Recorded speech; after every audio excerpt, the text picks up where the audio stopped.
Prologue. Happy birthday! I stepped down the stairs after getting ready for school to see a mountain of chocolate chip pancakes with whipped cream and maple syrup on the dining table. "Happy birthday, sweetheart," my mother replied, approaching me and kissing my cheek. "Thank you," I said. As my father headed downstairs for dinner, I ran to the table and started stuffing my face with pancakes. He approached me from behind and kissed my forehead, saying, "Happy birthday, darling." "Thanks, Dad," I responded, food on my lips. "Finish up, Anna. Lilith should be here to pick you up for school," she told me. "Are you excited to meet your mate today?" Mom replied. I smiled at the thought of meeting my spouse, the love of my life. "Yes," I said as my father sat with a frown on his face. "You are growing up too fast, darling," he told me. I smiled and said, "I'm 18, Dad." "Yes, practically a baby," he said, smiling. I rolled my eyes. My father is quite protective of me because I am his daughter and only child. My parents met on my mother's 18th birthday. My father was 2 years older than her.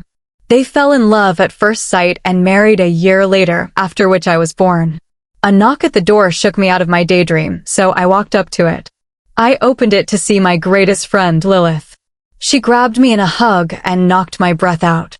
"Happy birthday, Anna," she greeted. "Let go. You're about to kill me," I cried, laughing. "Whoops," she admits, releasing me to let go. "Aren't you excited today is the day you meet your mate?" she blurted out. "Oh my God, yes," I answered. "I am finally meeting him," I said. "Lilith and I have been friends since kindergarten." I was sitting alone on the playground when she approached and shared her food with me. Since then, we have been inseparable. We all live in the Dark Moon Pack, and my father is a warrior, while my mother teaches middle school. Werewolf packs are walled settlements with a werewolf school inside, allowing us to avoid interaction with humans and raising suspicions. When you reach the age of 13, you're assigned a wolf, and mine is a gray wolf.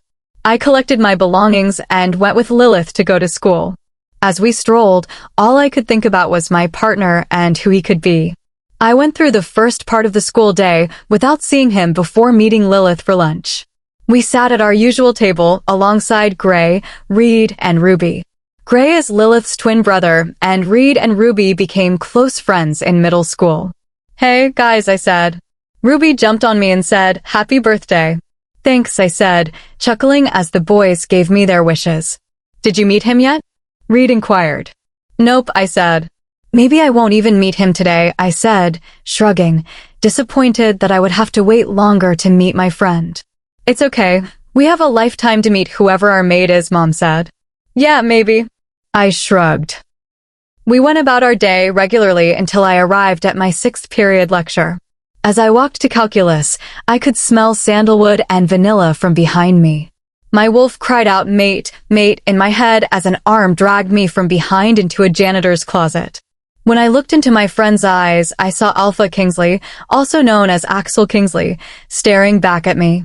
I tried to hug him, but he pushed me away, growling, "Don't fucking touch me." I whimpered, went back to my side, and asked, "Why?"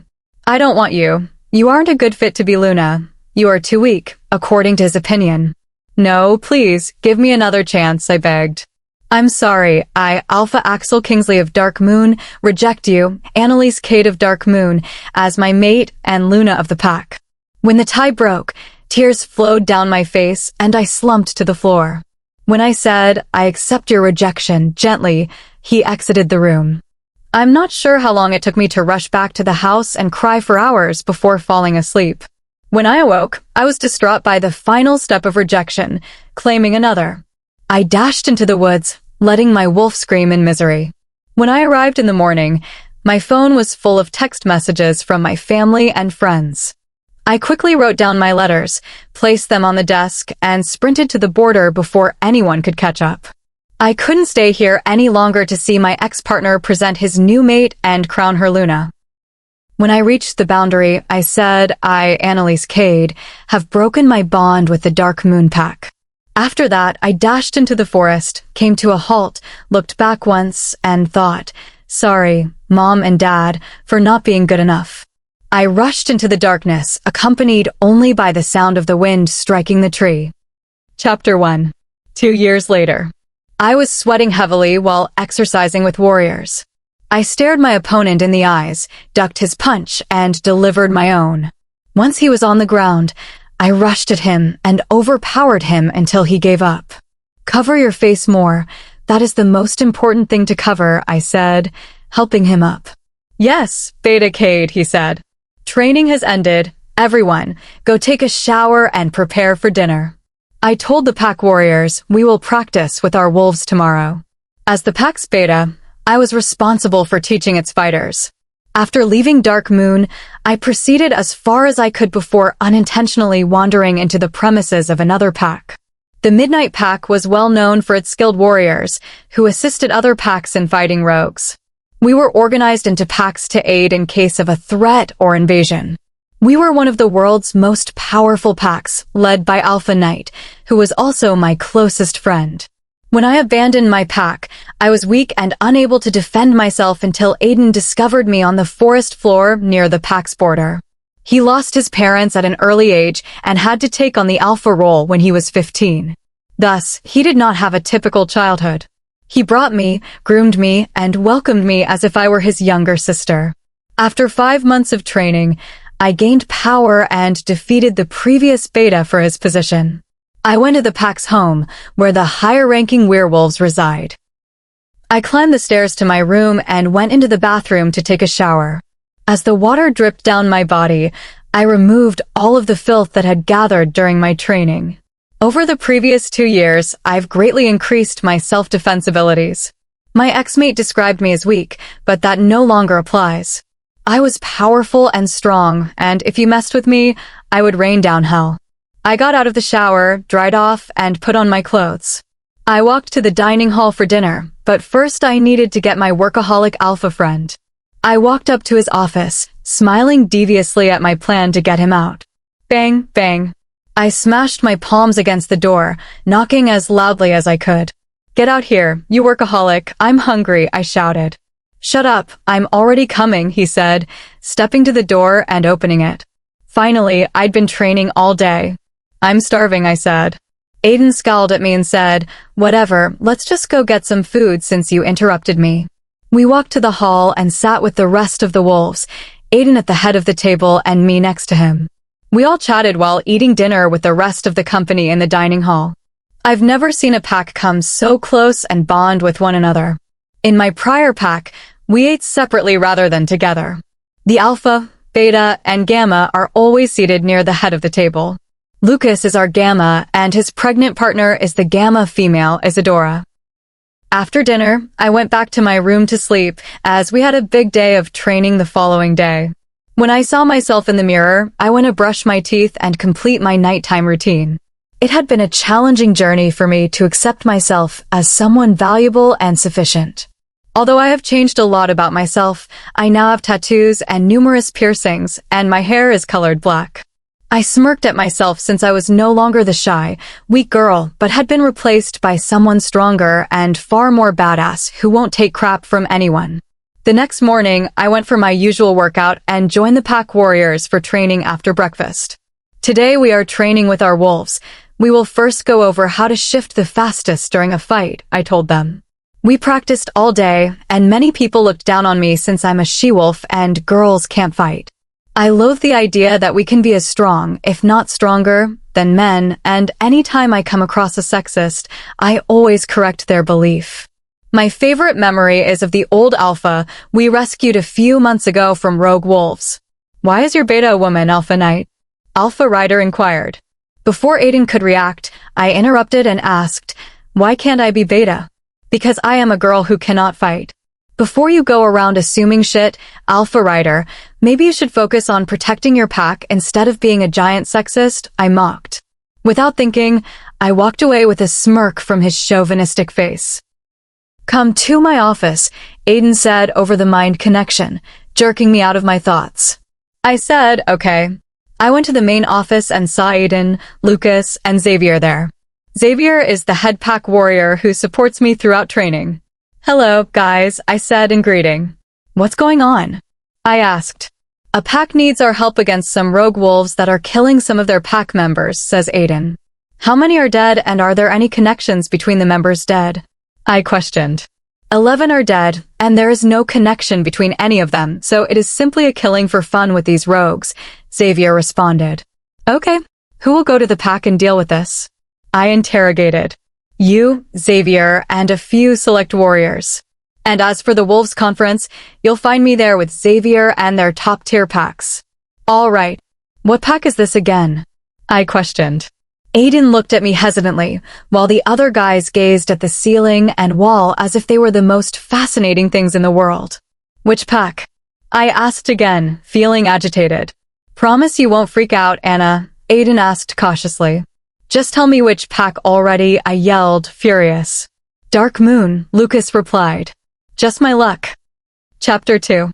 I stared blankly at my packmates for a few seconds before realizing what they had said and asked, Are you messing with me? Aiden wiped his chin and glanced at me shyly. Maybe. I am not going back there, I shouted. Aiden dropped down to his knees and begged, Please. It would be best if you simply stayed there until the Wolves Conference, and then you can return home with us. Also, Xavier would be with you the entire time, and you could prove to your previous pack that you are a force to be reckoned with now. I peered down into my best friend's eyes and thought of all the innocent pack members whom the rogues had killed. They were merely typical pack members who did nothing to me. I only had issues with the Alpha. I may also return home to greet my parents, Lilith, Gray, Reed, and Ruby, who must have been concerned about me since I left. Okay, but only for 2 weeks to train their troops. After that, I'm out of there, and I'll see you at the conference, I told the boys. Aiden rose from his knees and gave me a bone-crushing hug, along with the other 2 boys. Although I didn't want to go back there, Aiden is correct. I am stronger and the beta for one of the most powerful packs. I am now better than him, and I am going to show that jerk ex-mate that I am no longer weak and do not need him. When do we leave for the Dark Moon? I asked Aiden. He said to me 2 days. I'll send you the list of things I want you to do there tomorrow afternoon. Xavier, and you can choose the warriors you want to take tomorrow and instruct them to pack so that you can leave the next day for Dark Moon. I better not regret this, you idiot, I snarled, then kicked him in the shin and rushed away. You brat, Aiden said. That's for not telling me about it before today, knucklehead, I exclaimed, dashing away and laughing my head off. I dashed inside my room and locked the door before Aiden could pursue me. The next day, Xavier and I selected 7-pack warriors to accompany us to Dark Moon. Along with that, Aiden sent me a list of tasks for the pack. The following 2 weeks would be spent training their warriors, assisting them in tracking down the Rouges and devising strategies to keep the Rouges out of the pack's territory. After 2 weeks, Xavier and the Dark Moon high-status wolves would attend the Alpha Summit to meet with the rest of my pack. The Alpha Conference is when the Alpha, Beta, Gamma, and Head warriors from all packs in the region gather to discuss the issues of the year. The Royal Pack is in our region, but they are not required to attend the summit. Nobody has seen the Alpha of Alphas, often known as the King, in more than a century. He has not left the Royal Pack territory, which has the largest land area of any pack on the planet. Although no one has seen him, he is said to be harsh and nasty, with no mercy for those who betray or upset him. Lycans are immortal werewolves with enhanced strength, and the Royal Pack is entirely composed of Lycans. Aiden joined me in my room the night before I left for Dark Moon to pack. You know you don't have to do this if you don't want to, he told me. I don't do anything I don't want to, so don't worry, I responded. He stepped over to my side of the room and hugged me. I love you, Anna. That jerk didn't deserve you, and no one does. I grinned and replied, I love you too. You are my family and made me who I am now. No, I didn't make you. I simply helped the badass you come out, he replied. I laughed and gave him a gentle punch on the arm. He mockingly clutched his arm and exclaimed, Ow. Such violence. You haven't seen anything yet, I replied, raising my fist. He dashed back to the opposite side of the room and said, Okay. Calm down, woman. I don't want to get hurt. As I lay in my bed, I reflected on how I would be in my old pack again. I was thrilled to see my parents and friends. I'm also excited to show my ex the new me I've become without him. The day we left, I went downstairs to the dining hall for breakfast. We're scheduled to leave after breakfast for Dark Moon. I spent my final lunch with the pack, catching up on pack gossip for the next 2 weeks. After breakfast, We boarded the 3 automobiles that would transport us to the Dark Moon. Before getting into Xavier's and my car, I hugged Lucas and Aiden tightly. They were there for me when I was nothing and continue to support me now that I am strong. I got into the car and Xavier asked, "Are you ready for this, Anna?" I smirked and responded, "Let's show Dark Moon the new and improved Analise Kade." Chapter 3. It took me, Xavier, and the other warriors around 12 hours to reach the Dark Moon realm. We stayed in a hotel a few miles from Dark Moon and drove over to the Packland in the morning, as it was too late to travel. After dinner, Xavier and I went to the balcony to talk about our preparations for Dark Moon tomorrow. "Are you nervous about tomorrow, Anna?" Xavier asked me. I looked at him, then at the gorgeous moon. Not really. I'm most excited to see my parents and friends. They must have been really worried when I left. "They will understand why you left," Xavier said to me. "I know, but I should have called them in the past 2 years," was my reply. "They cannot be upset because your friend rejected you. You had to go and not contact them in case your ex-partner's wolf took over and sought to find you," he explained. I nodded and rose from my balcony chair. "We should go to bed. We have a long day tomorrow," I blurted out. Xavier laughed and said, "I can't wait for their reactions when they see the new you." I laughed and said, "Don't I know it?" After that, I went to my room and evaluated all of the possibilities for tomorrow. The excitement of meeting my parents, but also the unpleasant feelings about Axel. I wanted to show him that I no longer needed him, but curiosity won. I wondered if he'd made it again and if he was married. I wondered if he had kids while I was still single and lonely. Call me selfish, but I wanted him to be unhappy just like me. Despite the fact that I had found a new family that would do everything for me, I was occasionally reminded of how I had been rejected before finding them. It irked me that while I was alone, he had lived his fantasy life. When I was younger, I fantasized about meeting and falling in love with my soulmate. I wanted to marry, have puppies, and live the perfect life like my parents did. On my 18th birthday, all of my goals and dreams were destroyed with a few words. Axel had called me weak, and while I did not want his words to bother me, they did help me achieve my objectives. Still, I wonder what would have happened if he hadn't rejected me that day. I may fall in love one day, but I will never have the bond of a soulmate again in my life. With all of my running thoughts, I easily fell asleep, looking forward to the new day. The next day, we all got in our cars and headed to a breakfast bar before traveling to Dark Moon. Surrounded by warriors, I reminded them of our goal for the next 2 weeks in the pack. Meredith, Skylar, and Asher, you will assist the Alpha and his warriors in planning an attack on the Rouges who are hunting Dark Moon. Riker, Logan, Valerie, and Creed, you're training the warriors using the Midnight Pack's basic training. I chatted with the warriors. Xavier and I will partake in both the planning and training of the warriors. They all responded with yes, Beta Kade. Okay. I begged them, let us go now. We don't want to be late. We paid the bill and headed to the Dark Moon Pack. 5 minutes away from the pack, my heart began to race at the idea of seeing everyone from my former group. Are you okay? Xavier asked as he looked across from the driver's seat. I simply nodded at him, without saying anything. We drove into the Packlands, parked, and got out of our cars. Before I got out of the car, I looked at Xavier, who gave me his signature smirk and said, "Show them the new Analise Kade, the one who doesn't take stuff from anyone, the one who became the beta of one of the most powerful packs." I smiled maliciously at him. "Let's get this show on the road," I said. We headed together to the main office and Alpha's room. As we walked, I saw how little had changed since I left. Aside from that, some of the pack's components had been upgraded, but my previous pack remained largely identical. Xavier assured me that my parents would accept my sudden departure, but I was still anxious about their reaction. I was always their little girl, and I left without saying why. When we got to the office, I buried my feelings and maintained a neutral expression for my ex-mate and former pack mates. I gave myself a pep talk before entering the room. Everyone in the office had stopped what they were doing, and my warriors had stepped to the side, allowing Xavier and me to enter. I looked straight ahead and saw my ex-mate with a bewildered expression on his face. Taking advantage of his confusion, I quickly inspected how he appeared now. He still had brunette hair, but it was shorter than the boy band style he wore in high school. Axel's face was still sculpted, with a 5 o'clock shadow cast on it. He still looked almost the same as 2 years ago, but a little older. I turned away from him and looked around the room. Axel's two best friends, Jackson and Maddox, were now the beta and gamma of my previous pack, and Axel's father, Creed, the old alpha, was also in the room, staring at me. Axel finally broke his startled gaze and quietly inquired, "Analise." I smirked and glanced at him. The one and only. Chapter 4.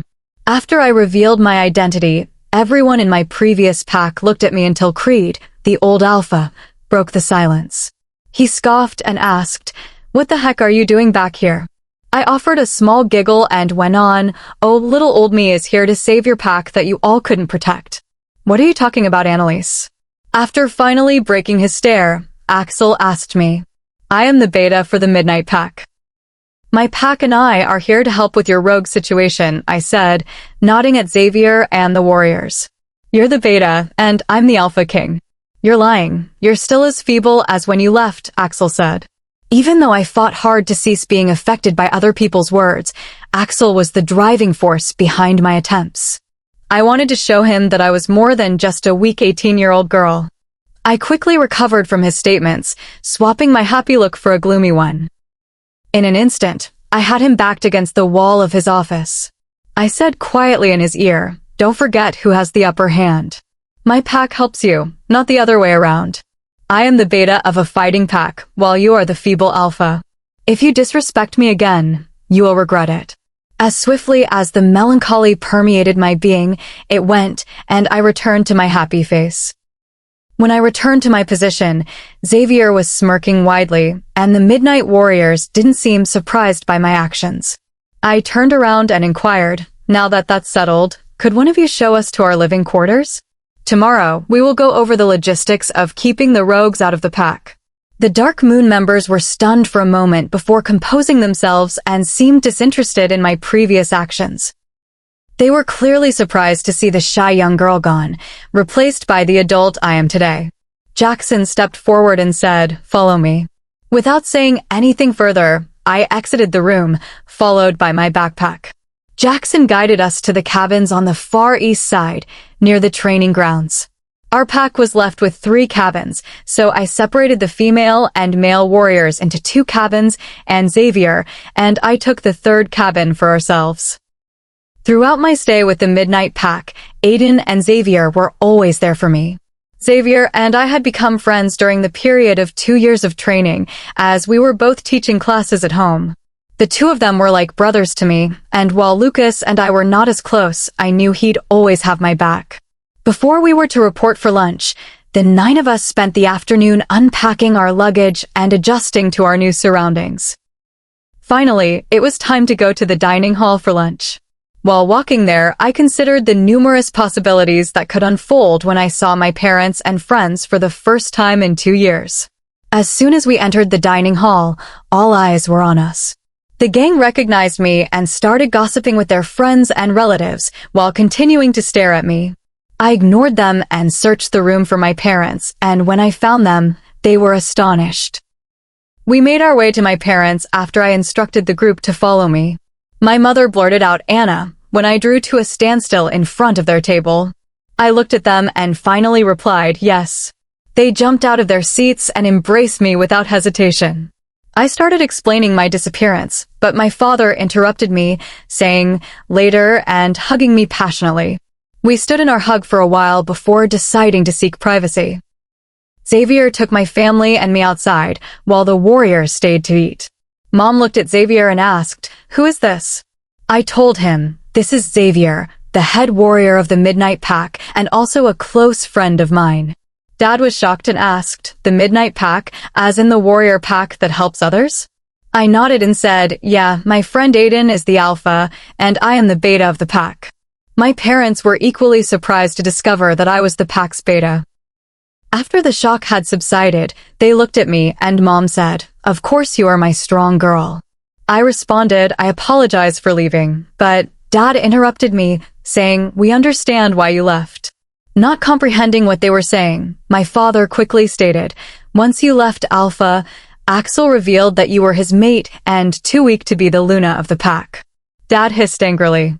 "It was for the best. I'd rather be without someone who isn't going to treat me as an equal than with him," was my response.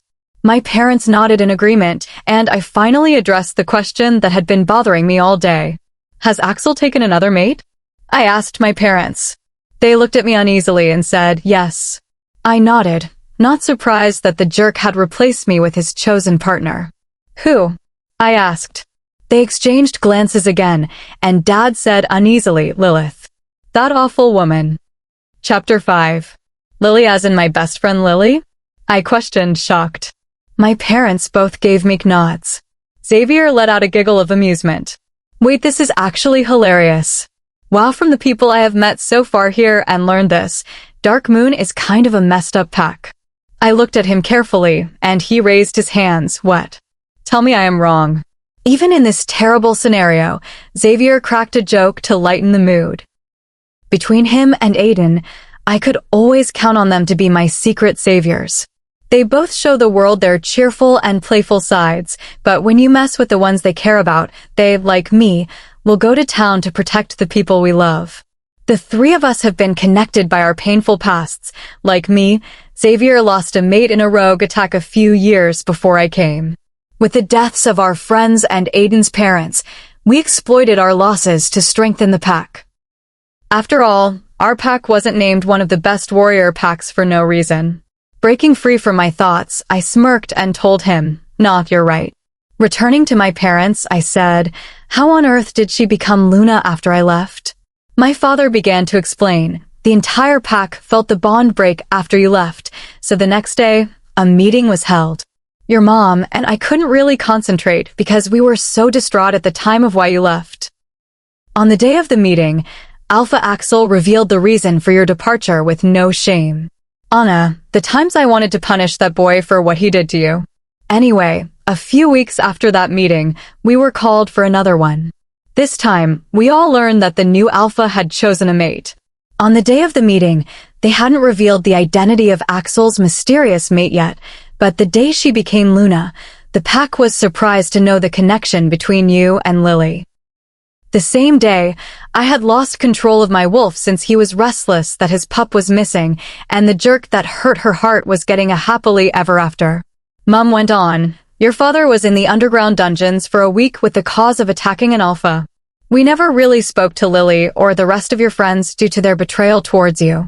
Wait, Gray, Reed, and Ruby were all okay with this?" I was curious. Mom nodded and continued. Everyone was completely on board with Lily and Axel's mating. My rage grew rapidly after my parents were done. Lily and I had been friends for a long time before I left, so why would she betray me? Was it for power, money, or status? My thoughts couldn't grasp how my dearest buddy, with whom I had discussed my wish for a spouse, had betrayed me. We had always discussed being loyal to our future mates and giving them our all. So why hadn't Lily waited for our friends like we had planned? Was she always so power-hungry, and I was simply blinded by my affection for her as a friend? And how did she get the rest of my old friends to support her betrayal? All I knew was that during my stay at Dark Moon, I would acquire the answers I needed. Xavier jolted me out of my reverie and asked, "All right." I nodded and told him, "I'm sick of people betraying me." "You don't need them, Anna. You have me, your parents, Aiden, and the rest of Midnight," Xavier replied.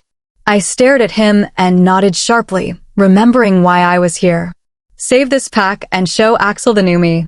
It didn't matter if I had to include my old friends on the list of people to prove my worth to. Regardless, I was introducing Dark Moon to the new and improved Analise Kade. After escorting my parents home, Xavier and I spent the entire evening binge-watching movies and planned our training for tomorrow. It was now time for us, and I rejoined the group at dinner because neither Xavier nor I had eaten at lunch. We were both hungry and relied solely on the snacks in our packed backpacks. Before departing with my parents for lunch, not many people had shown up. Once we arrived for dinner, we would see Axel and Lily together. Although I had assumed that the thought of Axel and someone else would be distressing, it was not. I was just outraged that he had a happy life despite what he had done to me and that he had persuaded my best friend to betray me. The remainder of the midnight pack and I strolled back towards the dining hall for dinner. When we arrived at the hall, we immediately proceeded to the buffet for dinner. I put food on my plate and headed to a table with my pack. Okay, guys, the training meeting is right after dinner today, and we will be going over the logistics of what is going to be happening for the next 2 weeks, I told Xavier and the others. They all nodded at me before beginning to eat our meals. As we were eating, I began to smell vanilla and sandalwood, signaling that Axel was around. I looked up to see Axel at the door, a blonde hanging from his arm. I discovered the blonde was Lily, and she'd colored her natural auburn hair. I began to follow my gaze down her to discover that she was dressed in flashy clothes and the highest heels I had ever seen. When I turned my gaze to her, I saw her staring back at me with clear dislike. All I could think about was what happened to my friend and why she was hating on me. Before I left, I knew we were on excellent terms and looking forward to finding our mates. When I broke out of my thoughts, I realized that both Axel and Lily were making their way to us. Well, look who is back, the weak rejected mate, Lily remarked. I glanced at her blankly before turning to Axel, who was upset because Xavier was seated so close to me. I returned my gaze to Lily and sneered. Well, look who it is, the power-hungry opportunist that couldn't wait for her own mate. She looked at me angrily and replied, "Doesn't matter, I took yours. Keep him." I don't need a weak alpha as my mate who seeks help from his ex-mate to deal with his rogue problem, I responded to her, sensing her and Axel's rage. Oh, and I jumped up from my seat, facing her, call me weak again, and maybe I'll show you what I learned as a warrior beta over the last 2 years. Looking around, almost everyone in the pack had stopped talking to listen, so I told them, after dinner, all warriors and high-ranking wolves should report to the training ground for further instructions. Midnight will go over the plans for the next 2 weeks to help you prepare for rogue attacks. Without looking at my ex-mate or pal, I took the rest of my supper to my room. Before I walked away, I looked at Xavier, who asked whether he needed to accompany me. I gave him a firm no and went away. I ate in silence in my room, and an hour later, it was time to head to the training area. I met up with my pack on the training grounds. Walking toward the front of the group with my group behind me, I spoke up. Okay, listen up. The next 2 weeks will be very intense. Every day from now on, you'll be reporting here by 5 to follow our training lessons. The warriors behind me and I will be leading all of these lessons. Along with training, I will be meeting with the Alpha, Beta, Gamma, and Head Warrior to make plans to decrease the rogue attacks happening to your pack. Any questions? Allowing a beat of silence before saying, okay guys, welcome to the next 2 weeks of hard work. Dismiss. Chapter 6. Dark Moon has been subjugated by the Midnight Pack all week. We've been waking everyone up at 5 in the morning for the last 5 days, starting with a 10-mile run. After our run, we would continue our training and sparring after eating breakfast in the dining hall. The majority of the week was devoted to honing Dark Moon Warriors' fighting skills. Our first week here ended on Sunday, which was today.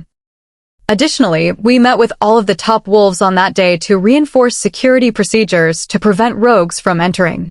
As usual, we had finished our daily training with the Dark Moon Warriors before the meeting. When we first arrived, Xavier and I headed to the Alpha office. That night, we went to the conference room for more space, rather than returning to our hotel. Xavier and I arrived last because Axel, Jackson, and Maddox had already taken their seats. Xavier took a seat on my right as we made our way to our seats. I took a seat across from Axel at the other end of the table. It had been more than a week since I had last seen Axel in person. I avoided looking him in the eye over the food all week. Although he hasn't come up to me yet, I do not doubt that he will attempt to corner me later. Over the past week, Axel has also expressed his jealousy of Xavier and my closeness to him. All week long, I've felt his irate looks pierce my back, but I've figured out how to stop him. Ignore, ignore, ignore, but I do not doubt that this only made him more irate. Thank you for having me here today, gentlemen.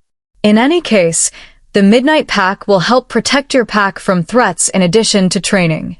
Could you tell me how much border security is in place both at night and during the day? I inquired. There are roughly 20 during the day and 27 at night, Maddox answered. I stopped taking notes and looked at the 3 supposed pack leaders. I answered, please tell me you didn't just say 20 and 27. Their puzzled looks told me I had heard right without their having to answer. You 3 are claiming that there are very few border security measures in place on your roughly 50-mile-long property. I growled, there's no wonder you guys are being attacked with no one on the lookout. I glanced at Xavier, who seemed to be amused by the 3 men's lack of knowledge. I went on without posing any questions. The first thing I did following this meeting was to put 50 during the day and 75 at night. Place them throughout the pack land and make sure no one leaves by themselves. Ensure that all border security procedures are completed in triplicate or, at most, in duplicate. As I explained what was going to happen, everyone nodded. After increasing border security, we will also install cameras and traps around the pack to make sure no one enters, and if they do, we will be able to identify them, I said. Keep the cams hidden so you can use them for other things, but once all the traps are placed, make sure to let everyone in the pack know where they are for their protection. Do you have any questions? I asked. I said, okay, that's all for today's meeting, so you can all leave, when nobody spoke. Xavier and I were left alone in the meeting room as the 3 men left. After hearing their footsteps go, we waited for a few minutes before moving ahead. I turned to face him, and we both started laughing. My goodness, these folks are so incredibly foolish. Why in the world would anyone station that small guard at the border? It is understandable why rogues are attacking them, Xavier explains. I don't think they have the biggest of brains, I remarked, nodding in accord. Before we left the room, we kept joking around for a bit. I grabbed a bite from the dining hall as Xavier informed me that he was coming back to our rooms, and I was going to meet him. An arm encircled my waist as I was on my way to have lunch, and pulled me to the rear of a house that was hidden from the public. The stranger's scent of sandalwood and vanilla filled my nostrils as I got ready to fight. Angry, I spun around and said, "What the heck do you want? What are you doing around that guy?" Axel questioned, staring at me fiercely. With equal anger, I replied, "Xavier is my best friend, and even if I were involved with him, it isn't your business." "I don't want you anywhere near him," Axel growled. "You belong to me." I said, "Remember that you rejected me, so I can't be yours," approaching him and looking him in the eyes with disdain. "Furthermore, you should never tell me what to do." I said nothing more and turned to leave him. I grabbed my snack and walked out of the dining hall with a stomp. His attempt to dictate who I should and shouldn't see is outrageous. That guy can't have it both ways, and he chose what he wanted, not me 2 years ago. I didn't realize I was about to bump into someone until it was too late because my anger had consumed me. I looked up at the person I had run into after recovering from the encounter. When I looked up, I saw that Reed had been standing beside Ruby and Gray. I didn't want to deal with this right away because it wasn't my day. "Look, is there any way we can't do this now?" I told them, "I'm not in the mood." Ruby said, ignoring what I had said earlier, "You think you're better than us now because you're some all-powerful beta from a warrior pack, but you're still the same weak girl who was rejected by her mate. And this is what we're doing." Ruby should be a Lily follower somewhere else because, honestly, I don't care what you think of me. Please leave me alone so I can eat my hot Cheetos because I am really hungry. I said that and left because I wasn't in the mood to deal with old friends today. I remained in my room for the remainder of the day, leaving only for dinner. Nothing noteworthy occurred, and since I was exhausted from the day, I fell asleep quickly. I had just slept for a few hours when I was startled awake by a powerful earthquake. As time passed, it grew more severe. Xavier and I rushed outside to observe buildings collapsing due to the earthquake's wide wake. In case the houses collapsed, a large crowd gathered outside, but what we witnessed next was surprising. Black smoke erupted from the woodland trees as they fell to the earth. A man touched the smoke inquisitively before collapsing, staring blankly. The man's closest companion screamed in horror at what had just transpired. Now, smoke surrounded the man on the ground as if it were consuming the body. The group realized that the earthquake was intensifying and that the black smoke was approaching us. Standing next to me, Xavier exclaimed, "Run," to the disbelieving Dark Moon members and our men. Except for me, who turned to gaze at the smoke, the rest of us ran to the center of the pack. Glancing around, the smoke had all gone away and was back where it had come from. I turned around and ran to the training ground, where they were all. There were numerous trees in ruins all around us, and just one had perished, or whatever had happened to it. The majority of the houses and structures were still intact when I surveyed the area, although some had fallen. Everyone older looked scared, and small children were crying. Breathless, I turned to Xavier and said, "What the heck just happened?" Chapter 7. Xavier glanced at me but was unable to speak since he did not know the answer. We could hear screams and shouting all around us. Taking authority, I told the pack members, "Everyone remains calm. We don't know if the black smoke has cleared, so several of us are going to go check it out. Do not enter any buildings in case of an earthquake aftershock." After everyone had been told, Xavier, Jackson, Maddox, and Axel approached the deceased guy who had touched the smoke. The man lay unmoving, his eyes wide and empty. I was the first to approach him and take a closer look. He had no recollection of what had happened to him except for an odd mark near his eye. The mark was dark and unusually formed, resembling a circle with a cross on top. I stepped back up and told the boys, "Take his body for the funeral." Axel, Jackson, and Maddox transported the man to the pack doctor, while Xavier and I remained to inspect the fallen trees. When we got a closer look, there was no residual smoke, and it appeared like nothing had happened. "I need to call Aiden. Maybe the same thing happened there," I said to Xavier. "Go ahead while I check up on the pack members in case they need help," he remarked, surprising me. I nodded and stepped away from him to accept my phone call. After 3 rings, Aiden said, "Hi, Anna. Please tell me Midnight wasn't the only one with the black smoke and falling trees." "No, we had it here, and it woke us up in the middle of the night. We had 1 casualty at Dark Moon," I explained. "Thank goodness Midnight didn't have any. I'm going to speak with other alphas, since if this happened here and there, it must happen elsewhere. If it is the main point of the Wolves' conference, this topic will be circulated," Aiden stated. "Agree," I said. "Anyway, how are you doing with the whole ex-mate?" he asked me. "Honestly, not awful." I expected to feel something after seeing him again, but all I felt was annoyance. He believes he has a claim on me now that I have grown up without him and am doing well on my own. It's so annoying, and if he keeps doing this, I might have to bash my head against the wall, Aiden stated.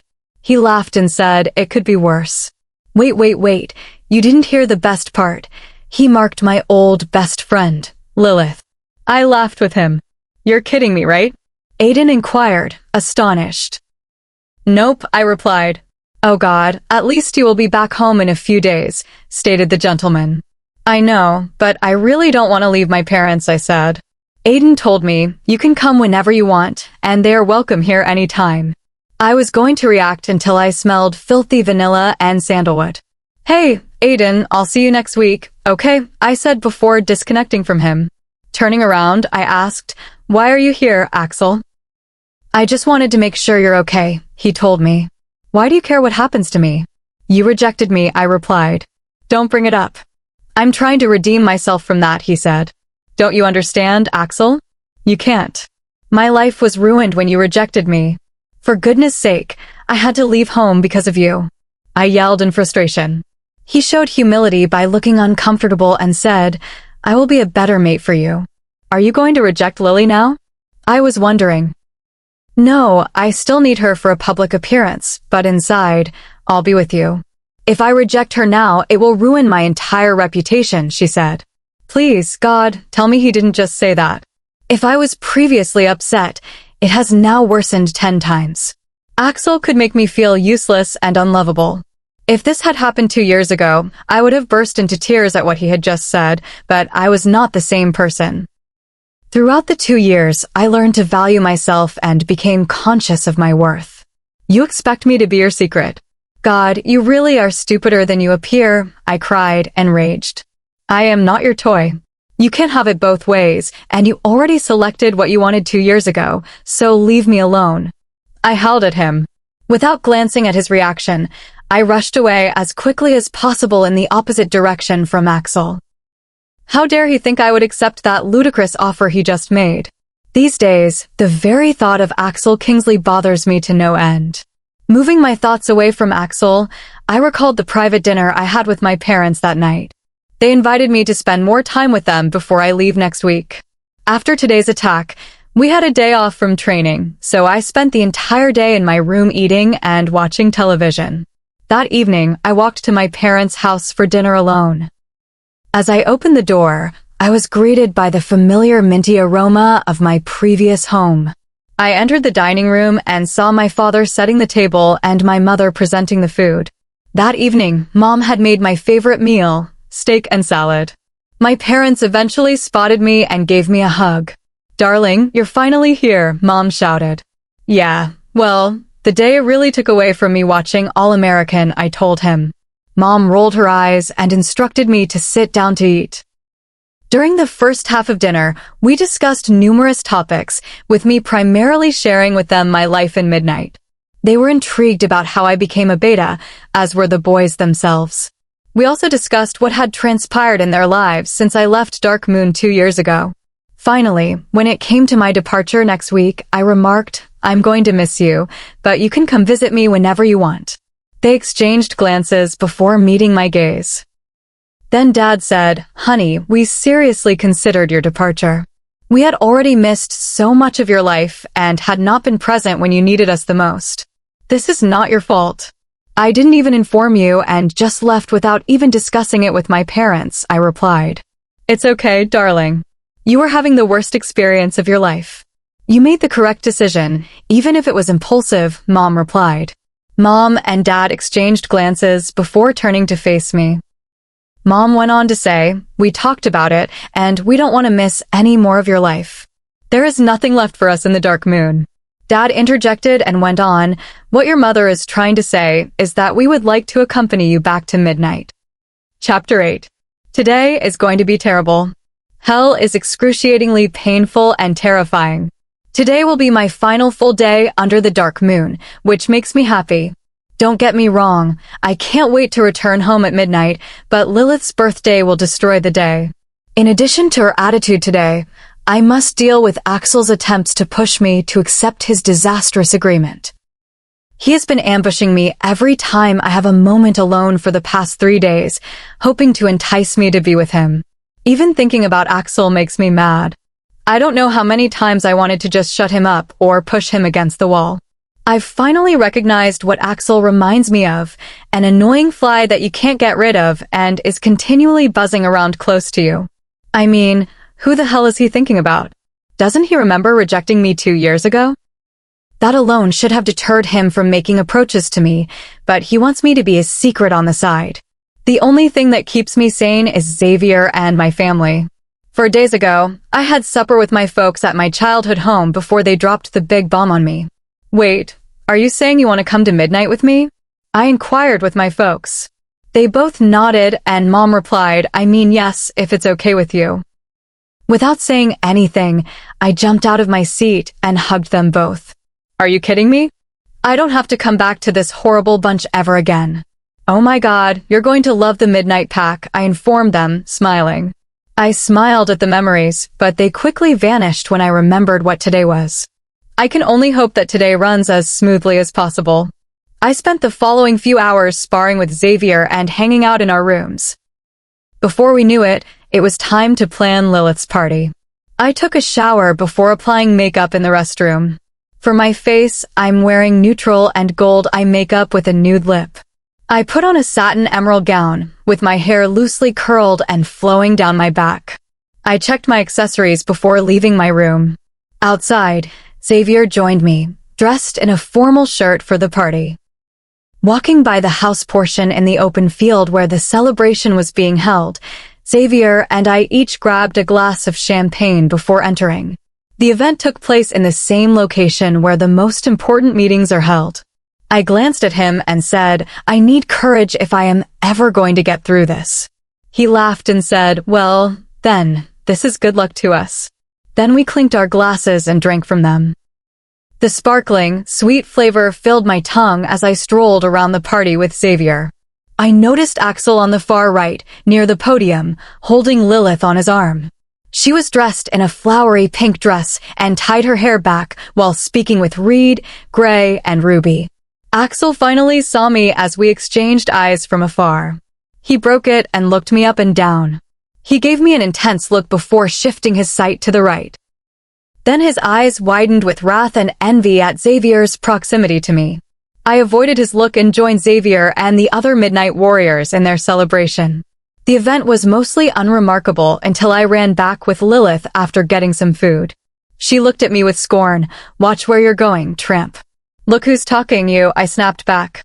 "God, why am I still talking to your trash?" she said, turning to walk away.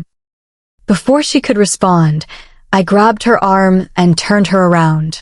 "Why do you hate me so much?" "I did not do anything to you," I replied. "Oh, this is luxurious. You believe that you are so powerful that no one can despise you. The princess has the ideal life with her parents. Thank God Axel brought you to your senses. You are nothing more than the innocent young girl you have always been. When we started high school, I realized what a stuck-up person you were," she continued, growling at me. Although I wanted to pretend her words hadn't hurt, they had. Lilith was my best friend for years, and I told her everything. She was my confidant, and we spent our days talking about a variety of issues. Knowing that our friendship was one-sided hurt me since I had expected her to be on my side. Without telling her how deeply her statements had hurt me, I added, "You should have waited for your mate instead of going with Axel." I was not going to accept the chance that he was a normal wolf, let alone a beta. "I've always wanted to be mated to an alpha, and I always get what I want," she added. She walked away from me toward Axel, and I returned to Xavier, who was perplexed about what had happened. "Lilith just admitted she never liked me. Don't say anything. I'm all right." "I'd rather have you guys than some bogus pals that take advantage of me," I replied. He nodded and gave me a side hug to demonstrate my strength. I told Xavier the truth. I don't care about people who don't care about me. I was grateful for Xavier's reassurance and willingness to listen when I raged. "Can I get everyone's attention?" "I have a very exciting announcement to make," Lilith stated. We all turned to look at her and waited for her reaction. "I am pregnant with a boy," Lilith exclaimed. There was 1 minute of silence before the cheering began. The entire pack was overjoyed about the new alpha's upcoming birth. I turned to Xavier and said, "I have to go." I rushed out of there as fast as I could, heading deep into the forest. Without thinking, my feet took me to my favorite tree, where I had painted my initials when I was 11 years old. I sat by the tree in silence, listening to the woodland sounds. Lilith is pregnant. Why do they get a happy ending when I get none? I think the adage, "life is unfair," is accurate. What did I do to deserve this ending, when the man who rejected me had a happy one? I was so caught up in my thoughts that I missed the rustle of the leaves, which indicated that someone was approaching me. "Anna," Axel answered. Without looking up, I asked what. "It's okay, it doesn't matter if she's pregnant. We can still be together," she replied.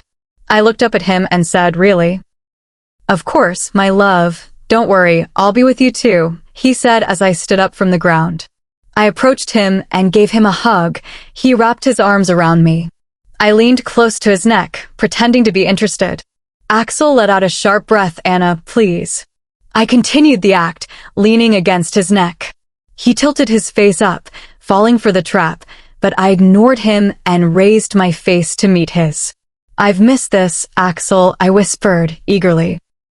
Without waiting for him to respond, I raised my face for a kiss. He took command and kissed me. While he was distracted, I put my hand on his neck and shoved him hard against a tree. I put my mouth to his ear and said, "Listen, you fool. Don't ever think you have a chance with me, because I would rather be alone than with you in some side arrangement. As much as I despise Lilith, she is still your chosen mate and pregnant with your child. Man up. You had a chance with me years ago, but you blew it, and I should have thanked you. I would not have grown stronger without you, so thank you. But, God forbid, if you ever put your hand on me again, you will regret it. Am I understood?" I was curious.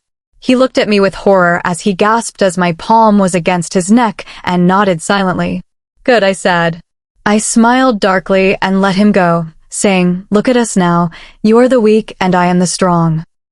Oh, how life can be so unpredictable at times. I laughed again and left him on the forest floor, gasping for air. Axel and everyone occasionally forget who I am, which I genuinely like. After all, it's always a pleasure to remind folks who I am, Analise Kade. Chapter 9. Today is the day.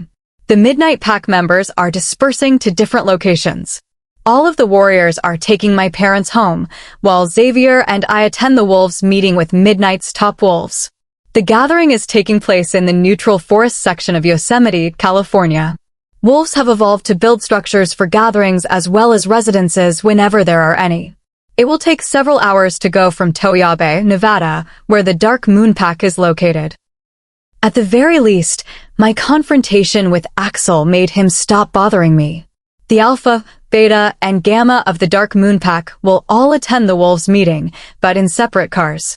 Xavier and I packed our room and started loading our things into the cars we'd brought.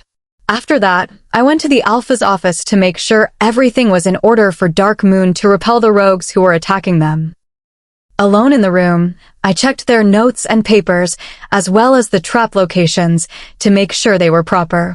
I spent more than an hour making sure everything was in order before sprinting into the woods in wolf form. I hadn't run in a while, and my inner wolf was becoming restless, craving a run. Before I knew it, it was time to go. Just before getting into the car, I looked behind me and saw my childhood home. This was almost definitely my final visit here, and for some reason, I wasn't sad to leave. Turning back, I jumped into the seat of the car Xavier and I were in.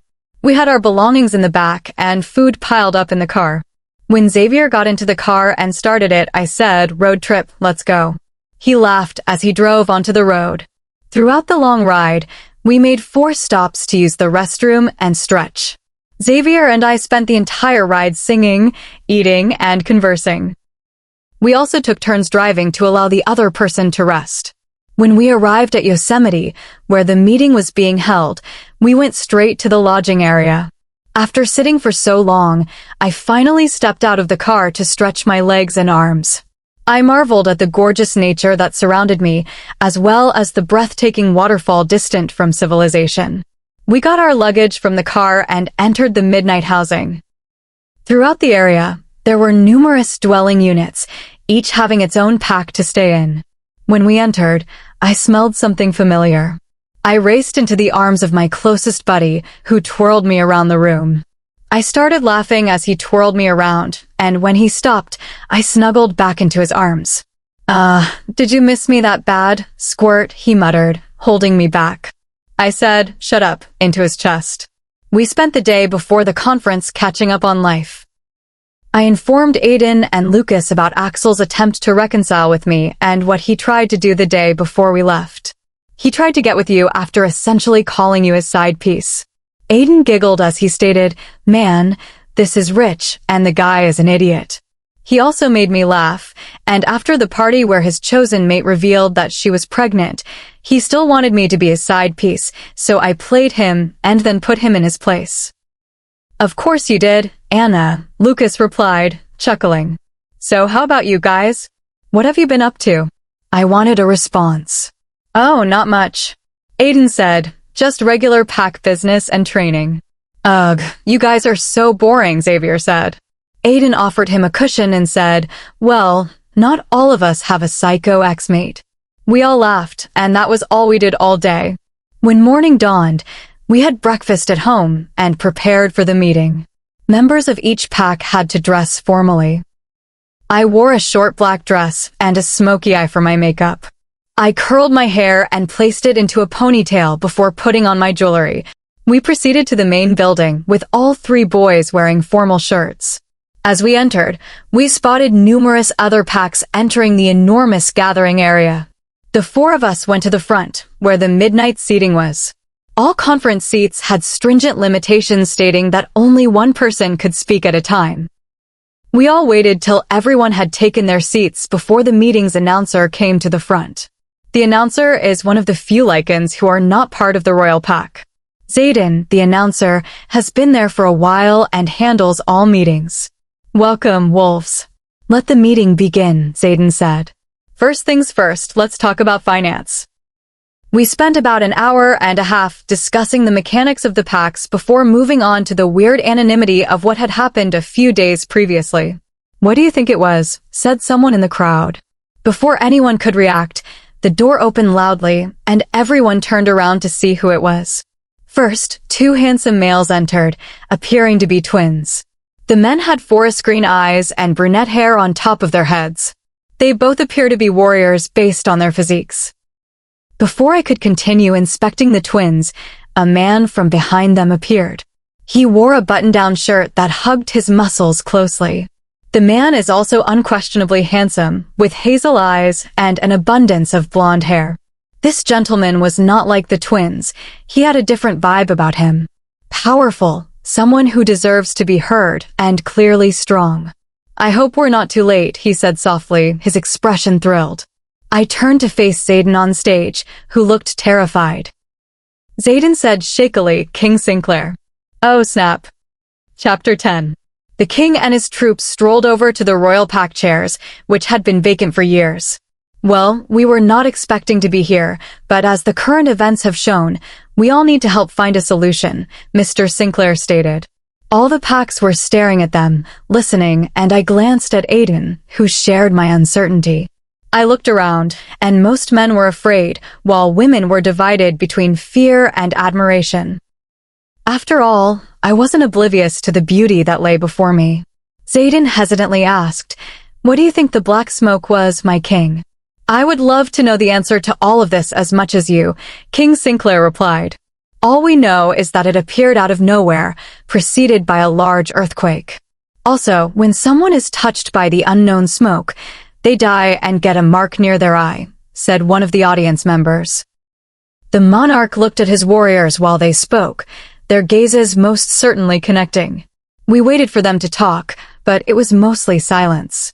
I haven't seen anything like it in my lifetime, but we need to find its origin before it causes more harm to the pack and its land, the ruler replied. What would you like us to do, King? Xaden inquired. I'm still guessing the Warrior Midnight Pack is the best pack besides the Royal one. I'd like them to stay on my property for the time being to assist us figure out what the heck that black smoke is, King Sinclair responded. The Alpha, Beta, and Head Warriors will accompany me and my pack home and remain with us until further notice. The Gamma will return to midnight and oversee the pack's daily operations, the king stated. What the heck? The king wants us to return to his pack for assistance. Except for Lycan mates, no other werewolf has ever visited their domain. Almost all of the wolves in this gathering were surprised that not only a Lycan, but also the king had invited wolves into his kingdom. Oh, and if I made it sound like an option, it wasn't, it was an order, the monarch said as he walked out of the conference room with his men. When the Lycans left, the wolves disagreed on what to do next. Well, the king has spoken his opinion, so the rest of you will go about your everyday lives, and the 3 wolves from midnight will meet the king and men after this meeting. Apart from that, all topics have been discussed and eliminated, Xaden said. With that, all of the wolves rose from their seats and walked to the exit. I looked at the boys and yelled, what the hell was that? I have no idea, but this is the best chance the wolves have to figure out where the strange attack came from, Aiden said as we followed the others out. When we reached the doors, we attempted to escape, but the twins who followed the king stopped us. The king is awaiting the presence of your Alpha, Beta, and Head Warrior, one of them declared. We nodded and went with them to find the king, while Lucas returned to our home. They led us to an isolated place in the building and let us enter without them. The king sat in the middle of the room, drinking. Without looking at us, the king said, Thank you for joining me today. We will depart tonight and travel to Gunnison, Colorado, where the royal pack is located. He looked up from his seat at the table and said, That's all for now. Meet us at 6 p.m. to ride together. We turned to leave, but King Sinclair said, Not the girl. Oh snap. What exactly does he want from me? Aiden gave me a comforting sign, and I returned my gaze to the king while we waited for Aiden and Xavier to leave the chamber. Is there a Lady Beta? It's been a long time since I've seen that, King Sinclair said as he approached me. I replied, slightly angered by his query. What are we not strong enough? No, honey, it's not that. Most girls aren't assigned the position when they're born. It's usually the firstborn male born from the Beta, he said, looking down at me. Despite the fact that he called me sweetheart, the monarch towered over me, his 6 feet 0 inches frame against my 5 feet 5 inches. King Sinclair studied me from head to toe, and I began to feel uncomfortable under his attention. He looked me up and down and said, pretty though. My heart skipped a beat as I announced I was appointed as Beta after defeating the previous one in battle. That makes more sense. I can sense a fire in you, the king said, his eyes shining. King Sinclair walked back to his seat and sipped his drink. Well, you may leave now. My curiosity has taken over, he said quickly, resuming his focus on whatever work he was doing before we arrived. I walked out of the room bewildered. The man was quiet. Oh, never mind. I couldn't even say anything to him to describe him. However, when he called me sweetheart, I got butterflies in my stomach. Blushing, I ran out of the premises to gather my belongings and leave the same day. After lunch, I napped to prepare for our trip to Colorado. Do you believe it's snowing in Colorado? Oh my God, we can make snow angels and snowmen. How exciting, Aiden exclaimed with a giggle. As we got inside the car, Xavier laughed at his silly actions. From the corner of my eye, I observed King Sinclair peering at me across the courtyard from their car. Flustered by his sight, I hopped in like I hadn't noticed him.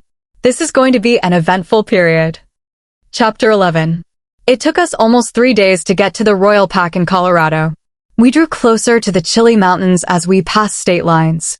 I looked out the window and noticed small snowflakes falling from the sky. The Midnight Pack, located in the Angeles National Forest far from the settlement, has never seen snow. When we came to the Royal Pack, we struck a tree-lean obstacle, causing both cars to come to a stop. One of the twins in the other car got out and approached a tree on the side of the road. He put his full palm on the tree and stood for a few seconds before returning to the car. Confused, I switched my sight back to the front, where I spotted an invisible barrier glitching. Oh my God, Xavier gasped. Within a minute, the glitching ceased, and we were able to appreciate the most beautiful panorama we had ever seen. Holy cow, Aiden exclaimed. It seemed as if a storybook had come true. We were still high in the mountains, with a clear view of the ground below. We'll need to drive a little further to get to the pack's common area. The largest castle stood in the middle of the snowy forests that encircled it. Light snow continued to fall from the sky, decorating both the trees and the tower. I understand why the Lycans kept us out, to safeguard their tribe. Who wouldn't want to utilize this bundle due to its beauty? The king's car was ahead of us, so we arrived at the castle in approximately half an hour. When we arrived at the king's house, Sinclair left immediately and went inside, followed by the twins. The housemaids led us inside our suite, which included 3 rooms for each of us. Again, we were stunned by the magnificent room we were assigned, a beautiful style with gold accents throughout the space. I swear to God, we are in a literal Cinderella movie, Aiden shouted as he entered his room. I walked into my room to unpack my items. The maids had left food in the kitchen for the 3 of us to eat. Before we could sit down, Aiden was stuffing his face with food. I looked at him with scorn and said, "Slow down, you pig." As Xavier and I started eating, he ignored us and continued eating with food crammed in both cheeks. Aiden finished his dinner in approximately 10 minutes and commented, "I was starving. We had to live on road food for 4 days." "Doesn't mean you have to be so messy while the rest of us eat, I told you." He shrugged lightly. "Don't even try Anna, he will never change," Xavier said.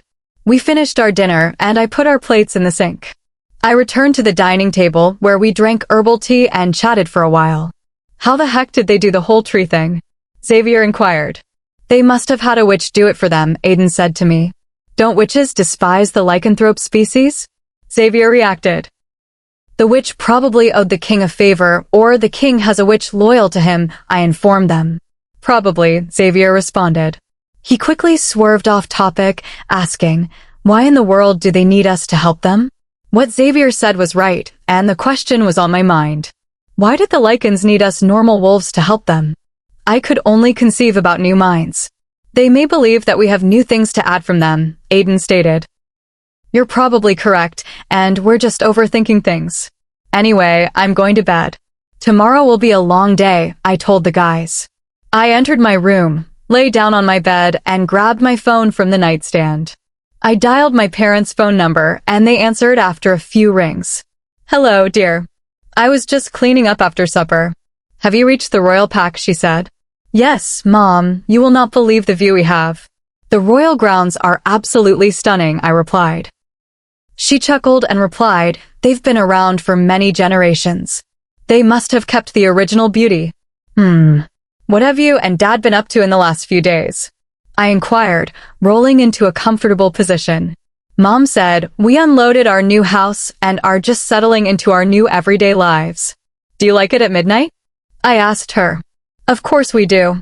These people here are very nice, and they must have a lot of respect for you because they treat us well, she remarked. Aiden, Lucas, Xavier, and I do not enjoy dominating with an iron fist.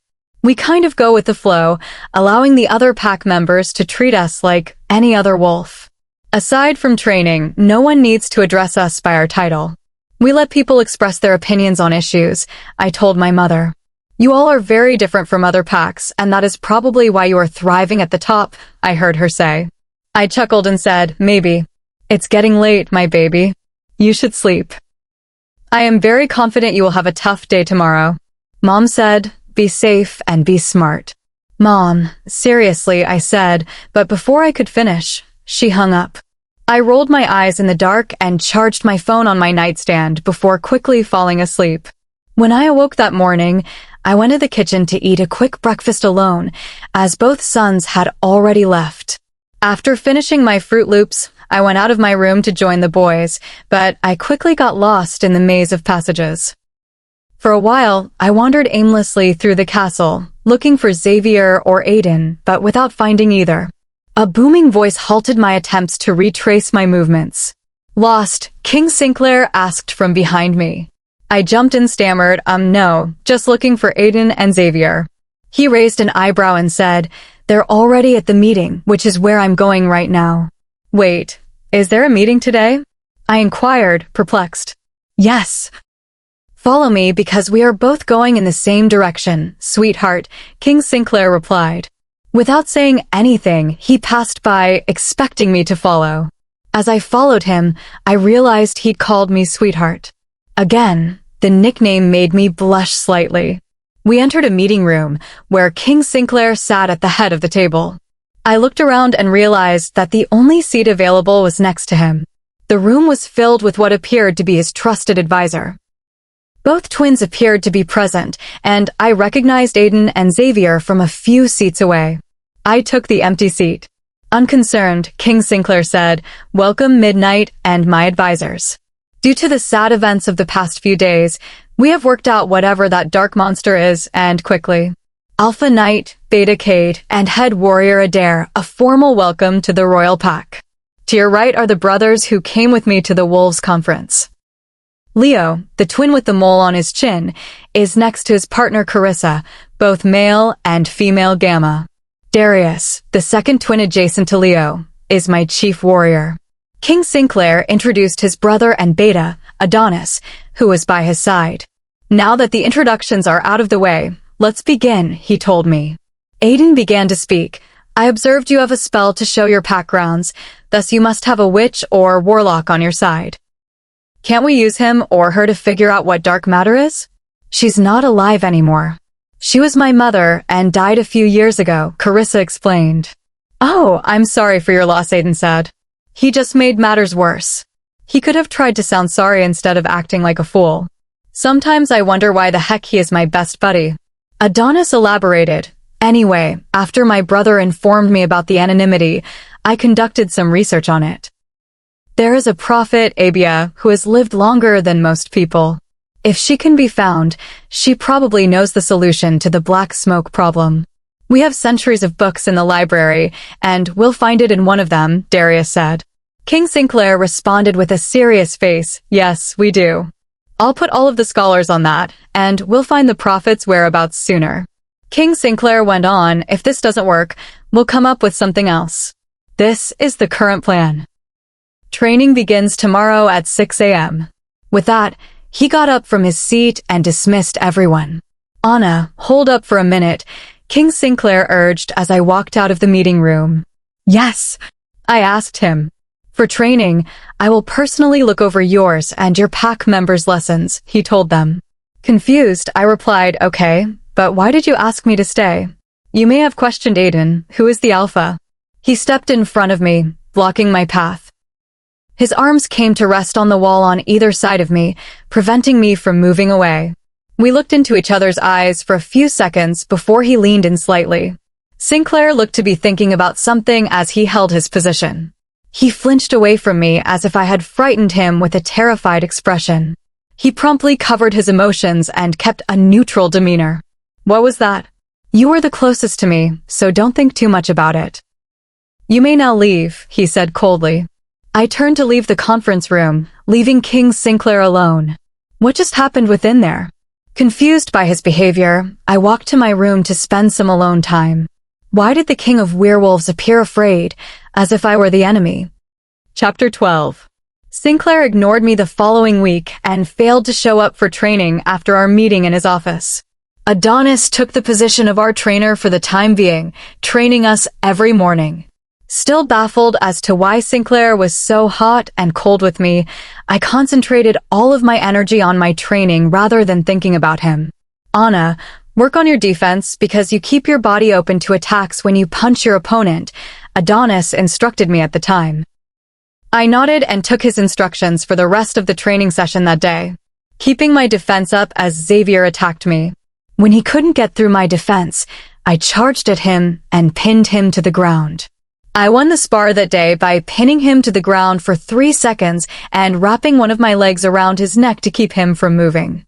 Okay, we're done for today. You guys can leave, Adonis said as Xavier and I stood from the ground, dusting ourselves off. Holy cow, these Lycans train so hard. I can't believe I'm saying this, but their training regimens are actually worse than yours, Xavier explained. I had to agree with Xavier because we had practiced for 9 hours straight. We took a few 5-minute breaks in between, but otherwise, it was all business during their training. Xavier and I returned to our rooms to shower off the perspiration and grime. After we finished our showers, we gathered in the common room. Aiden was not with us because he was on patrol duty today. Carissa and I were in charge of the prophet tomorrow because her mother was a witch. We were talking when we heard a knock at our door. I stood up from my seat and opened the door for one of the castle's many attendants. Miss Kade the King has requested your presence in his office at 15. Okay, I replied, bewildered. Sinclair had avoided me for the past week following our conversation after the meeting. I went to his office, which was on the castle's western wing. I knocked on his door and entered once he let me in. Standing for a few seconds in awkward silence, with the king's back to me, I inquired, "You wanted to see me, King Sinclair?" "Sinclair," he answered. Not understanding, I asked again what. "Call me Sinclair, please," he said, turning to face me. I apologized for my conduct over the last week. "I could lie and say I was busy, but I was actually avoiding you," Sinclair said. "Why though?" I inquired. "You reminded me of someone I met a long time ago." "Let's say he and I didn't leave on good terms," he said. He intended to change the subject, as evidenced by the finality in his tone. "Is there any other reason you called me into your office today?" I inquired. "I'll take over your PAC's training again next week." Again, I apologize for my reaction the other day. "I hope we can become friends," Sinclair replied. "Friends. I suppose I'll see you tomorrow, Sinclair," I remarked before leaving the room. As usual, when I was near the handsome king, my heart began to flutter. The rest of the day passed quickly, and I fell asleep early that night. The following morning, I went to the palace library to meet Carissa. I saw her gorgeous blonde hair as she sat in one of the library's antique armchairs. When she saw me, she got up from her seat to greet me. "Hey, thanks for joining me," she said. "Yeah, I just want to get rid of whatever the black smoke is," I told him. "Same girl," Carissa replied. "So, where do we start?" I inquired, glancing across the thousands of bookcases.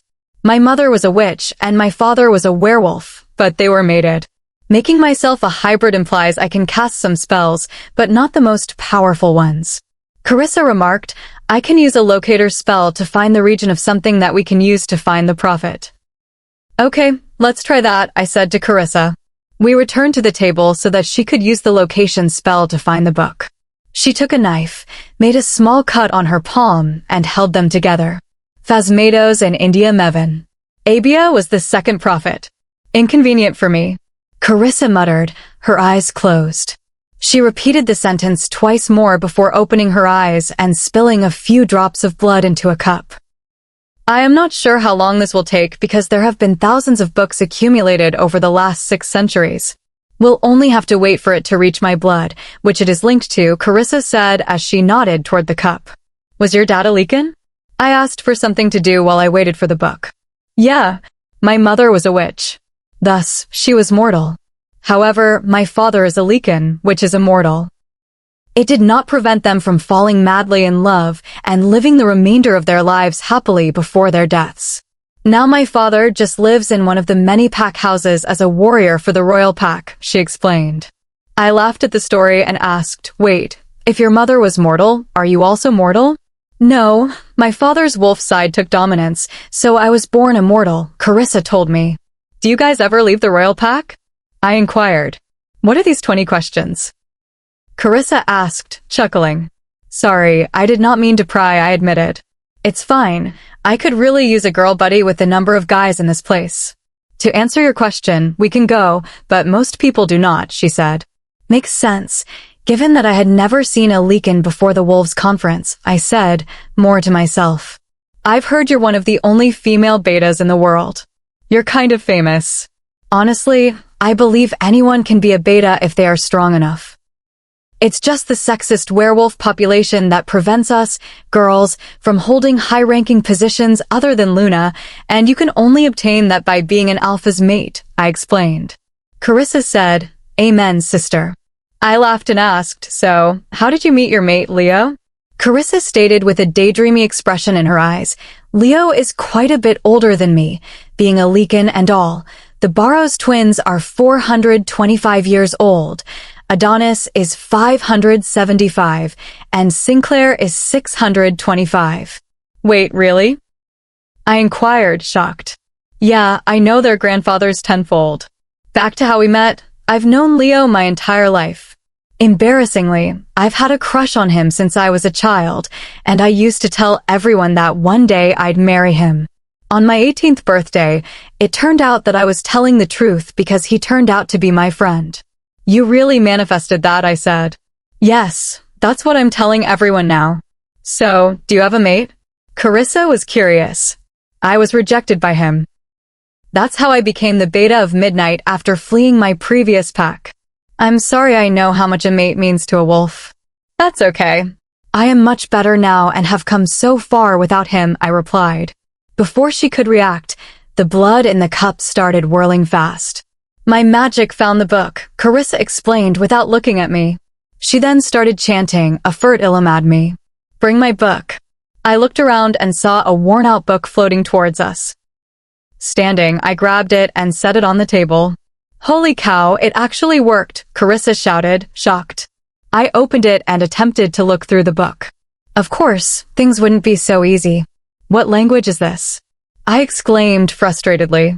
Carissa carefully examined it and stated a few seconds later, it's an ancient language even before Sinclair's time.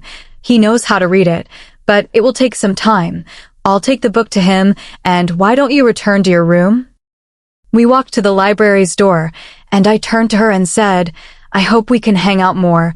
I haven't had a girlfriend in almost 2 years. Same, it's honestly refreshing talking to a female instead of alpha males all the time. I chuckled and hugged her on the side before returning to my room. I went in my room and prepared to train for the rest of the day. Today was also the day for a formal lunch in the dining room with my pack and the Royal Pack's higher-ranking Lycans. At around 6:30 p.m. I put on a dazzling gold dress and began preparing for dinner. To finish getting ready for dinner, I curled my hair and added a sparkling eye look that matched the rest of my makeup. The boys had already left because it had not taken them long to get dressed. Before walking in, I observed Carissa about to enter. She donned a short, satin pink dress that accentuated her beautiful figure perfectly. Her makeup and hair looked flawless. "You look gorgeous," we both said at the same time. We smiled as we headed inside for dinner that evening. My gaze was pulled to Sinclair, who sat at the head of the table wearing a black tuxedo that complemented his body well. "Hi," I said softly to him as I sat to his right. He gave me a small smile and said, "Hi, sweetheart." With the nickname, my heart started to flutter as usual. My glance turned to the remainder of the table, who were all looking at us closely. I shifted my look to the delectable platter in front of me, feeling somewhat warm from all the attention. My platter was filled with roasted pork ribs smothered in a delectable-looking sauce, with a Caesar salad on the side. The drink of the night was a red wine, which I assumed was really expensive. Since everyone is here, we may now begin to eat to celebrate a step closer to ending the black smoke. The night was filled with laughter, joy, and excellent food. We got to know each other better. Sinclair's presence on the sidelines troubled me, even though he didn't notice me at dinner. Throughout the conversation, he was silent. His gaze would occasionally rest on the side of my head. Every time he looked at me, a flush appeared on my cheeks. The evening was going well, but as is common, the good coincided with the bad. I should have known the evening was going to be ruined in some way. As we finished dinner outside, we could hear a storm approaching. Before we knew it, trees started falling on the edge of the park grounds. "Oh no," Aiden said. "Not again," Darius replied. With that, the ground shook. Chapter 13. Adonis jumped out of his seat and dashed to the massive windows that bordered one side of the dining hall. "Oh no, it's happening again," he said. We rushed to the windows to see if the trees were falling, but there was still no smoke. The castle stood 7 stories tall, with the dining hall on the 3rd floor. We rushed down the stairs to the castle entrance, where we discovered that the majority of the pack members are outside their homes. There was total quiet for about 5 minutes, and you could hear a pin drop. Then, from the west edge of the woodland, I spotted ethereal black smoke heading in our direction. Unlike the previous time, it was not passively floating in the air. Rather, it was quickly approaching the pack huts. "Is it just me, or is the smoke approaching us?" Aiden queried, looking at the smoke in horror.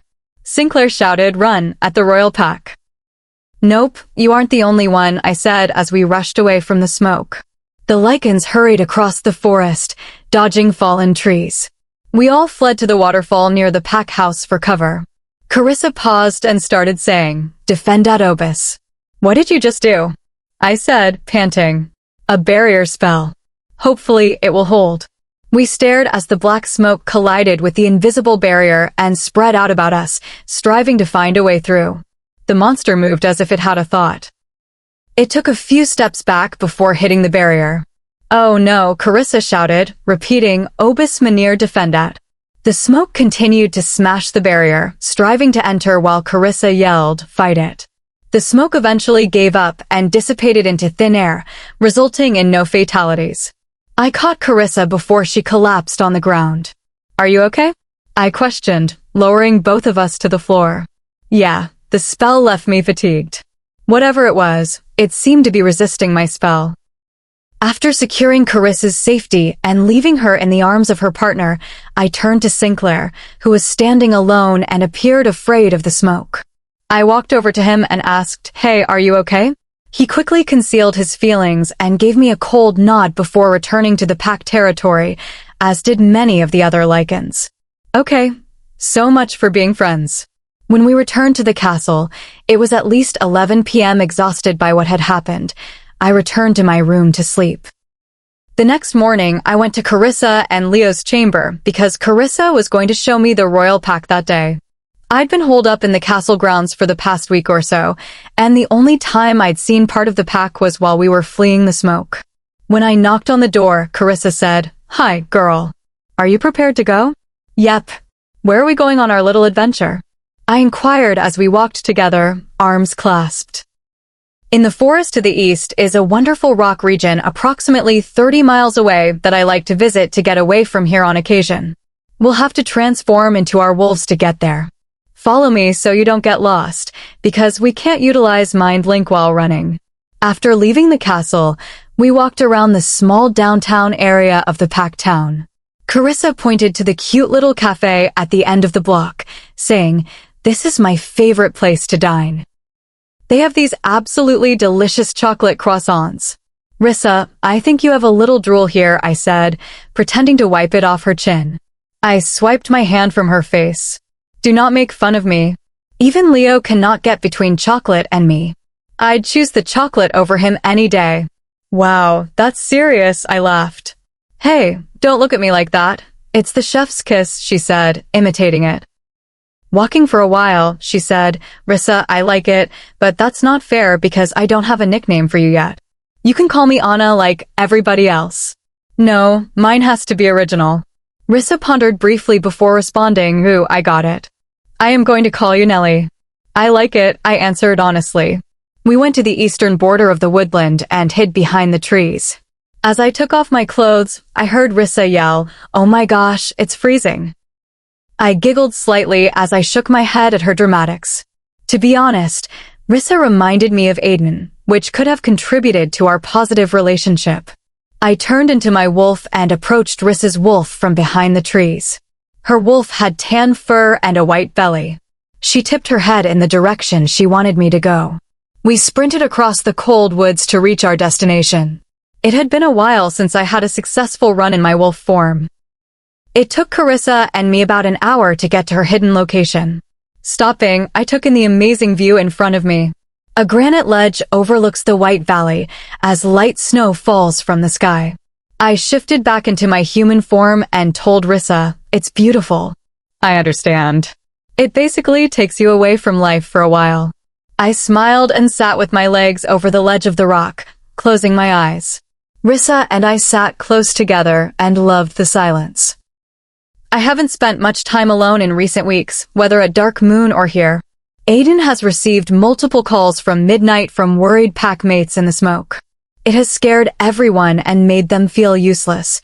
Therefore, the sooner we find a solution, the better. Rissa interrupted the silence with the question, "So, what are you wearing for the ball in 2 days?" "Did you just say ball?" I inquired, opening my eyes. "Yeah, the Royal Pack has an annual ball as a tradition that has been going on for centuries." "Wait, did you not know?" I nodded and responded, "I don't really have a ball gown lying in my suitcase." "Oh no, we have to go shopping tomorrow. Hopefully, we can find a garment that will not require alterations." "Is it like a mandatory event?" I inquired. "No, but you're still coming. Maybe Sin will even ask you to accompany him," Rissa said. "I truly don't think he likes me. He's always so hot and chilly around me. Don't worry about it. Don't take it personally. He has always had mood changes since I've known him." I chose to ignore my gut hunch that something was wrong with Sinclair Royal since she had not convinced me otherwise. His terrified stares at me, along with the smoke, raised my concerns that he isn't just experiencing one of his mood swings. Although it was another issue to deal with later, my primary emphasis right now is on obtaining a dress and a date for the ball. First world problems, right? Chapter 14. The next morning, I awoke to find my bedroom door vibrating from someone hammering on it. "Nelly, wake up. There are only so many hours in the day. We need to find you a gown for tomorrow," Rissa yelled, pounding on my door. I screamed at her while gripping my pillow to my ear. "Okay. I am awake. Stop banging." After she quit striking, I groggily got out of bed and began my day. I dressed warmly and put on a little makeup before heading to the common room to meet Rissa. "We're already late because of you, Nelly. We need to go to the dining hall for a group breakfast today." "Why?" I asked her as we walked into the dining hall. "I feel we are just catching up with Sin's translation of the book. After that, we may go downtown to acquire your gown." My stomach groaned as I sat next to Sinclair in the dining hall. We broke up to take our seats, and the table was stacked high with fruits, pastries, and other breakfast items. I grabbed some food and started eating hurriedly, groaning about the flavor, while looking over to Sin, who seemed pleased by my antics. Finishing my bite. What, have you never seen a girl eat? I asked. No, I have seen a girl eat, he said, bringing his mouth near my ear. Shivering from the sensation in my body, he continued, although I've never seen a girl react like you. I'm curious what you'd sound like when you were with me. Sin had avoided me since the attack, despite his promise that we would attempt to become friends. I hurriedly moved my face away from him, blushing profusely at his remarks. Everyone around us seemed too engrossed in their own conversations to listen in on ours. I returned to him after gathering my thoughts and told him, "You do not get to do that after avoiding me. You've been hot and cold with me throughout my time at the Royal Pack. One moment, you want to get to know each other, and the next, you can't stand the sight of me." Sinclair looked at me intently before saying, "You're correct. I'm not the easiest person to get along with, but I hope you'll give me a chance tomorrow." Tomorrow? I questioned. I heard you were going out with Carissa to find a dress for the event. I was hoping you'd join me for the ball tomorrow night. You mean like a date? It's like a date. Let this be a trial run for me to win your forgiveness. So, Anna, will you give me another chance? Sin questioned me with a beautiful smile. One more chance, so don't mess it up, I advised you. Oh, don't worry, I won't mess it up. Blushing again from his remark, I spent the rest of brunch talking about the book with everyone. How far have you gotten in translating the book? Darius questioned Sin. Before responding, Sin and Adonis exchanged weird looks. I'm almost halfway through. So far, I've just discovered the prophet's backstory and how she refuses to do anything for free. When we go looking for her, we may expect to find the same thing. I'll try to finish translating the book after the ball to find her location, Sin stated to the other guests. After we find the location, a group of us should go find the prophet, Abia, Adonis told him. That is an issue for once. We'll find out wherever the heck Abia is hiding, Leo joked. Everyone agreed with Leo, so we resumed our meal with regular chit-chat. After we finished dining, Rissa sprang out of her chair and dragged me to go gown shopping. Well, this has been fun, boys, but Nellie and I have to go find a gown by tomorrow, she told them. As Aiden dragged me out the door, I heard him mutter, "Who the hell is Nellie?" It's Carissa's nickname for Anna, keep up, Xavier said, flicking Aiden on the head. Rissa and I left before I could continue listening in on their talk. We haven't had much time to hang out since joining the Royal Pack because we've all been so busy, and I'd like to spend more time with them after this is all over. We walked downtown to Royal, Rissa's favorite gown-buying boutique. As we opened the door, we heard the bell ring and were greeted by a woman at the front desk. Despite its location in the middle of nowhere, the shop's interior included dresses and was tastefully designed. Carissa, darling, haven't you already purchased a dress? The woman asked. I have, but she hasn't, Rissa stated, pointing at me. So I need you to work your magic, Quinn, and make her look like a princess. Dear, have you met me? This girl will look like the Luna Queen once I'm done with her. The woman, Quinn, escorted us to the back of the store and said, Take off your shoes and stand on this podium so I can take your measurements. Quinn's assistant led us to the changing rooms, where Rissa could sit outside in a lounging area in front of them. I stood on the podium as she measured my hips, chest, and arms. It took Quinn around 30 minutes to measure my body and another to discover dresses that fit my body type and didn't need to be adjusted. Quinn brought several dresses and hung them in the spacious room for me to change into. I entered the changing room to put on the first ball gown, a sleeveless, pale pink dress with a flowery pattern at the bottom. Looking in the mirror after putting on the gown, I knew it wasn't going to be the winner. Rissa's expression boosted my confidence in my own opinion. I mean, the gown is beautiful. It's just not you, she told me. After agreeing with her, I returned to the changing room to put on the second gown, which was a tan dress with one flower sleeve on my shoulder that increased in number of flowers as I moved down the dress.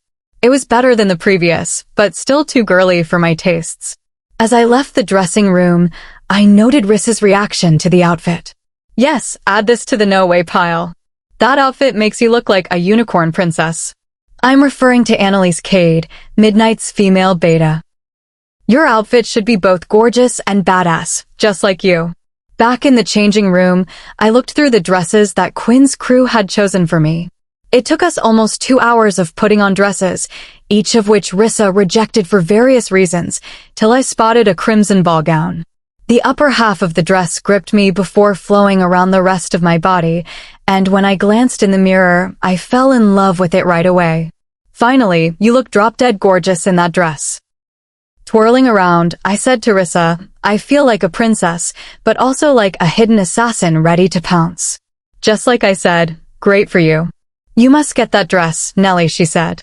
I smiled and turned to look at the dress again in the mirror outside the dressing room. I adored it so much that I decided to purchase it for the ball tomorrow, which couldn't come fast enough. Chapter 15. All Lycans and wolves were required to arrive for the ball in the castle ballroom at about 7 p.m. that evening. Rissa and I planned to spend the day getting ready and pampering ourselves. After breakfast, we went into town for manicures, and I chose a medium coffin-shaped set of matte red nails to match my dress. We also had our hair and makeup done to match the clothes. When we got back to my room at the castle, Rissa brought her dress so we could get dressed together and finish our looks. That dress looks amazing on you, I said to Rissa, who was wearing a blush pink ball gown. Back at you, she said. After Lily betrayed me, Rissa soon took over as my best friend. It had been a long time since I had a female friend, and while I adore Aiden and Xavier, who are both like brothers to me, I miss chatting about topics that I couldn't discuss with them, such as boys or fashion.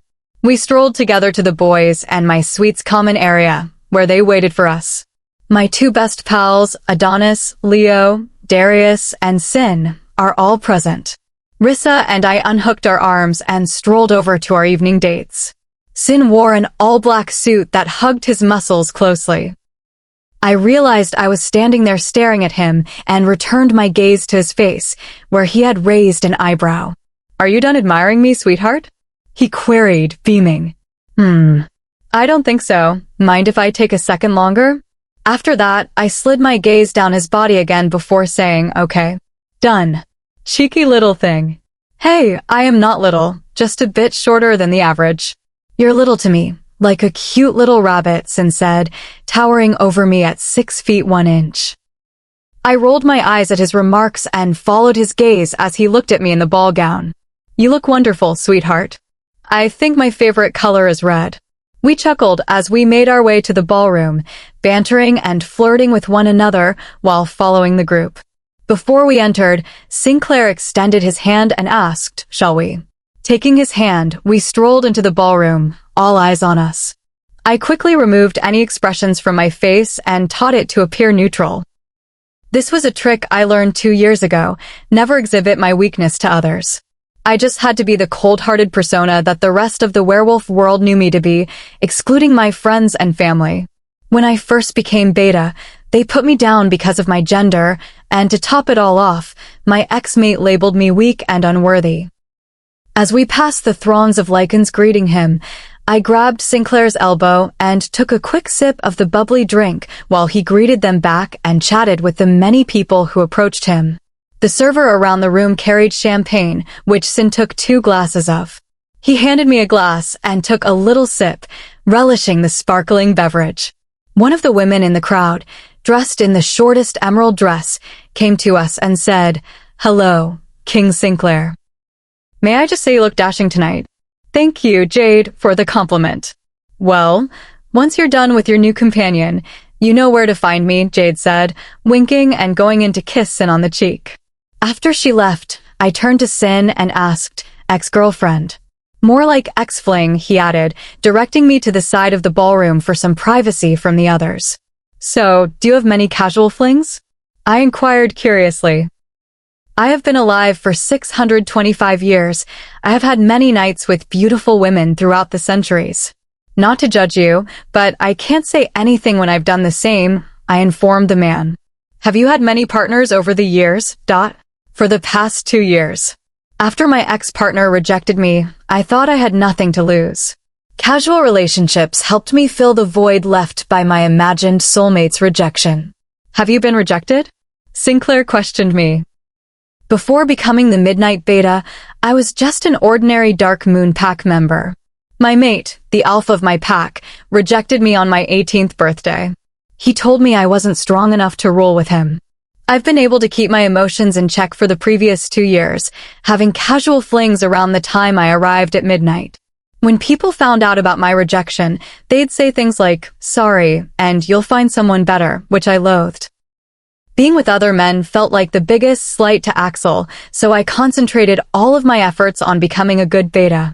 Sinclair gave me a thoughtful look before saying, "How about we take this outside?" As we walked outside into the courtyard, I nodded and took his extended hand. When we reached the gazebo, it was lightly snowing, and Sinclair offered me his suit jacket.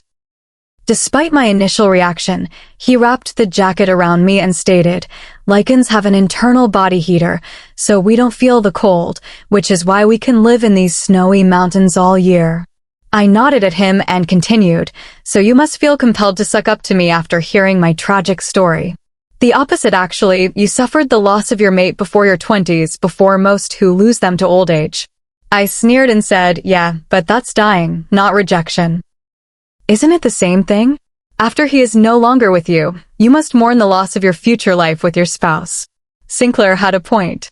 At first, I believed Axel would come to fetch me from midnight and realize he had made a huge mistake by rejecting me. When I realized he wasn't coming, I sank deep into the darkness and had a meaningless fling with a random man I met in town that year. After the rage and despair dissipated, I recognized the path of destruction I was on and redirected myself to become stronger than Axel ever was. I see the wheels spinning in your mind, sweetheart. I assume you are putting my opinion to the test. Sin asked. You are accurate. I believe I went through all 5 stages of grief without recognizing it. Sin giggled briefly before I asked, "Did you have a mate, or do Lycans have any?" Sin cast a distant glance before saying, "We have mates, but unlike werewolves, you do not meet your other half until the age of 18. I met my partner roughly 2 centuries ago. She was human and died of old age after we lived a married human life together." After a few moments of silence, Sin said, "Well, aren't we 2 peas in a pod since we both have no mates?" I grinned and asked, "Do you miss having a mate?" "Sometimes. I mean, I miss our relationship, and no one knew me better than her. But I always believed I'd outlast her, and I'm keeping my final commitment to her to live the most satisfying life imaginable." "How are you? Do you wish your mate hadn't rejected you?" he asked. I wanted to have the same relationship as my pals, but without the rejection. Previously, I relied on people to save and aid me in adverse circumstances. Following the rejection, I had to learn to fend for myself and put my own needs ahead of others. Sure, I want a mate, but I never want to be paired with that misogynistic moron that the moon goddess has chosen for me. What the hell was she thinking when she made that decision? Sinclair raised his hand, palming my cheek. "Well, I'm glad he rejected you. At the very least, I now have a chance with the great Analise Kade. I think extraordinary is way out there for me, but I will take the compliment anyway. No extraordinary isn't as high as it should be, you gorgeous, strong, independent woman." Sinclair pressed his face against mine as he whispered, "And God, do you make mine want to pull you close." With that, he placed his lips to mine. Chapter 16. We were so focused on one another that we didn't notice Rissa approaching us. We kissed beneath the night sky, weakening my knees. I closed my eyes, increasing the flutters in my stomach. I placed my hand around his neck, bringing his face closer to mine, and my heart raced as he held me close. "Sin, it's time for your speech. Oh my God, I am sorry." As I struggled to catch my breath, I took my lips away from Sin and turned to Rissa, whose cheeks flushed with embarrassment for disrupting our moment. My cheeks matched Rissa's after being caught sharing a moment with the Lycan King. "It is fine, Carissa. We will meet up with you. Could you get the crowd ready for me?" Sin asked. "Of course." Sin's back was turned away from Rissa, so after he finished speaking, he returned to look at me. Looking back, I watched Rissa's lips move. "We'll talk about it later." We waited until Rissa was out of earshot before starting to talk, and she nodded in answer. So, I trailed off, waiting for Sin's response. "Right now, I need to deliver my annual speech. Meet me in my office tomorrow, honey, and we'll pick up where we left off," Sin said, brushing a delicate kiss against my lips. I blushed as he took my hand and led me back to the ballroom for the gala. I couldn't fully digest our kiss since I'd just kissed the Lycan King. Sin led me to Aiden and Xavier, then climbed the stairs to stand above everyone. "Why are you so red, Anna?" Aiden questioned me. "No reason," I said immediately. "It's because she was having a romantic moment with the king outside," Rissa stated as Leo, Darius, and I joined her. "You're kidding, right?" Xavier inquired, surprised. "Nope, if I hadn't interrupted, it was getting pretty intense." "So the old man is finally interested in someone." "I thought he was going to be alone forever," Darius said. "At least he's finally dating again. How about you, knucklehead?" Leo spoke to his brother. "I could call the many girls in my contacts, jerk," Darius grumbled. "What contacts?" "The only girls in your contact are me and your mother," Rissa stated. "Yeah, and you aren't going anywhere near my girl," Leo said possessively. The identical brothers bantered back and forth until Sinclair introduced himself, with Adonis standing to his right for formality. "Hello, Lycans. Thank you for attending our annual gala. A few weeks ago, we were fortunate to have the presence of the Alpha, Beta, and Head Pack warriors from the Midnight Pack to help us with our problem. Every day, our court moves closer to resolving the black smoke issue. We will do everything in our power to protect your family and the pack. With that, let us put our worries aside for one night and enjoy our farewell dance at the gala." Sin came back down the stairs and approached me, extending his hand, and asked, "May I have this dance?" How cliché. Nonetheless, I took his hand as he led me to the dance floor, and for the first minute, we simply danced in peace. I put my head on his shoulder and felt him all about me as he twirled me around the dance floor, and his proximity reminded me of our kiss in the icy gazebo. "Sweetheart, I don't think I've said you enough tonight, but you look lovely," Sin remarked to my face. I moved my head so I could look him in the eyes and said, "Thank you. You are also handsome. I truly enjoyed getting to know you more tonight." Sin smiled at me as we danced the rest of the song. When the song finished, everyone filed out of the ballroom in groups to avoid overcrowding, and Sinclair and I joined the line to go. "I'll walk you back to your room," Sin said to me. We nodded and walked back to my room, hands unlocked. When we arrived, Sin did not let go of my hand, but instead brought me closer to him, detaching our linked hands and wrapping them around my waist. "Meet me at 10 tomorrow morning in my office, sweetheart." "Okay." Sin, like the gentleman he is, carefully took my hand and brought it to his lips, kissing the top of it before kissing my cheek. "Good night, sweetheart." "Night," I said quietly as I entered my room and locked the door behind me. Xavier and Aiden were sitting on the common room couch, Xavier with his brow lifted and Aiden with his head turned toward the entrance. I ignored them and rolled my eyes as I headed into my bedroom to remove my clothing and cosmetics. In bed that night, I thought about Sinclair's kiss and how I might find love after all. Rissa barged into my room as I was getting ready that morning, just before my appointment with Sin. "Tell me everything," she said, leaping onto my bed. "Nothing significant happened. We just talked and kissed. You stopped us right in the middle of it. So it means you're in a relationship, correct? Did he ask you out?" She blurted out one inquiry after another. "Rissa, slow down. Yes, we have a connection. He is the first guy I've enjoyed since my ex-partner, for reasons beyond just a distraction. He also asked that we meet at 10 o'clock today. Why didn't you tell me sooner? And why are you still in your room? Go." Rissa spoke as she pushed me out of the midnight suite. As I proceeded down the corridor, Rissa said, "Tell me every detail later." After giving her a thumbs up, I went to Sin's office, where he was having a meeting with Adonis. They both appeared afraid until Sin noticed me approaching the door, at which point he concealed his face. Over the past few weeks, I've noticed that the two of them have a habit of harboring secrets, and when they saw someone, they immediately covered their faces.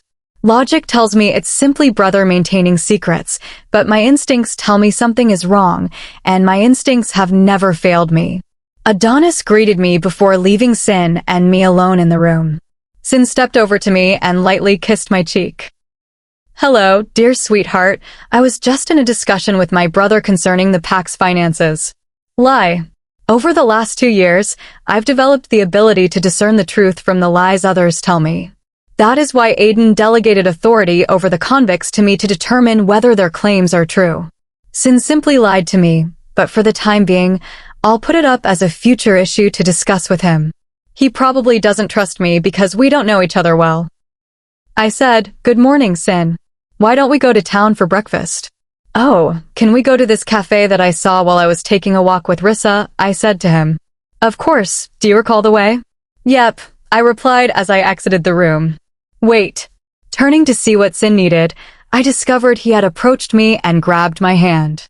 "Okay, now let's go," he said to me. As I grew intrigued with his movements, I secretly followed him outside the castle. Our journey to the modest cafe was quiet as we basked in the sun. When we arrived, Sin said, "Why don't you get us a table while I order?" I nodded and requested, "Could you please get me those chocolate croissants?" "Of course, sweetheart," he muttered, kissing my forehead. I took a table in the corner outside so we could have some solitude. After a few minutes, Sin emerged from the cafe, accompanied by a waiter pushing a trolley full of food. Sin took a seat as the waiter left the trolley of food right close to our table. He took 2 plates from the trolley and placed them in front of the 2 of us, while Sin grabbed 2 mimosas. He handed me my chocolate croissants and then filled each of our plates with various types. "Good," Sin asked after taking a piece of his meal. Without saying anything, I simply nodded and took another bite of the delectable treat. I finished my bite and asked Sin, "So, how far along are you with translating the book?" "Almost there. I should be done by tomorrow," Sin said, taking a bite of his pancake. "Did you decide which group will go find the prophet?" "Yes, Adonis, and I completed it yesterday. It will be everyone except your Alpha Aiden and Darius in case something goes wrong while we are looking for Abia." We shifted the subject and continued with a casual conversation to get to know each other more. We were almost finished with our dinner when Sinclair's phone rang, interrupting our talk. Sin answered the phone, his demeanor shifting from casual to urgent. When the call finished, he said, "We have to go now." Chapter 17. Sin began fast walking back to the castle, and I hurried to catch up with him. "Wait, what happened?" I queried once I was close enough for him to hear. "Adonis helped me interpret the book this afternoon, and I finally got it. He knows where Abia is." Saying this, Sin transformed into his Lycan wolf and dashed for the castle. I transformed into my gray wolf and ran behind him. Sin had already been waiting for me on the castle steps minutes before I arrived. Sin's wolf was about twice as large as mine, with black fur and a scar near the eye. I wonder where his wolf got that scar. Sin moved him to signal to me to follow him because we couldn't communicate. We walked in our wolf forms to his office, where everyone else had already come. Sin unlocked his drawers for more clothing and offered them to me once he changed back. Werewolves were not terrified of being unclothed because we were every time we shifted. We rarely have clothes on. Normally, we are attacked by rogues. Adonis began the conference by saying, "Abia is in Steeny Forest, Evia." "Where the heck is Evia?" Rissa asked. "Greece. I have already ordered my tickets for tomorrow, so I'll spend the day packing." Adonis spoke. "I'm not sure how long it will take us to find her exact location, so pack for at least a month. Make sure you bring your weapons. We don't know what's out there," Sin explained. Before leaving the office, I kissed Sin on the cheek and said, "Thanks for our little date, even though it was cut short." He placed his arms around me, pecked my forehead, and said, "After this short break, we're going on a date with no interruptions." "I'd really like that, Sin," I said. "I'll see you tomorrow, sweetheart," Sin said softly, pushing me out of his arms and missing his warmth. After the meeting, I returned to my room and changed into a sports bra and leggings before heading to the castle gym to work out. I began with a quick warm-up before heading up to the punching bag and hitting it with my full strength, alternating punches. Going to the gym was always a method for me to clear my mind and focus solely on my punches. I don't want to think about what will happen if we don't discover this prophet. The dark smoke would most likely obliterate the remainder of us. "Anna, good thoughts," I told myself. After about an hour and a half, I returned to my room to shower. After my shower, I came out of the bathroom and began packing, throwing a variety of gym clothing and 3 pairs of combat boots into my large rucksack. In the second zip, I included all of my guns and knives as weapons. Because we were going to be hiking a lot in the forest, I brought a gallon water bottle and plenty of snacks. I finished everything in around 3 hours before having a break with the lads to catch up. God, it feels like we have barely seen each other since we have been here, Xavier exclaimed. That's because she's too busy replacing us with Rissa and Sin, Aiden explained, pouting gently. I'd never replace you two, even if you're both rude. Annoying. Wow. Xavier, what are your thoughts? I feel Anna requires a reminder of how irritating we can be, Aiden explained. You're right, Aiden. I completely agree with you, Xavier said as he and Aiden approached me. Knowing what they were about to do, I rushed across the room. Oh, heck no. Please do not do this to me again. I will be very kind for a month.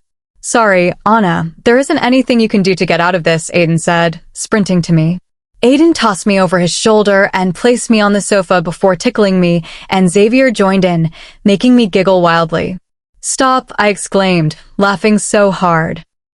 After about a minute, they paused and sat on either side of me on the sofa. I'm happy for you, Aiden said once everyone had calmed down. Huh, I replied, bewildered. I haven't seen you this carefree in a long time, although you still are a stoic person sometimes, Aiden told her. Rolling my eyes at his response, Aiden added, I'm glad you like the Lycan King. I know the whole mate scenario made you think you'd never be with anyone, but you now have someone you may perhaps love in the future. You will always have us, but now you may have someone else to accompany you, Xavier told Aiden. I began, but was interrupted by a huge boom from outside. Looking out the wide window in the room, my heart sank at the spectacle outside, and the ground beneath us began to shake. Not this again, Xavier shouted, rising from his seat on the couch. Despite Aiden's movement, we all hurried out of the suite to leave the castle as soon as possible. When we arrived at the front, I saw the same scene as before, with all pack members following Rissa, Leo, and Darius to the waterfall we had previously visited. Sinclair led the crowd from behind, along with Adonis and the boys, and I was going to follow them when I heard a little cry from behind. Mommy, where are you? The little girl near the woods asked her mother. Oh no. The trees were already falling, and the earthquake had passed. It wouldn't be long until the smoke appeared. Running quickly towards the jungle to meet the little girl, I bent down to her level and said, Hey, Princess, your mother is probably with everyone else. I need you to run as fast as you can with me that way, okay? She nodded and started running in the direction I had previously specified. Before following her, I peered behind to make sure the smoke hadn't already appeared. Fortunately, she was a Lycan, so she was about halfway there before I caught up with her. We were almost at the falls when I detected a change in the air, and while still running, I looked behind me to see black smoke approaching us swiftly. I yelled at the little girl, faster. She used her Lycan powers to race faster until she reached the ground, when Rissa opened a small gap in her shield to let her in. Nearly there, I heard a roar, ANA. Sinclair screamed at me before the smoke obscured my vision. Chapter 18. Is this how death feels? I questioned in my mind. Everything around me was dark, with no light to see. I moved blindly forward, hoping to escape the darkness of my surroundings. I rapidly pass by, and when I turn, I see a new globe of light to my left. Walking close to it, I touch the globe to see what happened. Nothing. Of course, I had been thinking that it shouldn't have been this easy. Before I could move away from the globe, a brilliant glare arose, compelling me to cover my eyes. When I looked back, the ball of light started to swirl around me. The chant Non enim inveni eam, Regina Nostra began. Tendrils of light from the ball flew over to me, gripping my wrists. What is this? I yelled, straining to pull my hands away from the light. My survival instincts kicked in, and I began to employ my werewolf abilities to escape the grasp of the light. Digging my feet into the ground, I pushed with all my might, but had no success. What is happening? The ball began singing again, Regina Nostra, Analise Kade. Regina Nostra, Analise Kade. Still straining to break free from the phantom object's grip, the ball of light approached my face. Regina, Regina, Regina, Regina. The chanting faded as I lost awareness of my body. When I regained consciousness, I began screaming before my body enveloped me. When I realized it was Sin, I buried my face in his shoulder and attempted to calm my breathing. I began to wonder how I was still alive. The last thing I remember was black smoke touching me, and then I was transported to a different dimension of darkness. When I finally calmed down, I tried to pull my head away from his shoulder, but Sin wouldn't let go. Rissa, Aiden, and Xavier hugged me while I sat on Sin's lap.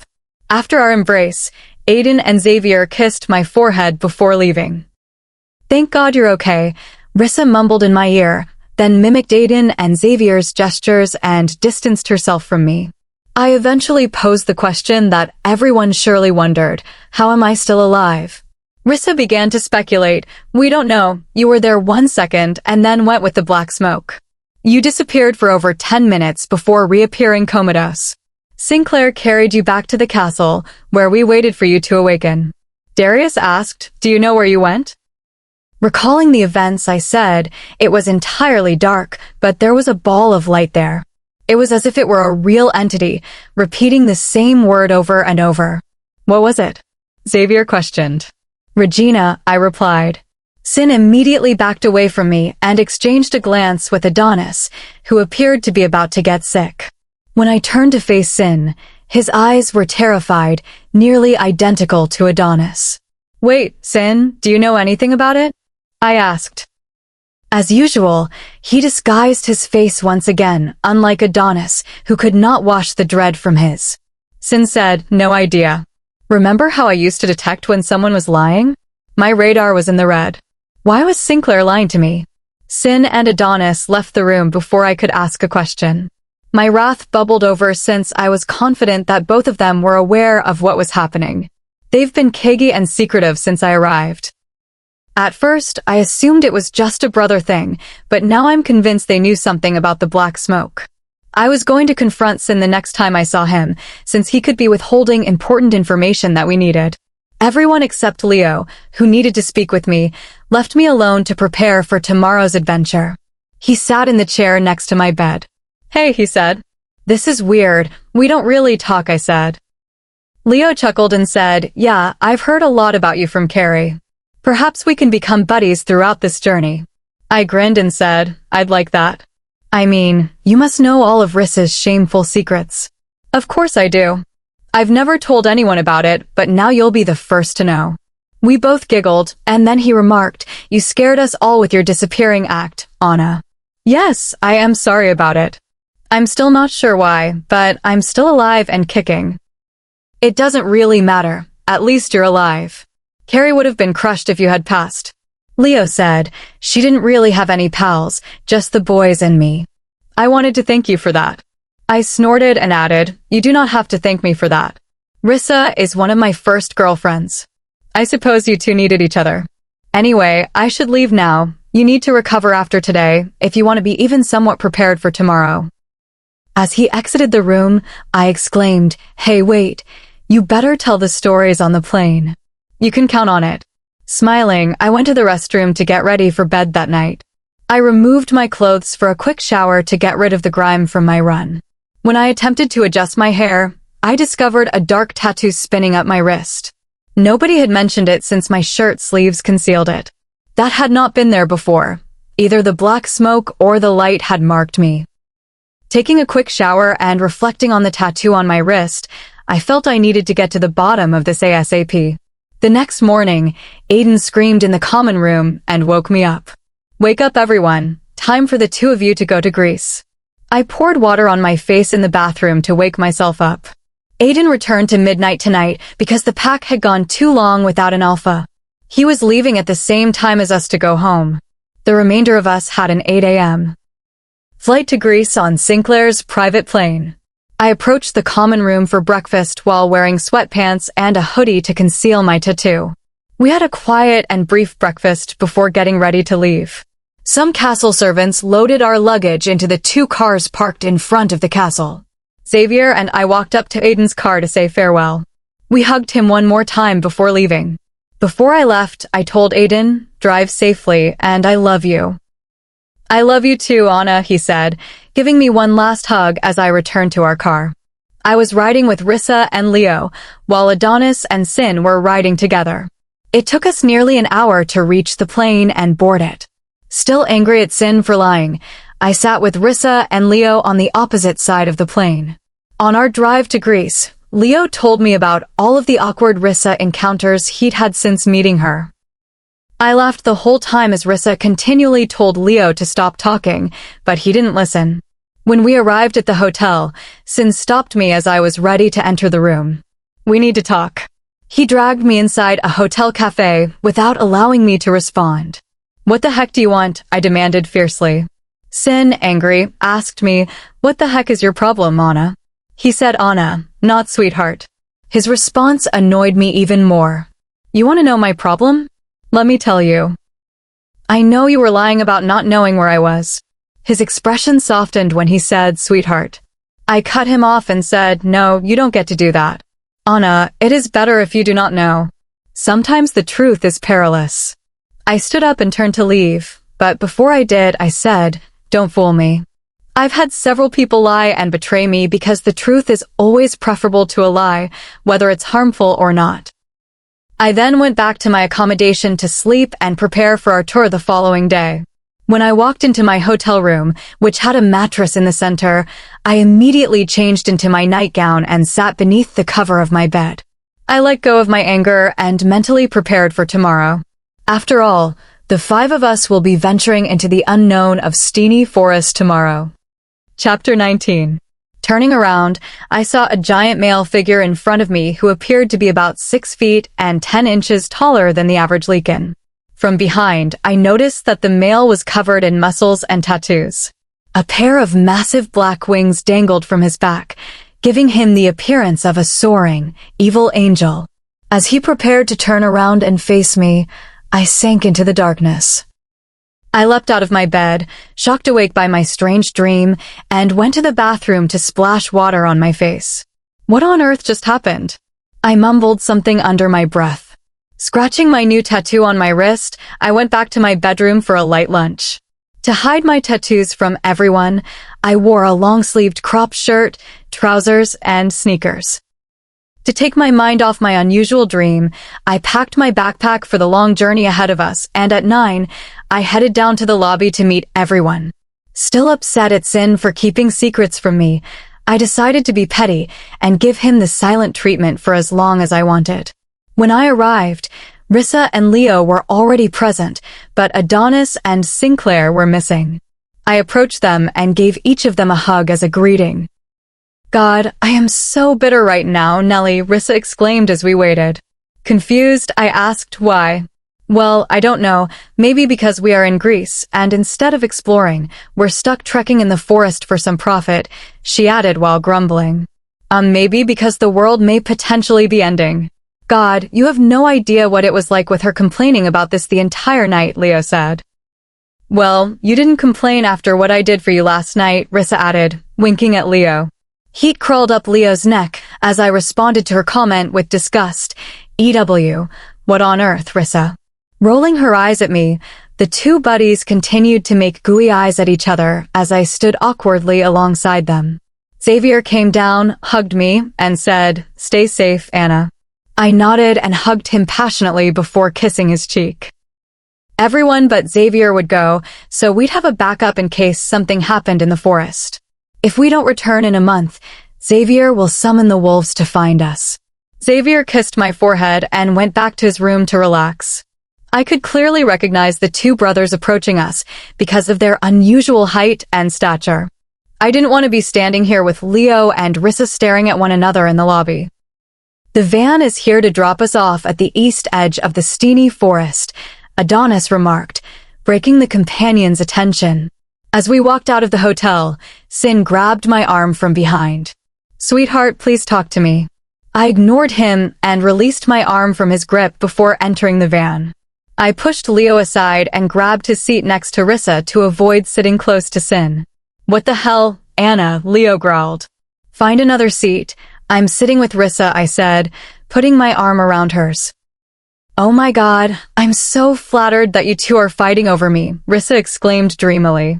Leo and Rissa rolled their eyes at Rissa's antics as Sinclair reached the van's back.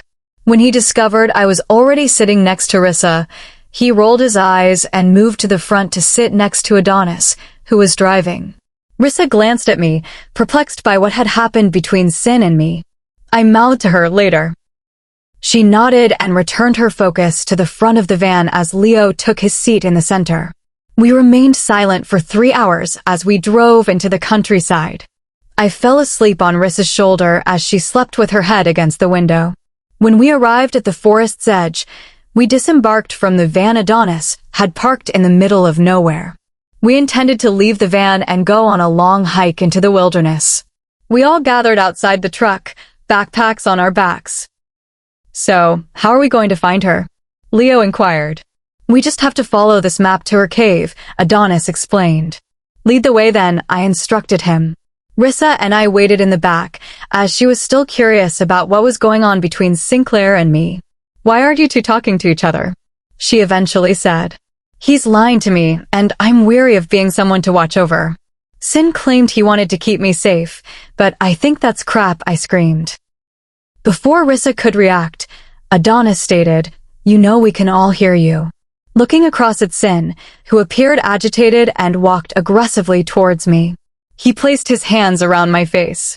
As he spoke, he said, "Believe me when I say this.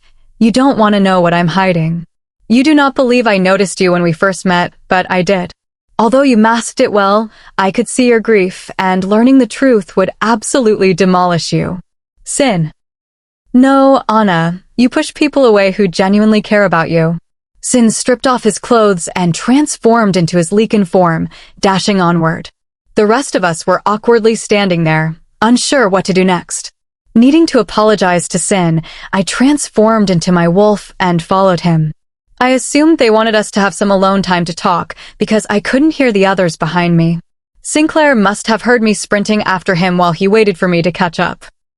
He tilted his Lycan head, signaling for me to follow him.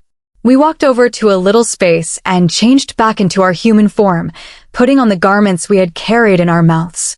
"Sin, I apologize. I'm not used to people caring about me. The people I let in usually disappoint or betray me. Anna, not everyone is like your ex-mate. How could you possibly compare me to him?" Sin commented, offended. I looked down, horrified that I had unwittingly put Sin in the same category as my terrible ex-mate. Sin has been nothing but kind and honest to me, whereas Axel used me as a sidekick he could have whenever he wanted. I did not intend to compare you to Axel. I suppose I'd prefer not to trust and be alone, not fearful of people betraying me. You can't end every relationship because you have trust concerns. One day, you're going to have to let more people in, Sin answered with a calm smile. Feeling brave, I stepped up to where Sin was sitting and plopped down in his lap. Moving my head down to his ear, I murmured, "Am I forgiven for being stupid?" Dragging his lips down my neck and back to my ear, he whispered, "I can be persuaded, sweetheart." Sinclair turned my face to him and kissed my lips. Pushing him against the tree behind him, I took control of the kiss. I slid my hands down his abs as he drew me closer. I said Sin into his mouth. "Are you sure about this, sweetheart?" "Here in the woods." "MMHM," I replied, as his hand moved from my back to my side. "Now, Analise, are you sure?" Sin questioned as I pressed closer. Before I could give him a nod, the bunch entered and saw us in a deep embrace. "What on earth did we just walk into?" Adonis inquired, whirling around. Sin and I rose from our positions on the ground, dusting ourselves off. I pulled my fingers through my hair to remove the tangles, exactly like Sin did. "You could have waited at least an hour for us," I said, annoyed by how flustered I was. "Oh, love, who do you think I am? I need more than an hour to spend time with you," Sin said. "Okay, enough. We don't need to hear this," Rissa said quietly, closing her eyes. I cannot believe you." I said, "Weren't you and Leo basically staring at each other in the hotel lobby?" She stuck her tongue at me, and I responded, "Okay, girls, we don't need your childish." Before Leo could continue, we heard a massive roar from within the jungle. I dashed to my luggage to get a sword before putting the sack in my suitcase. Looking around, I realized that everyone had their chosen weapon in hand, ready to attack. So, what do you think, run or fight? Rissa questioned. Just as I was about to speak to her, we heard another tremendous roar and discovered an enormous beast the size of a tree. Rissa, spell now, Sin said. Oh, okay, so fight, she said. Rissa. Okay. Ignis, she whispered as the beast caught fire but remained unharmed. Oh well, this is just great. Its stupid hide is fireproof, Rissa thought to herself. Rissa said, Oxiditis bestia again. Nothing hurting the beast came crashing towards us as Rissa cried, my spells aren't working against it. No way. I grabbed my blade and charged at the beast, full power. I swung at it, sending the edge of my sword straight through his leg, cutting it. Instead of harming him, the beast's leg dissolved into smoke and reappeared in perfect condition. Well, great, I said to myself. Adonis shouted, A&A run, from behind me. I turned to follow the rest of the gang away from the beast. I heard thunderous footsteps behind us, signaling that the beast was still on our trail. It is a dreadful beast composed of darkness. It's meant to be a mythological creature only in stories, yet I believe it's real. Only a light spell can maim it, Adonis said as we fled. We kept fleeing as Rissa directed her spell toward the beast, Offerat Eum Lux. It collapsed to the ground in front of us, releasing a terrifying shriek. Until fading into the air, it said, well, wolves, you passed my first test. You have 3 more to go before I, the greatest Abia, appear to you. The greatest Abia is very narcissistic, Leo muttered. Not only is random black smoke killing people, but we also have a prophet with a savior mentality. I told her, whatever, let's do what she says and find her. Chapter 20. As he placed gentle kisses on my neck, I arched my back. He then returned to my ear, causing me to sigh softly. Who do you belong to? He whispered angrily in my ear. You. I belong to you, I yelled passionately. Damn right, only me. He held me closer, his touch sending me on a high. I sighed with delight as he muttered possessively, I am the only one who touches you like this. Yes, oh yes, I mumbled incoherently, completely immersed in the feeling he was giving me. I tried to bring my face up to his, but he refused. I want to see you, I said. Not today, my brave and gorgeous girl. You will see me soon, he said. Just as the dream reached its peak, everything blurred, and I disappeared into the darkness. I sat up straight, my heart racing and small drops of sweat running down my face. My hand tattoo itched as I scratched it hard, just as it had before. Looking around, I observed that everyone was still sleeping by the campfire we had made for the night. It had been a week after our incident with the tenebrous creatures, and we had followed the route to Abia. We carefully made our way through the Steeny forest, having yet to finish the other 2 challenges. To calm myself, I got out of my sleeping bag and went slowly away from our campground. Who was that man, and why was I having such an intense dream about him? This was my second dream about the same man with wings. The first occurred around a week earlier. Frustrated at not knowing anything, I swiftly stripped naked and shifted into my wolf. I fled, hiding my garments beneath a tree and staying nearby in case there was any danger in the forest. Remembering the intense feeling of pleasure, I raced faster to avoid those feelings. From what I could gather, the man had dark hair, which I tugged, urging him closer. Stop. Stop thinking about him, or I will never stop being flustered. I was so focused on the man in my dream that I didn't notice Sin's black Lycan running behind me. I discovered in his mouth that he was clutching both his and my garments, which I had concealed. I dashed behind a tree, handing my clothes to me to change so Sinclair wouldn't notice my new tattoo. I've been hiding my new tattoo under long sleeves for the past week because I don't want to make a big deal out of it. I knew the others were still worried about what had happened to me as the darkness enveloped me. I came from behind the tree and moved over to where Sin was standing. Hey, why did you run off in the middle of the night? He was asking me. There's no cause. I'm just experiencing an intense dream about another man. Nope, just got a little hot, I responded, lying. Oh, okay. We should return to camp now, sweetie. We're guessing we'll run into our next task tomorrow, he replied casually. Yeah, just give me a minute then I'll come back. He nodded and walked back to camp, leaving me to sit on a little log near where we were standing. I rested my head between my legs, thanking the moon goddess that Sinclair hadn't detected my flustered state. Feeling horrible about lying to Sin, I took a deep breath of fresh air before following him back to camp. When the 5 of us awoke that morning, we went hunting for breakfast. After an hour or two of relaxing around the fire and eating, we packed up and started our journey. Some days, we would stroll in perfect solitude and just appreciate the forest, while other days, we would joke and converse with one another. God, how much longer until the next task? I'm so bored with walking, Rissa grumbled. Who knows? It doesn't say a distance on the map, Adonis responded. Well, that's just great, I said under my breath. Agreed, Rissa muttered, assuming she had heard me. We walked for another 5 hours, taking roughly 30-minute rests in between, until finally stopping. The 5 of us stood in a horizontal line, looking over the massive abyss between our pathways. Well, great, we found it. The next task, Leo said to us. The abyss was 70 feet wide, with an endless bottom and no means to traverse it. Plans, anyone? Rissa asked. Let's take a break, and then we will figure out how to get across, Sin said to him. We all sat near the rock, both lying and sitting on the ground, exhausted from walking. Sin sat next to me and pulled me into his lap.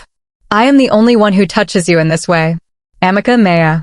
I jumped out of Sin's lap as if he had electrocuted me and landed hard.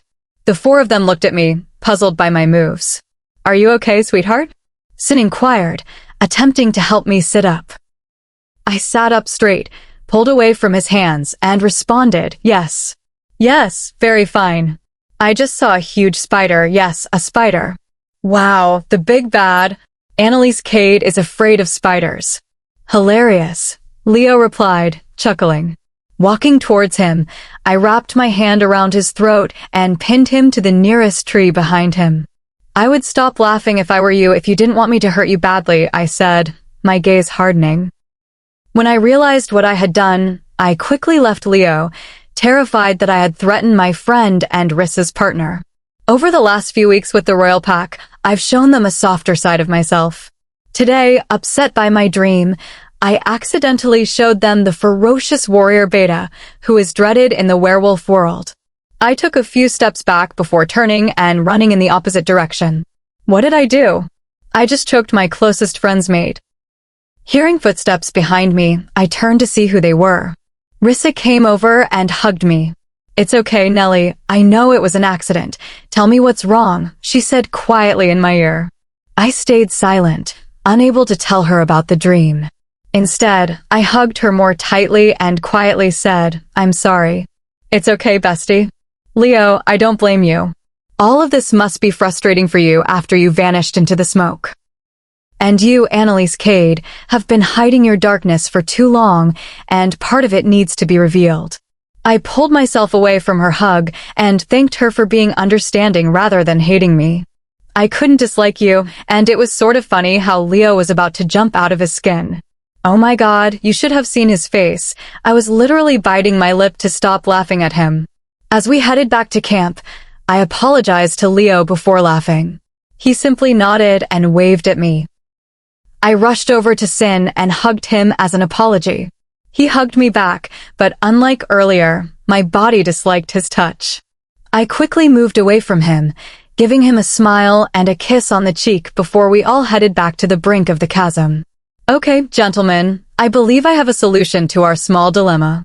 Rissa, could you cast a spell for us to walk over? Adonis asked. I mean, I can do floating stones, but only one person at a time, she went on. Okay, let's do that. Who wants to go first? Sin said. I guess I will, I replied when no one else did. Before starting the procedure, Rissa approached me and asked, Are you sure? I'm not sure how great this spell will be. I turned towards her, placed my hand in hers, and said, I trust you, Rissa. I removed my backpack and placed it on the ground so Rissa could spell the bags to float over. She nodded, then mumbled, Nos errare lapides. The first stone appeared in front of me as I jumped onto it. I continued to jump from stone to stone, progressing over the chasm. As I was ready to jump onto the next stone, a filthy flock of nasty-looking birds attacked me, almost knocking me off balance. "Oh, you must be kidding me," I shouted.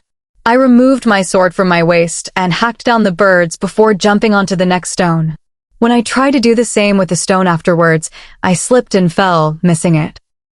Thankfully, Rissa could shift a stone right beneath me, allowing me to fall on it. "This, put the birds on fire," I shouted, shooing them away from me. "I cannot. I can only cast one spell at a time," she said as I climbed onto the stone in front of me.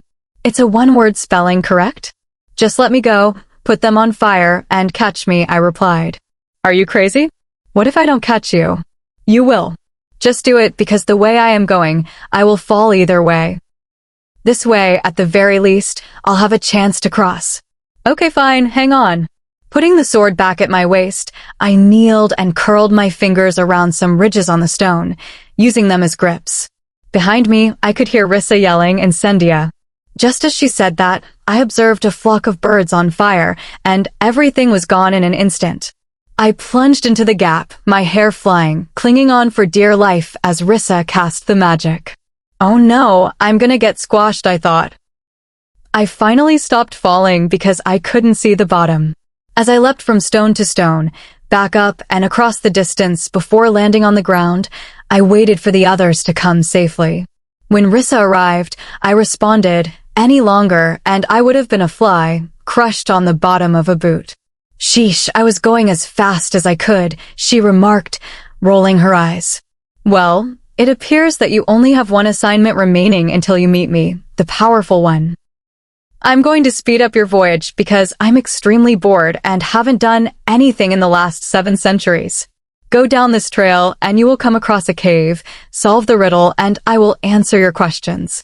Until then," Abia said in her shadow, disappearing into thin air. "How on earth is she snarky?" "Hasn't she been isolated for eons?" was the reply. We continued straight for the next 2 hours, looking for the cave Abia mentioned. "Hey, sweetheart, are you okay?" Sin and I were at the back of the group. "Who in the heck do you belong to?" When he attempted to hold my hand, I replied, "Yeah, I'm perfectly fine." "Are you sure? Ever since last night, you have been acting weird." "You. I belong to you." Yep.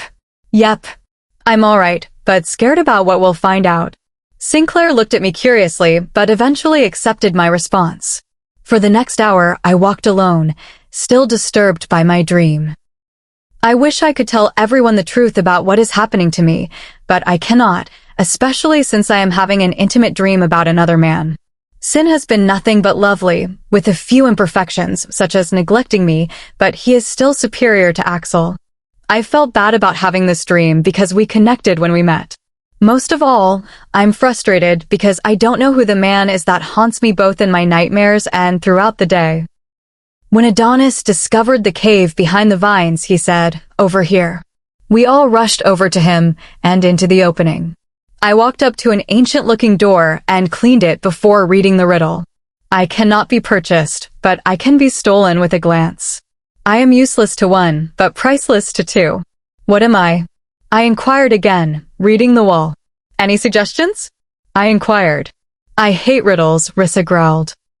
Sinclair stayed silent on the cave's side for the next 10 minutes while Adonis, Rissa, and Leo debated about the puzzle. Looking at the question again, trying to think while the others banter behind me. "Worthless to one, priceless to two," I whispered, speaking loudly to help myself understand the phrase. "What the hell, I don't know." I recognized it after a time of attempting. Sinclair moved over to the riddle and adjusted the dial.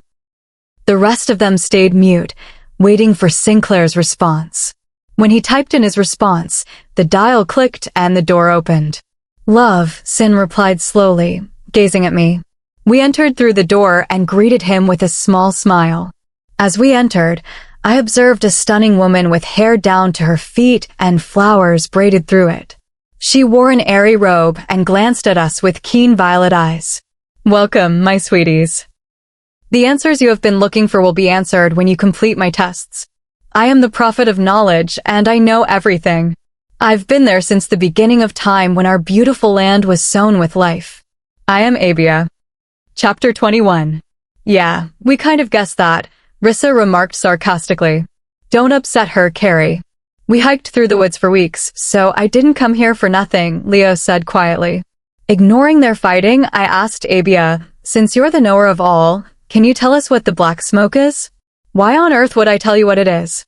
My temper flared as I calmly responded, because we went through your trials to prove ourselves worthy of your answers. Oh, I know, but what's the fun telling you now than finding out later? You've got to be kidding me, I muttered quietly. Heavens no, I broke 3 nails to get here. You better tell us what the smoke is before I poke you with Nellie's sword, she said to herself. First of all, I am immortal, thus I will not die. Second, I never stated I wouldn't respond later after a story, and don't worry, it won't be too long. Look, Abia, we worked hard to find you, and people are dying, so just tell us what the smoke is and we'll be on our way, I replied to the prophet's comment. And I have been stuck in the middle of nowhere with barely any company for centuries, so you are going to listen to my story anyway. Girls, please listen to her story. She's obviously not going to let this go, so the sooner she tells us, the faster we can leave, Leo concluded. Wonderful. I'd like some tea before we start, Abia replied as she ventured deeper into the cave. She brought us to the center of the room and waited for us to gather. Grab onto each other's hands and close your eyes if you don't want to go blind, Abia said. When we held on, she murmured, Dedigit imaginum in domum suam.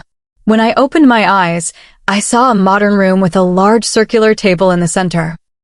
Abia grabbed a chair and served everyone with chamomile tea before taking the last seat. Where are we? I asked. Instead of answering, Rissa said, it was always here. She just unveiled the room for us to see. Well, to more important matters, wait, never mind. I have to go to the bathroom real quick, Abia stated before disappearing into thin air. You're joking. We'll be here forever, Leo replied, leaning his head on the table. Looking out to Sinclair, who was quieter than usual, asked, Hey Sin, are you okay? His face was covered in a troubled expression, like Adonis, who appeared to be about to break out in hives. Before answering, Sin pinched the bridge of his nose. Why are you flinching away from me? Pretending I don't know what he's talking about, I said, What are you talking about? Sinclair slammed his fist onto the table, grabbing everyone's attention. I've never seen Sin like this before, with a hint of lunacy in his eyes. The Sin I know is cool, collected, and kind. Before I could respond, Sin looked down at my wrist, where my tattoo had popped out of my sleeve. He grabbed my hand firmly and slid my sleeve up my arm to see my new tattoo. His and Adonis' faces turned white when they noticed the marking on my arm. When did you get this? Sin questioned me aggressively. Adonis, next to him, appeared to be close to passing out from the panic crisis he was undergoing. Although he was murmuring too quietly for me to hear, I was able to catch some of his words. Oh no. Oh no. He is going to destroy us. I turned to face Rissa and Leo, who shared my confusion regarding the two brothers' actions. Sin and Adonis were known for their serenity and fearlessness, but today they were acting differently. All I know is that my first conclusions were correct, and they learned something. I had had enough of Sin's aggressive attitude and ripped my hand free from his grip. I'm not sure what's wrong with you or Adonis, but don't touch me like that again. Understood. As much as we would love to hear the rest of your lover's spat, let me begin my story, Abia said with a giggle. Be my guest, I replied. Eons ago, Gia created Earth, the habitat for all species. She also created werewolves, which are half human and half wolf, albeit they did not exist until half an eon ago. She made me from a field of hyacinth flowers, which are endemic to Greece. Residing on Earth with only Gia as my employer, we worked on the creation of supernaturals and humans, creating distinctions between them to make werewolves the superior race and have them defend humans. 2 millennia later, before Gia bore herself into the continents of Earth, she created one final being. Born from chaos and destruction, this being thrived on people's fear and death, and, because darkness exists in all living things, this soul became the most powerful creature to walk the earth, dominating over us all. Abia sat quietly in her seat, drinking her tea and waiting for her to finish her narrative. Mortals are such peculiar creatures. Why did we listen to that story for no reason? I asked. Abia raised her head towards Sin and Adonis. I'm guessing you two know?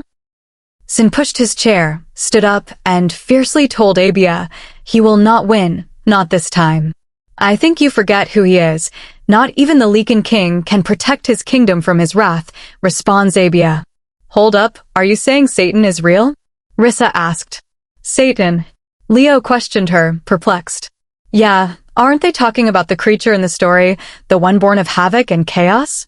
They're not talking about Satan, that's impossible.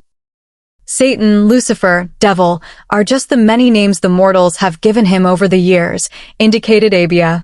Rissa, Leo, and I stared at her in response.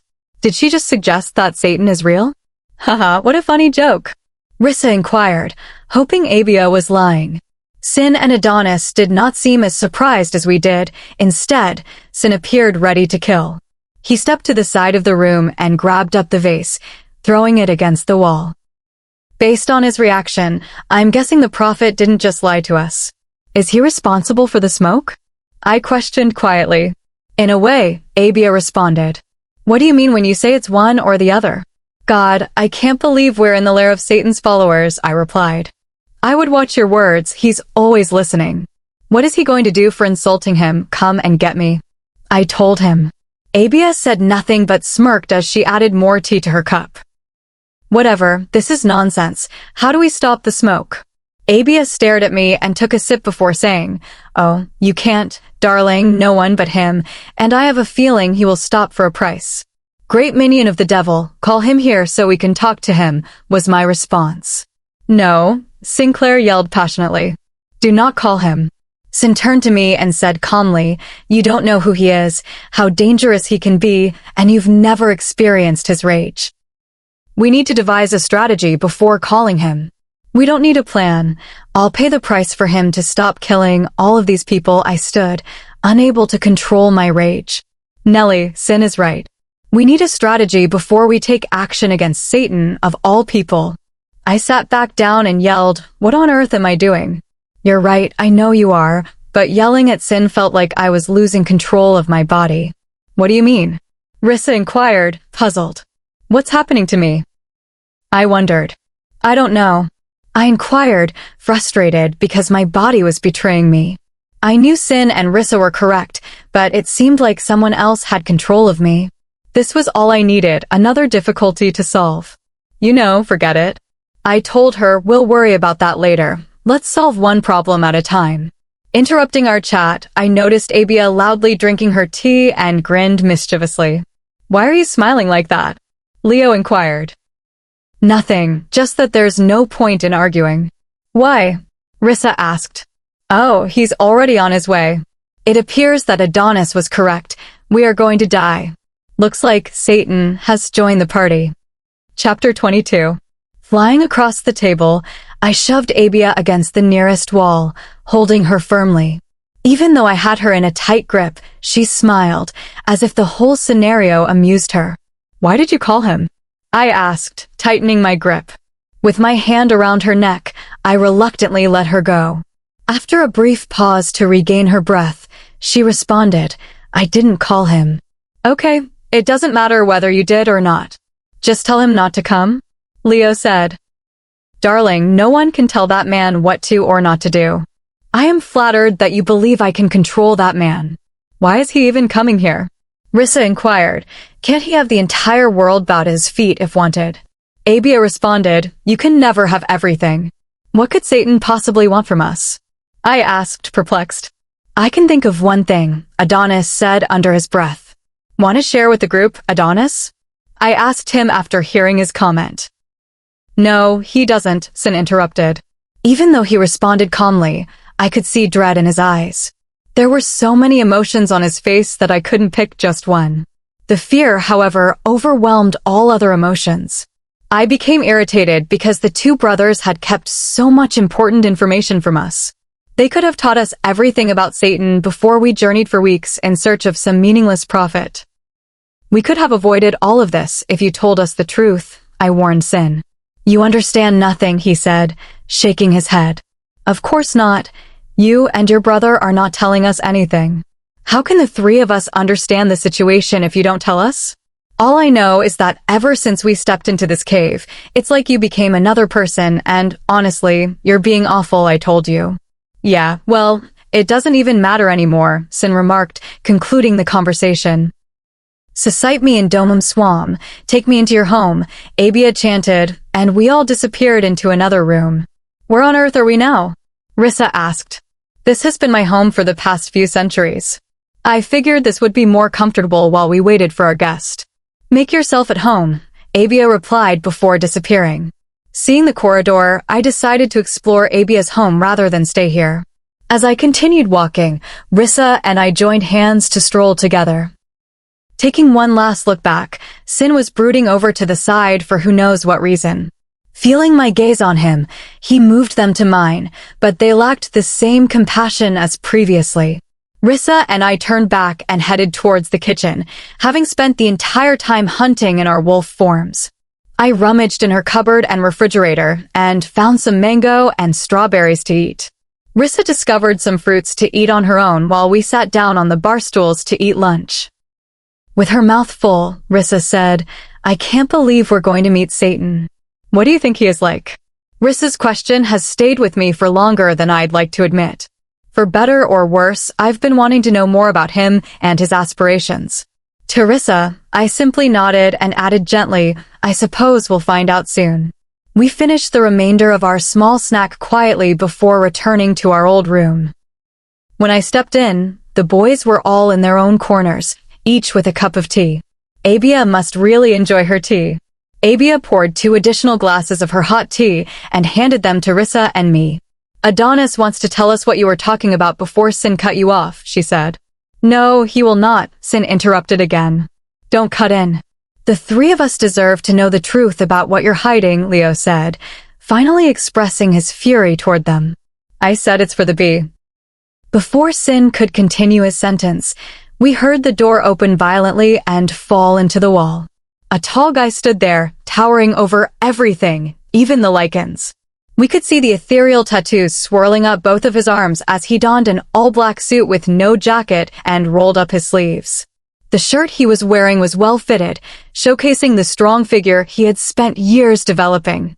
On top of his head was a tangle of precisely styled ebony black hair. His face was perfectly symmetrical, making him the most handsome man I had ever seen. But it was his eyes that drew me in the most, the iciest blue eyes that could pierce your soul and gaze into your deepest secrets. Who the hell do you belong to? I am the only one who touches you like this. My cup of tea crashed to the ground as I heard Rissa and Leo ask me what was wrong, concerned. Their voices quieted as I focused on the man in front of me, who was smiling devilishly at me. A sinister smirk foreshadows trouble. No, this cannot be happening, I whispered softly. Looks like I'll be joining in all this fun, he reported. His voice soothed my spirit. It was harsh and alluring at once, much like the one in my dreams. The man in front of me was the one who haunted my dreams. Turning to me, he said, Amica mea, my friend. Chapter 23. Anna, several people said to me, but all I could think of was the blue-eyed man in front of me. My breath caught as I began to panic. I imagined the different scenarios that could happen. How is this possible? He is the same dude from my dream. His eyes twinkled with mischief as he moved behind me and threw himself on the couch. Something about his presence gives everyone a bow to me vibe. He sat on the sofa like a dark prince, waiting for us to serve him. I shook my head and told Rissa that I was fine, even though I was going crazy in my thoughts. She let it go because she didn't believe me, and we had more important things to worry about. Abia went out of wherever she had gone right before the man arrived. When she looked at him, she gave him a death stare. I am going to hurt you. Get your legs off my 15th century couch, Abia shouted angrily. He removed his legs and pouted almost childishly, Hello, big sister. No hugs or kisses for your little brother. Almost an eon old, and yet you are still the same childish man you were when you were made, brother, Abia exclaimed with a smile. Wait, Satan is your brother, Rissa cried in amazement. Were you not listening to my story? Gia made both of us. Satan, that's what you called me, sister, the man said coldly. Abia merely rolled her eyes at him and said, You are literally the devil. What's your name then? Leo inquired. Athanasios Mortem, but you can call me Arius, he said softly, returning her eyes to mine. Konionks, darling, did you not tell them about me? Arius inquired as he went over to me, gently touching my face and twirling a stray strand of black hair around his finger. His statements perplexed Leo and Rissa, but Adonis and Sin seemed unfazed. It must have been one of the many other lies they told me. Returning my gaze to Arius, I was close enough to see the gold sparkles in his eyes. Instead of replying, I pulled my hand back and slapped him hard. In an instant, I was thrown against the nearest wall, his tattooed palm wrapped around my throat. Looking behind him, I saw the black wings from my dream, uncurled and fully extended. The feathers were as dark as the smoke, and they seemed almost as dangerous. Moving his head down to my ear, he murmured softly but lethally, I wouldn't do that if I were you, Amare. I guess I still have to punish you for allowing Sinclair to touch you where only I can. He moved back, giving me his signature smirk before turning and tucking his wings back, but not totally disappearing as before. Oh my god, why am I so flustered right now? My inner wolf had gone wild when Arius arrived. She had been yipping and yapping with excitement as he laid his hands on me. Rissa approached me, interrupting my thoughts and asking, What is he talking about, Nellie? Before I could react, Arius vanished from view, leaving just a cloud of smoke behind. He returned to Sin, hurled him across the room, disappeared and reappeared in front of him. Arius, Sin attempted to talk before Arius started continuously striking him. We all yelled in protest before he used his magic to cover our mouths and freeze us in place. His beast was lurking beneath, ready to jump, and I believe the time has come for us to see. The three of us were going to see some of Arius Mortem's darkness. When Arius had had enough of throwing punches, he effortlessly grabbed Sin and flung him across the room. Arius flew across the small space between them, pushing the injured Sin into the wall. All these years, you must have felt like the king of the world, convincing all the wolves that you earned your title through valor. What kind of nonsense did you spew to make them believe you're some noble hero? Arius yelled, hitting him once and driving him back into the wall. Befriending me to give you the title of Lycan King, then betraying me. To top it all off, eons later, you touch the one thing that belongs to me. Oh, and your sister sends her regards. Is she yours? Sin questioned hoarsely from his position on the ground, ignoring Arius's remark about his sister. She will be. Arius pushed him to the floor and shifted away from Sin, landing one final blow. Moving his gaze to Adonis, he mockingly said, Oh, of course, the faithful little brother. Want me to send a message to your twin? Perhaps apologize for abandoning her. Adonis, too terrified to answer, simply shook his head and turned away. Arius flicked his hands, making his power disappear from view. The three of us stood there, startled by what had just occurred. Sin from the ground coughed before saying, That woman isn't any sister of ours after she chose that awful creature. Sin was always kind and understanding towards me. Despite his inadequacies, he had never communicated in that way before. Maybe all this time I've known him, he's been hiding his true self, and now is the day his secrets are revealed. Sin is progressively losing control of the artificial universe he created for himself. Slowly, I started to question my feelings for the Lycan King. Arius hissed angrily, I dare you to say that again, Sinclair. Your sister is a valuable member of my court and family. If you insult her again, I will make you regret it without mercy. And with that, Arius took a step towards me and grabbed my hand.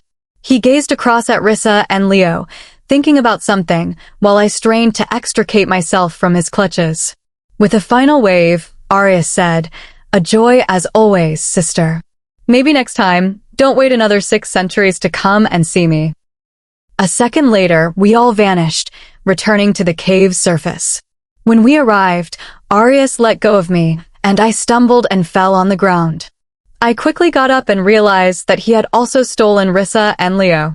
Rissa looked across at me and asked, What on earth is going on, Nellie? Why are you asking me? How on earth do I know? Oh, I'm not certain. Maybe because this person over here, she added, pointing to Arius, claimed you knew him. The crimson quickly traveled up my neck and cheeks, burning me up. Arius looked at me and smirked at my reaction. I got back. I don't know what's going on. I didn't even know his name until today. Leo glanced at me suspiciously and asked, "Why are you blushing?" "Probably because she has been having intense dreams about me for the past week," Arius said, pinching my cheek. He dropped his head to my ear and said seductively, "Why don't we make dreams a reality, Amare?" "Shut up," I muttered, batting at his hands and flushing even more. Rissa and Leo discreetly observed our chat before Rissa asked, "Intense dreams, and you didn't even tell me."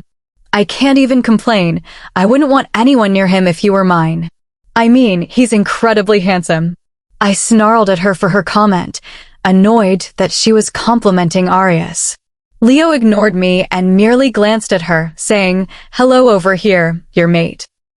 Rissa looked at him with affection and added, "Don't worry, Leo, I still love you. It just doesn't mean I don't have eyes or appreciate beauty." As my rage mounted, Arius said nothing and simply laughed at Rissa's remark. My wolf was becoming possessive towards the man next to me. I attempted to remain calm and asked, "Why are we out here?" "Oh, you're coming with me back home," Arius said definitively. "Yeah, I am not. May you please stop smoking so that we may all return to our normal lives?" I responded, fighting back tears. "The smoke will not stop until you come back to your home. My home is the Midnight Pack, not wherever you live. It is no longer your home, Koniunks. If you wish to discover more about the smoke and my genuine objectives, I encourage you to join me," Arius continued. "That's not happening. You can just tell us here, I informed you."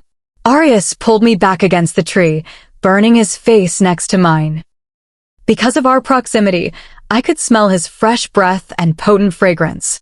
He leaned close to my neck, causing my wolf to react. I shivered uncontrollably as he kissed my neck. He drew his mouth back to my ear and murmured, "It's adorable that you think you have a choice in the matter." With a snap of his finger, everything went dark. Chapter 24. When we landed on our feet, I wrenched my body out of Arius's grasp and pushed him as hard as I could. He, a 6 feet 10 inches giant, barely moved when I went. "What on earth is your problem?" I inquired, annoyed with him. Arius disregarded me and moved toward the big castle ahead of us. Taking a break from my frustration, I looked at our new surroundings. I noticed that not only had Arius brought me, but also Leo and Rissa. We were under a starry sky, full of sparkling stars, with snow gently falling from above. The palace followed the gloomy concept and was the same color as Arius' hair. It was surrounded by a lake in the center, with the rest of the kingdom located on land. The mountains were entirely covered in snow, but his castle must have been protected by magic since not a single drop fell on it. We followed Arius into the building and saw how the rest of the decor matched his aesthetic of black and red. He walked into a large dining room where a woman and a man were enjoying dinner. They must have heard us entering. They looked up from their dinner at us. The woman seated looked quite familiar, but I couldn't recall where I had seen her before. "Ari, you didn't tell us we were going to have guests this evening," she said. Arius pointed at us, saying, "Carissa Barrows, Leo Barrows, and Analise Kade." He then addressed the others at the table, saying, "Akani and Allegra Gallus." He moved to the head of the table and took his seat, signaling that we should sit. When we were all seated, he flipped his hand and revealed a dish of food in front of us. We all took a cautious spoonful, and I was surprised by the different levels of spiciness in their cuisines. We all ate peacefully for a few minutes until Arius interrupted. "To stay in my kingdom tomorrow, you must be accepted into it. We have protections in place for foreigners to come here, and if you do not arrive within 24 hours, you will perish without the king's bond." "There's no need. We won't be staying long," I told him. "I don't think you understand. If you go back, the smoke will begin its search once more," I said to Arius. "Why don't you tell us what this smoke is for, and then we can all be on our merry way," I complained. Arius clenched his jaw and turned to face the couple, asking, "Anything to report?" "Nope, it has all been smooth sailing since you've been gone," Akani told him. "I'm sorry, do I know you from somewhere?" Rissa queried, looking at Allegra with amazement. Oh, I don't think so. You must have mistaken me for one of my brothers, Allegra said. Brothers? Leo questioned her. Sinclair and Athanasios Royal. Wait, you're the sister they announced? I was perplexed. Allegra gave me a quick nod, and Rissa pointed to Akani, saying, and you must be that creature. Akani laughed and sneered before saying, so that's what he's calling me nowadays, huh? My brother refused to accept the relationship between the two of us, so he disowned me from the family, causing Adonis, my twin, to avoid me as well. Sin has always been jealous of Arius' strength. Thus, he resented me for being close to him because my mate was his best friend, Allegra said to us. He hated you for falling in love with your mate, I explained, surprised that Sinclair could be so vicious. She nodded, and I could see the pain in her eyes from being abandoned by her family. I looked over to Arius, who was visibly agitated. Allegra has just given you the simplified version of the story. There are more parts in which he wronged his sister in unimaginable ways, but that is a topic for another day. Allegra has become a part of my family, not only as a best friend, but also as a little sister to me.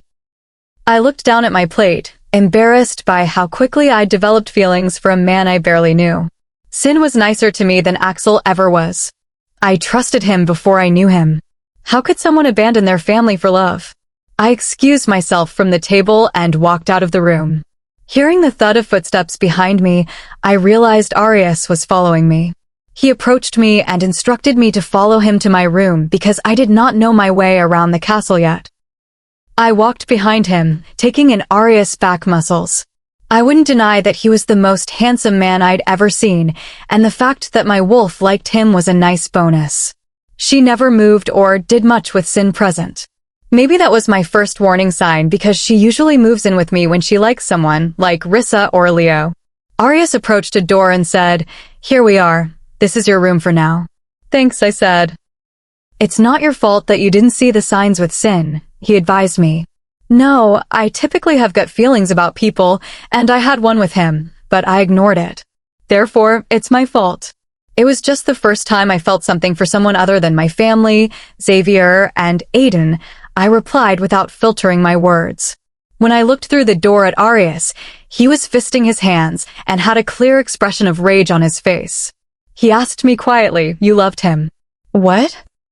"Wait, no, I only liked him a little." "Good. You can't love any man romantically other than me," he said, lifting my chin closer to him. "You're mine, Amare." Staying in that posture for a second, feeling a strange connection with his hands on me and his stare fixed on me. Realizing I was still in his hold, I walked back and said, "No, I'm not." "You'll know soon enough," Arius remarked, smirking before leaving. When I came inside my room, I noticed a gloomy aesthetic with red accents. I was taken aback by how beautifully adorned it was, so I went into the bathroom to wash off the dirt that had remained after we showered in the creeks. The water poured down my body, and I stood there perplexed by how the Dark King had made me feel. Whenever he touched me, I got a strong reaction from both me and my wolf. I'd only ever felt sparks with, that is not possible. That night, I lay awake, unable to sleep as my racing thoughts kept me awake. Finally, 3 hours after lying in bed, I fell asleep from tiredness. The next morning, I walked to breakfast and sat next to Rissa. Arius was angered by my new position next to him from the night before. Still, I gazed down at my chocolate croissant, savoring its creamy, chocolatey flavor, and consumed it just in time for the ceremony, welcoming me into the kingdom and saving the three of us from death. We entered the throne room, which featured a chalice in the center and a knife next to it. Arius approached it, with Akani and Allegra on either side of him, making a formidable black court. As we approached, Arius said, "One of you, give me your hands so I can place the blood in the chalice." We nodded as he pricked all our fingers, letting the streaming drips of blood fall into the cup for the spell he was about to do. Of course, it was not a spell. After all three of our blood had been collected in the chalice, Arius lifted it and drank from it. He then pricked his own wrist and stated, "You must drink my blood to complete the bond." Leo approached Arius, taking the first taste of blood before Arius's healing kicked in, and then he pricked it again for Rissa and me.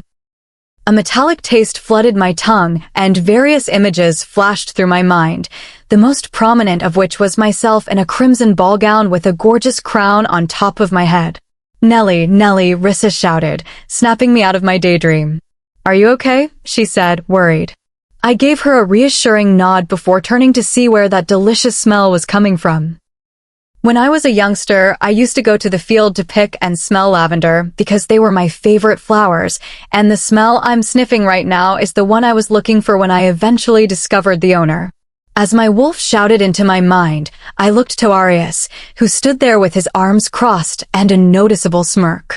My eyes widened in surprise, and I backed away a little before completely comprehending what my wolf was saying. Mate. Mate. Oh no. Chapter 25. Did you know? I muttered softly, staring back at Arius. When he didn't answer, I shouted, "Did you know?" Arius did not react, but instead approached me and grasped my hand, transferring me to my room in the palace as I nearly lost my equilibrium.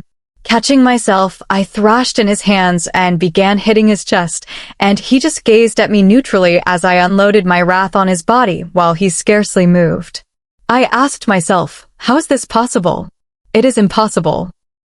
Arius finished with me, grabbed my hands, stopped me from continuing, and placed them behind my back.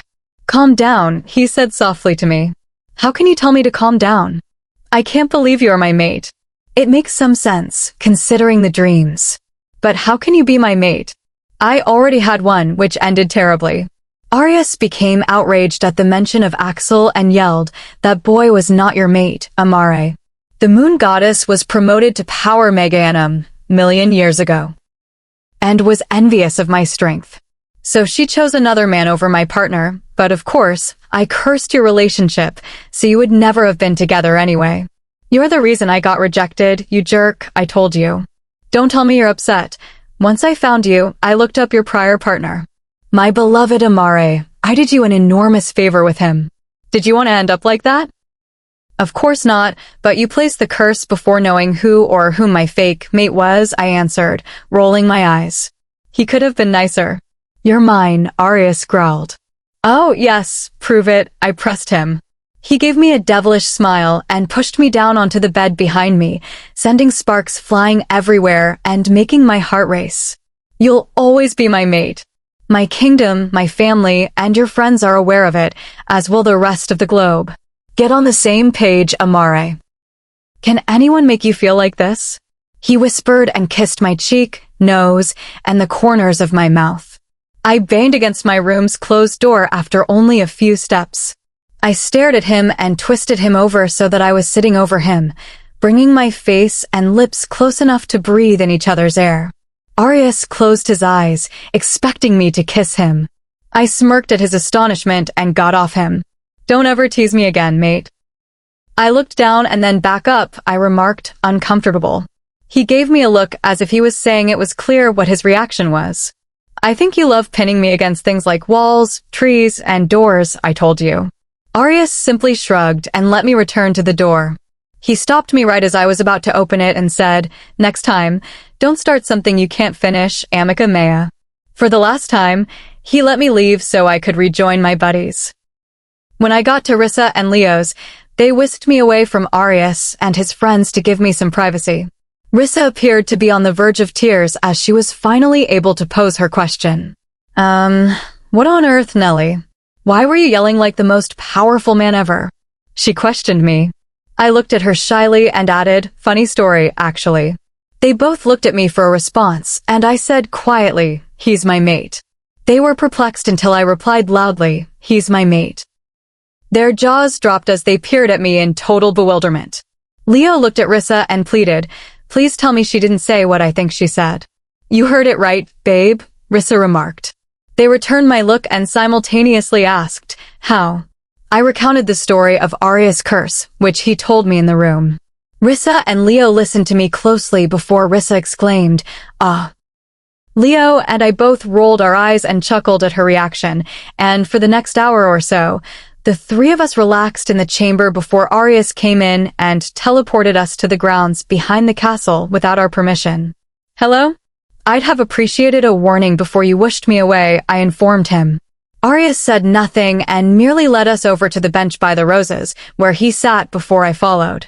"This is one of my favorite places in the palace," he said, without looking at me. "It's beautiful," I said.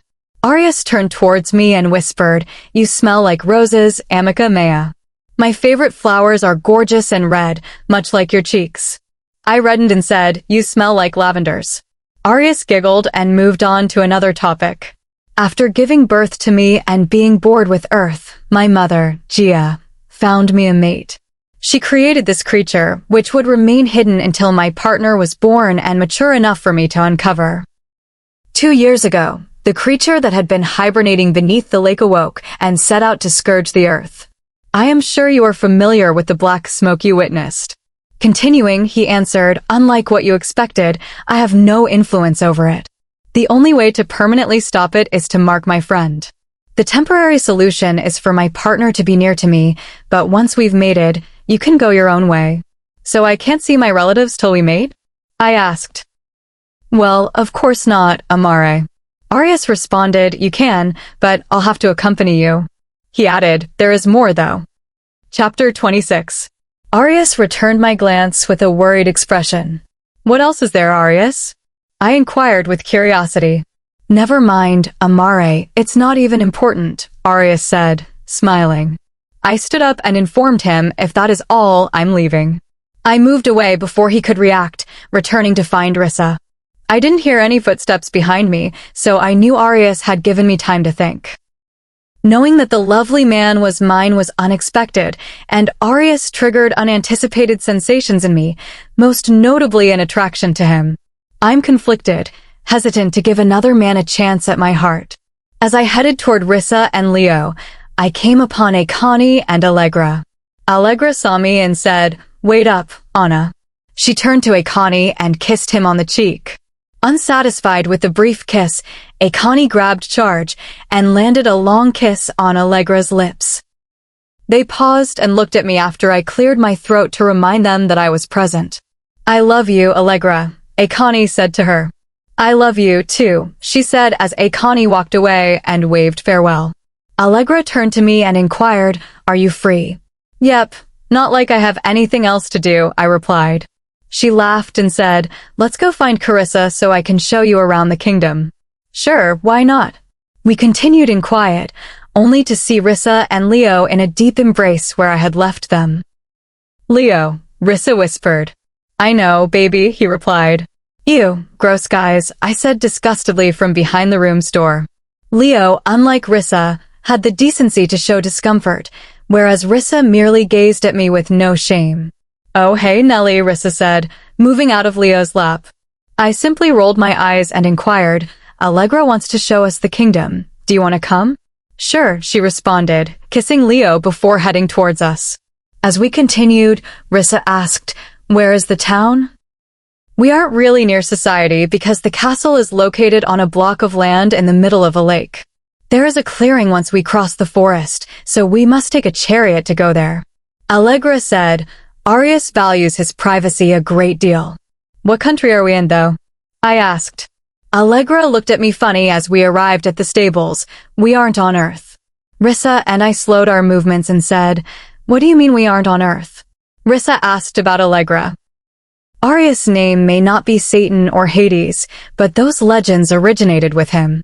He effectively rules the underworld, which is home to the deceased. The kingdom is made up of the deceased, who all refer to Arius as king. Anna, accept him as your partner, and you will become the queen of the underworld. I paled after hearing her explanation. Beta, how did I forget about Aiden and Xavier? They must have been freaking out over my disappearance. Arius had said nothing about becoming a queen, and I've always preferred waging battles to running a country, which was one of the many reasons I appreciated my role as Beta. Rissa asked me, "Nelly, are you okay?" "Aiden, Xavier," I exclaimed in alarm. Before she could answer, I heard a roar behind me. Who on earth are Aiden and Xavier? When I heard Arius, I turned to him and begged, "Please take me back, Arius. I need to let them know I'm fine." Arius smiled darkly at me, saying, "In your dreams, mate, will I ever bring you back to unknown males?" I looked into his eyes and saw blood seeping into his blue gaze. Mates have always been possessive, alphas more so, and I suppose underworld rulers are the same. Arius' eyes turned completely blood red as I noticed dark horns sprouting from his head, along with wings. Well, I guess we aren't going into the town, Rissa whispered softly behind me. Arius turned to face Akani, and Leo, whom I hadn't seen before, joined us. Akani immediately directed Arius in a foreign language, Meitskir, de miserant im explicar. Subsinctus retro. Calm down, let her explain, and then shift back. Arius stepped over to the side of the stable and punched the wall, breaking it. He then took long breaths to calm himself down.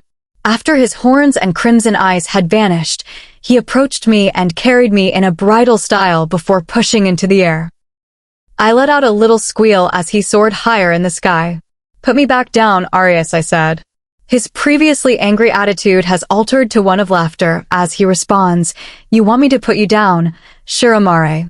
Arius dropped me as I yelled and plummeted to the ground. Halfway down, he flew and grabbed me in the same position as previously.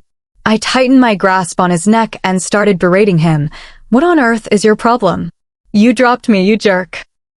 Arius just smirked and said, You told me to put you down. Yeah, on solid ground, not while we are 10,000 feet up in the sky. Don't worry, mate, I'll always catch you. You better not drop me again.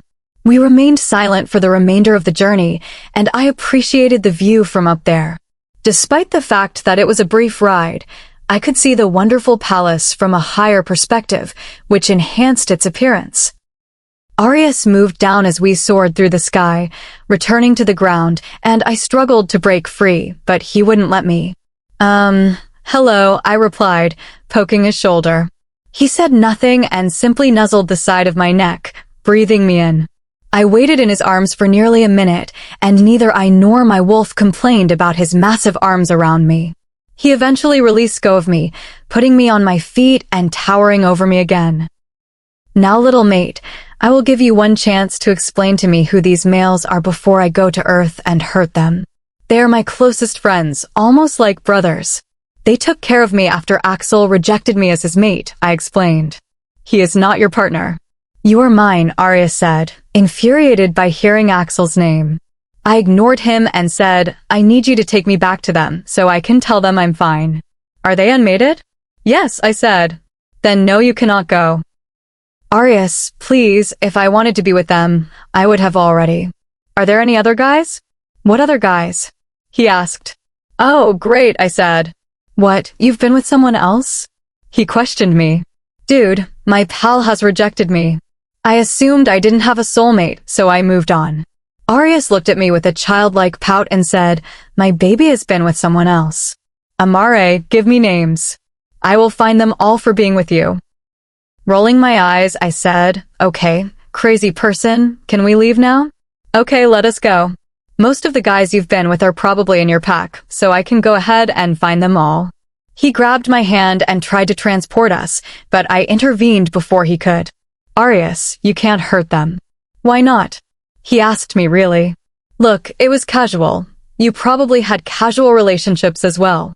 I said it meant nothing to me, so there was no point in finding them. Fine. But I'm expecting something in return. What do you want? I asked. Just a simple kiss on the lips, Arius explained, pointing to his lips. Only one. Only one, Amare. Unless you want more. God, you are acting like a child, I told him, agreeing anyway. Arius simply shrugged and said nothing in response to my statement, not denying it. I need to go into your mind to see their faces to find them. I nodded and allowed him to place his hands on my head. Arius stopped for a time before telling me, Xavier is back at the Midnight Pack with Aiden. They are going to find you. Well, this is perfect timing to finally put their minds at ease, I said to Arius. Instead of him holding my hands, I gripped his and prepared to be transported as Arius' smoke enveloped us. Chapter 27. When my eyes cleared, I noticed my home, which I hadn't seen in a few months. I inhaled the scent of the forest, thrilled to see both the boys and my parents, who had also been living in Midnight. I turned behind me and saw Arius wearing an indifferent expression that only softened slightly when he gazed at me. Arius said, Go ahead, I'll meet you there, Amare. I looked at him suspiciously and inquired, "What are you going to do?" Arius rolled his eyes and replied, "Don't worry, I'm not going to hurt anyone. Simply fly around the perimeter in case of a threat." I nodded and proceeded forward toward the pack's common room. There was no one around when I came, implying that there is now a pack meeting in progress. I headed to the main house, where all the pack meetings take place, and everyone was seated in the auditorium, with Aiden, Lucas, and Xavier in the front. When everyone heard the door open, they turned around to see who had arrived. They all dipped their heads in reverence, and I lowered my head in response, expressing acceptance. "We will postpone this meeting for the time being until we can figure out what is going on. Please remain in your seats as we proceed to my office to speak," Aiden said quickly, addressing the audience. Because I was closest to the door, I went out first and returned to Aiden's office, where I sat on one of the seats in front of Aiden's desk. As the three boys arrived, Aiden took one seat, Xavier took the other, and Lucas took the sofa. Before walking to his seat, Lucas kissed my forehead and muttered, "Missed you, Squirt." I smiled at him and turned to face the other two boys, knowing they would have many questions for me. Xavier began by asking Anna, "Where the hell were you?" Sinclair and Adonis escaped the woods, but neither you, Carissa, nor Leo simply said that you had left. Aiden interrupted him and said, "God, Anna, you have no idea how worried we were." Lucas stayed silent throughout as I told them there were complications. Before I could finish, a pack member walked into the room and yelled, "The black smoke is back." The guys ran out of the house, and I followed them slowly. What on earth is he thinking? I thought. When we went outside, the boys stood in front of the group, eyeing the smoke ahead but not moving forward. Behind me now, Aiden shouted at the pack. Everyone obeyed his commands except me, who stood there waiting for what I knew would happen after the smoke cleared. "What the hell?" Aiden murmured quietly when something struck the ground. When the smoke cleared, Arius stood there in his godlike majesty, fully transformed into a shape, with crimson eyes, horns out, and full-length wings that were as deadly beautiful as ever. Walking towards the pack, his black smoke trailed behind him, and all of the pack members' faces were filled with amazement, fear, and awe for the man in front of them. "Stay back," Xavier told him, raising his weapon. Arius reached in front of me, smirking, as I casually inquired, "Of course you needed to make a dramatic entrance." Aiden, surprised that I recognized the intimidating man in front, asked, "Anna, what on earth is going on?" I returned to face him and said, pointing at Arius, "Enter the complication." We should talk about this back in the office," Xavier told the group. Lucas led the group back to their houses, and Isadora, Lucas' friend, approached me. "Hello, darling," she said to me. I smiled back and greeted her. Lucas and Isadora were a little older than us and had always reminded me of my older siblings. She was one of the few female companions I had in the pack while I was here. "Now tell me, who is that handsome man that appeared from the sky?" My eyes hardened as I hissed in response to her query, looking at her with envy. Isa lifted her brows and gave me a knowing smile before rejoining us in the office. Lucas, behind me, escorted his pregnant companion to the sofa while the three of us resumed our old places. The only exception this time was that I was sitting on Arius' lap. I could tell he was nervous because there were unmated males about me. I stepped closer to his body for reassurance, and I may pretend to myself, but I despised the thought that all the females outside were staring at him with admiration. "So Anna wants to explain now?"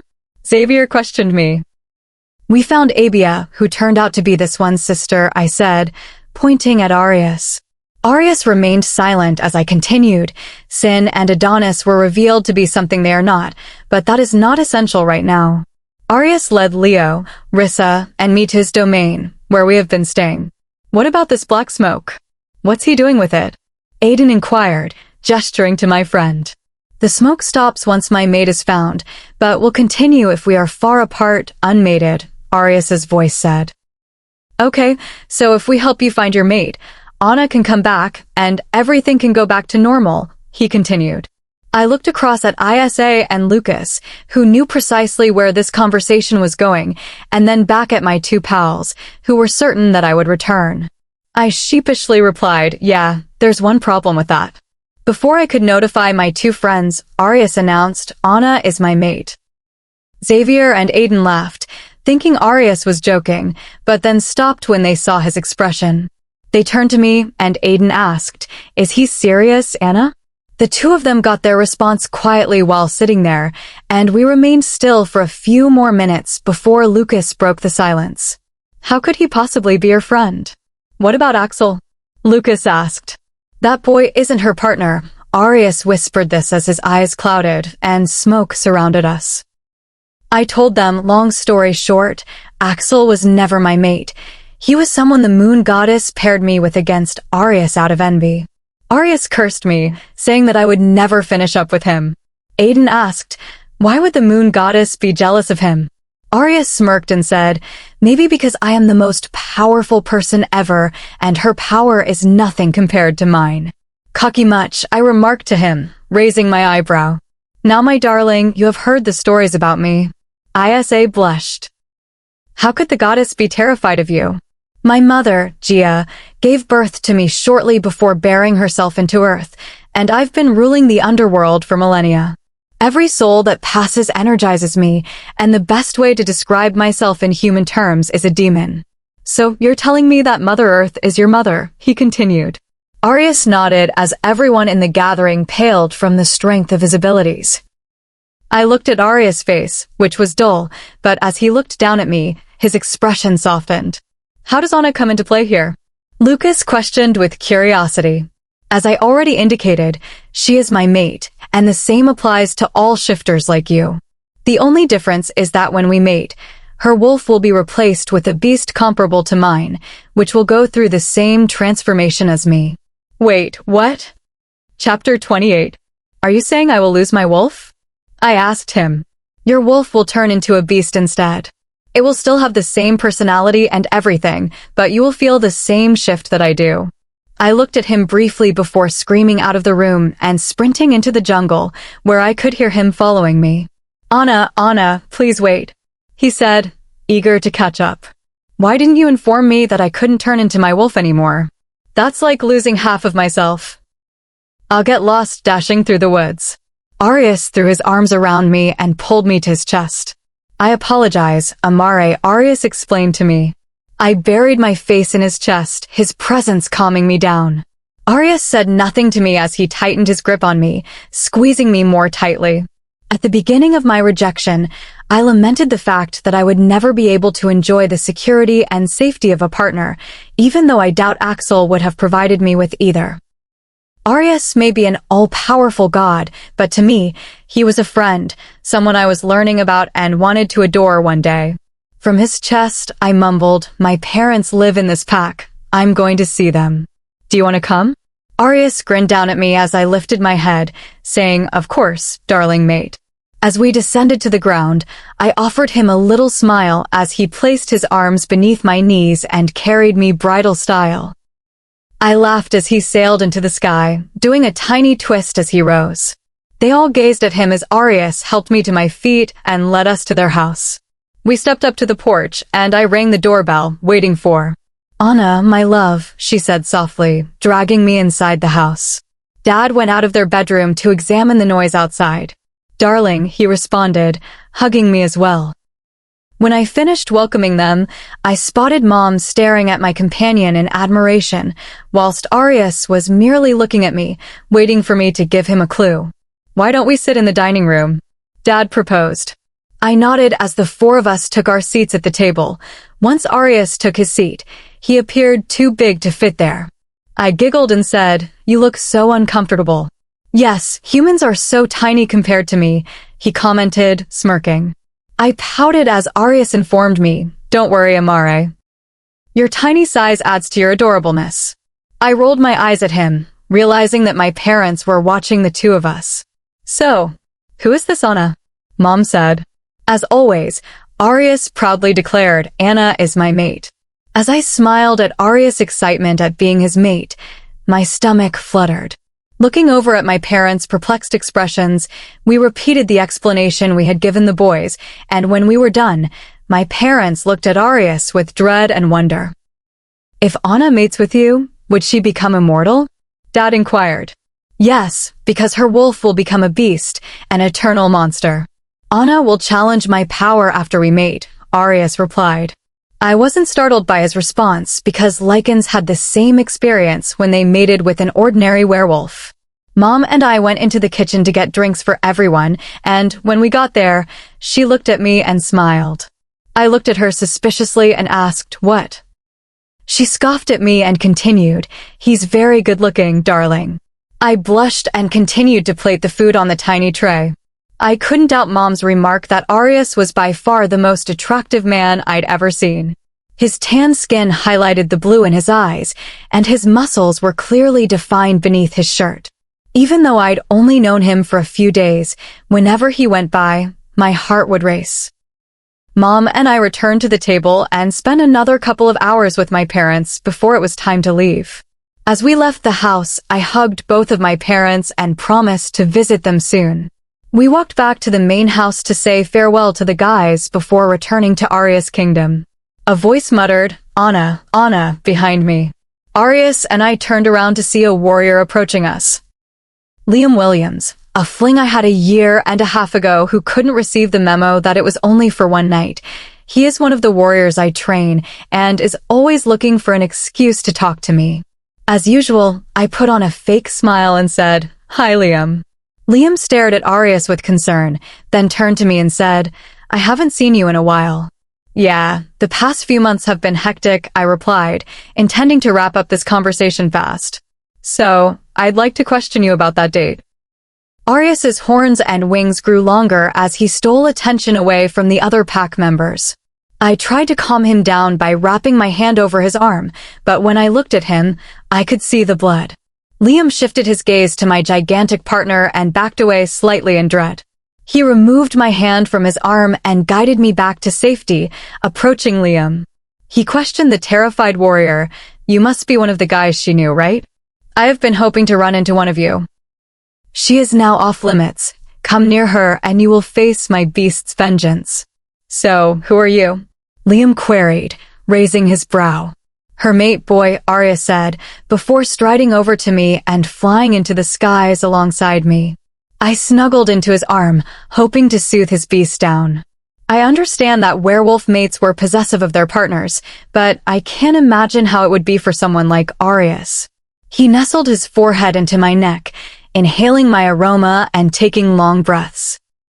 I looked up into my face and saw his distinctive smirk, indicating that he was calm. We landed smoothly in front of the big packing house. "Go in, Amare, and I will wait for you outside," Arius informed me. I nodded as I headed inside to check on my companions, who were still sitting where I had left them, with the exception of Isa, who was deep in conversation. They turned to face me and offered me the same seat as before. "Are you okay?" Aiden questioned me. "Yep," I stated. Arius and I went to see Mom and Dad at their home. "About Arius, is he good?" Xavier asked. "Yeah, he's better than Sin and Axel, especially given Axel's low standard. Sin was a minor attraction. We were more like friends than lovers. I've only known Arius for a few days, but he has a strong possessive streak." "You must love that," Lucas said, chuckling. I told him, honestly, I don't mind it. Sin was never jealous, so I assumed he didn't care. Arius continually communicates how much he wants me. We talked for a few more minutes before I told them I needed to leave. They kissed my cheek and had me promise to visit them like my parents. Returning to Arius, he inquired, "Are you ready to go home?" "Home, huh?" I smiled at him and replied, "Yeah, I am ready." Chapter 29. When we entered my royal room, Arius immediately let me go, seeking to go as soon as possible. Although he appeared calmer than usual, I could tell he was upset by today's events with Liam. "Arius," I called to him. He came to a halt when he approached the door, but did not turn to face me. "What's wrong?" I queried, even though I knew the answer. He eventually turned around and approached me, using his hands to lift my face. "Baby, I don't care about your background. Everyone has one." knowing that I, like all the other guys before me, wanted to hurt that boy badly for touching you. I said, "It's nothing." "I know, darling, I'm a possessive man, so sue me for being jealous." I kept stuffing my head into his chest as he took his hands from my face and wrapped them around my waist. I said quietly from my position, "It takes time to trust someone, especially a man, so please give me time to open up to you." He tucked his head on top of mine and added, "Take as long as you want. I'll wait all eternity for you if I have to." I imagined Arius as 10 times the guy he is now, recalling the memory from the Greek woodland. Sin was always in a hurry to get me to believe him, even if he didn't have many reasons. I only knew Arius for a few days, yet I knew what he had just told me was real. He would be patient with me throughout our relationship, giving me as much time as I needed to figure us out. We stood there together for a bit before I broke the silence in the room. I mumbled against Arius' chest, "You weren't the only one who was jealous. I detested how other ladies looked at you with wonder and want whenever you passed by." I see why people would look, but it's like pause.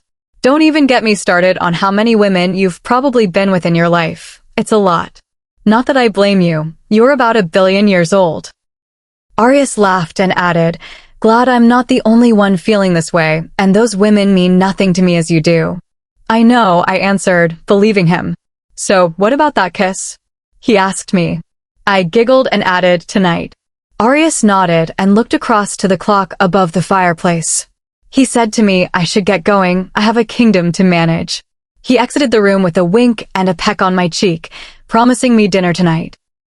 Although I was upset, I knew my friend had many important tasks to do, so I went to find Rissa and Allegra to complete the tour she had planned for us before we left.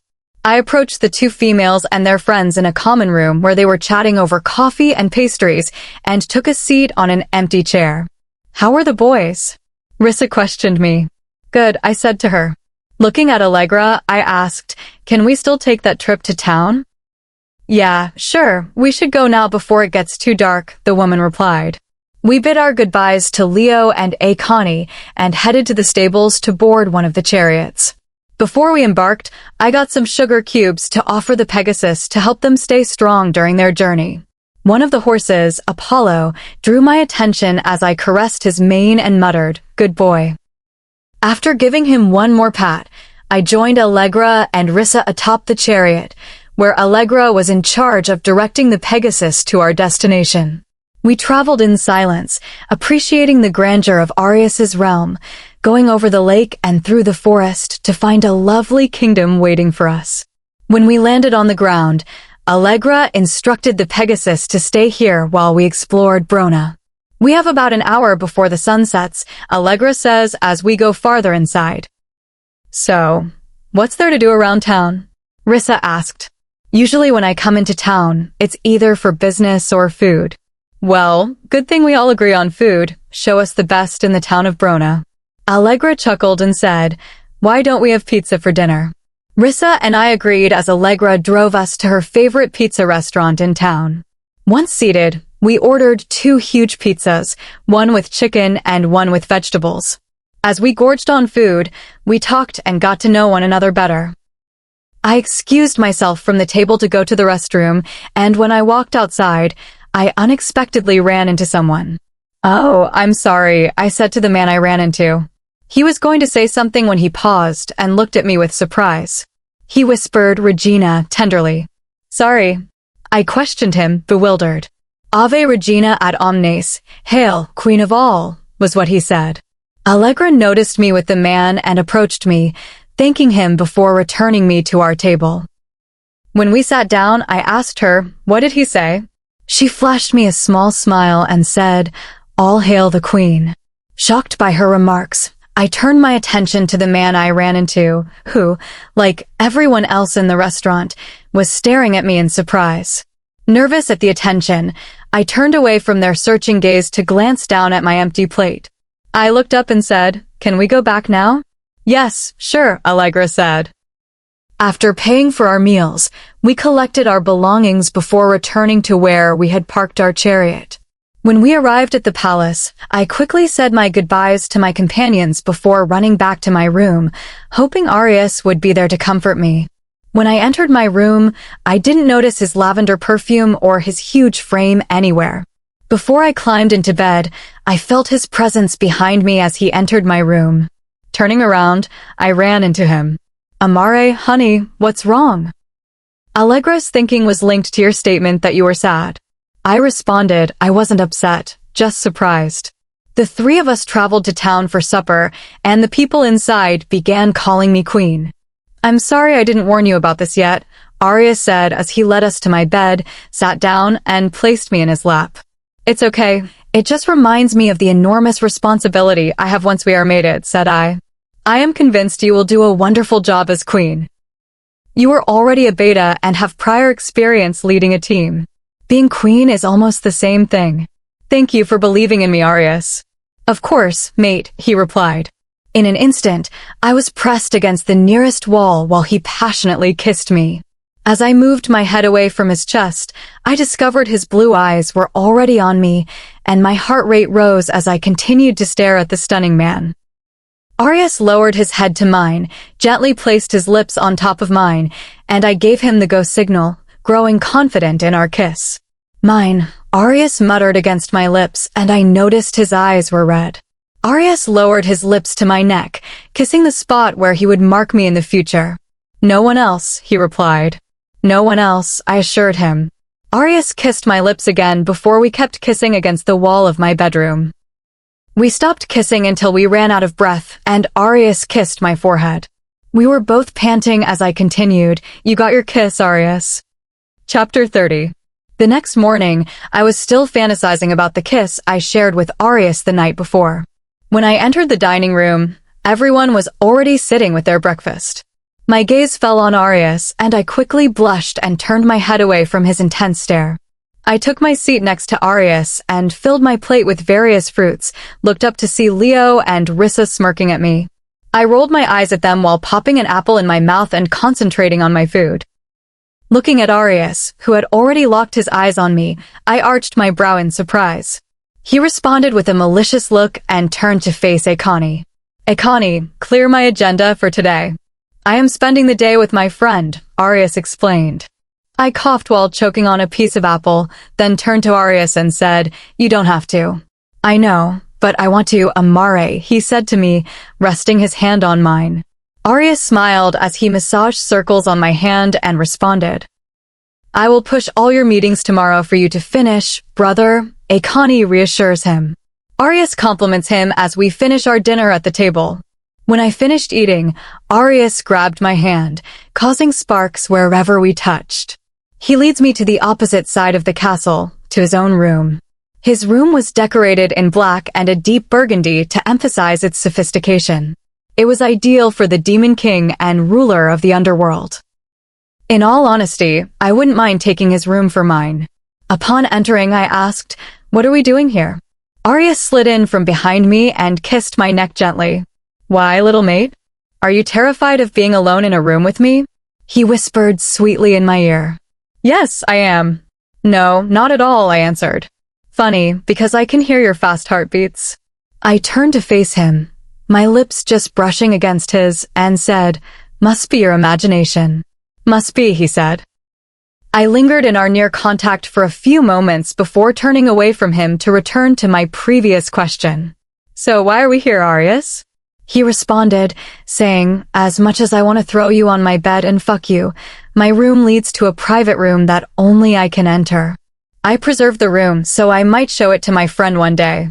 Blushing from his last statement, I inquired, "What kind of room is it?"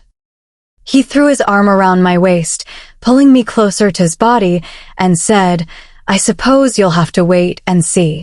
We moved to the window side of the room to a bookshelf, where Arius pulled out one book and a trick key to open the secret door on the opposite side of the room.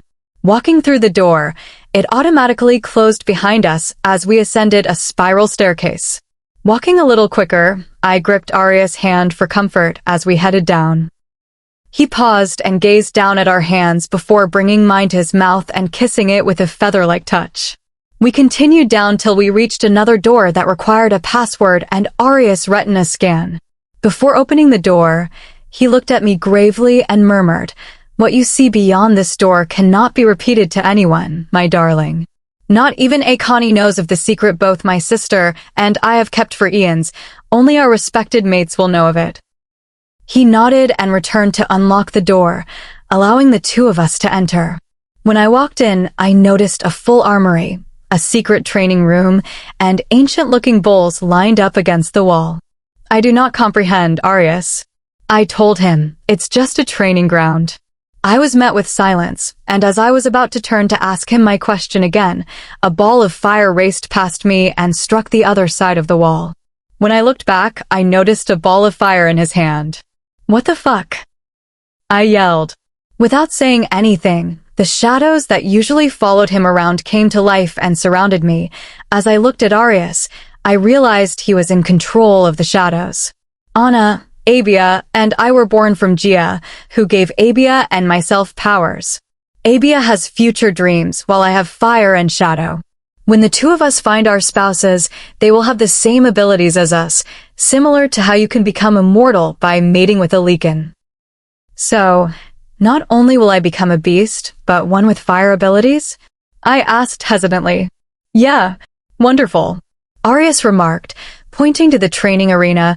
This is where you will learn how to control your powers, because they are first controlled by your emotions. If you have strong emotions, you may be unable to control them and end up injuring someone. Sitting on the ground, Arius approached me, sat next to me, and dragged me into his lap.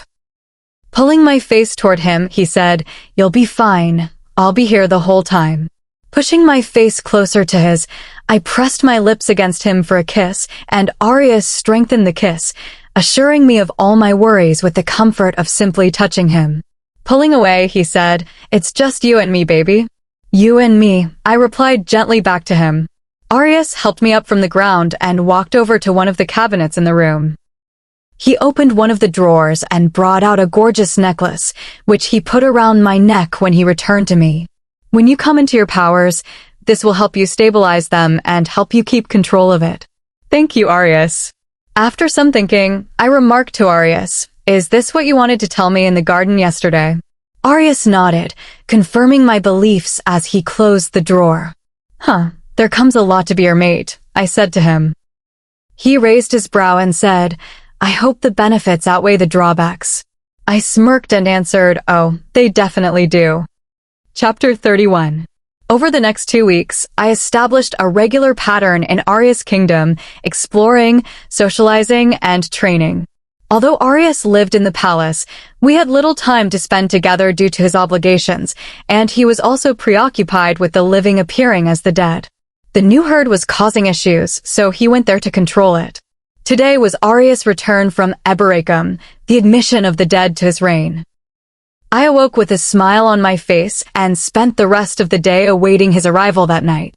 When nighttime arrived, I dashed down the stairs to find his enormous form standing next to Akani. I hurried over to him and jumped into his arms. Arius quickly turned around and drew me into him as I wrapped my legs around his waist.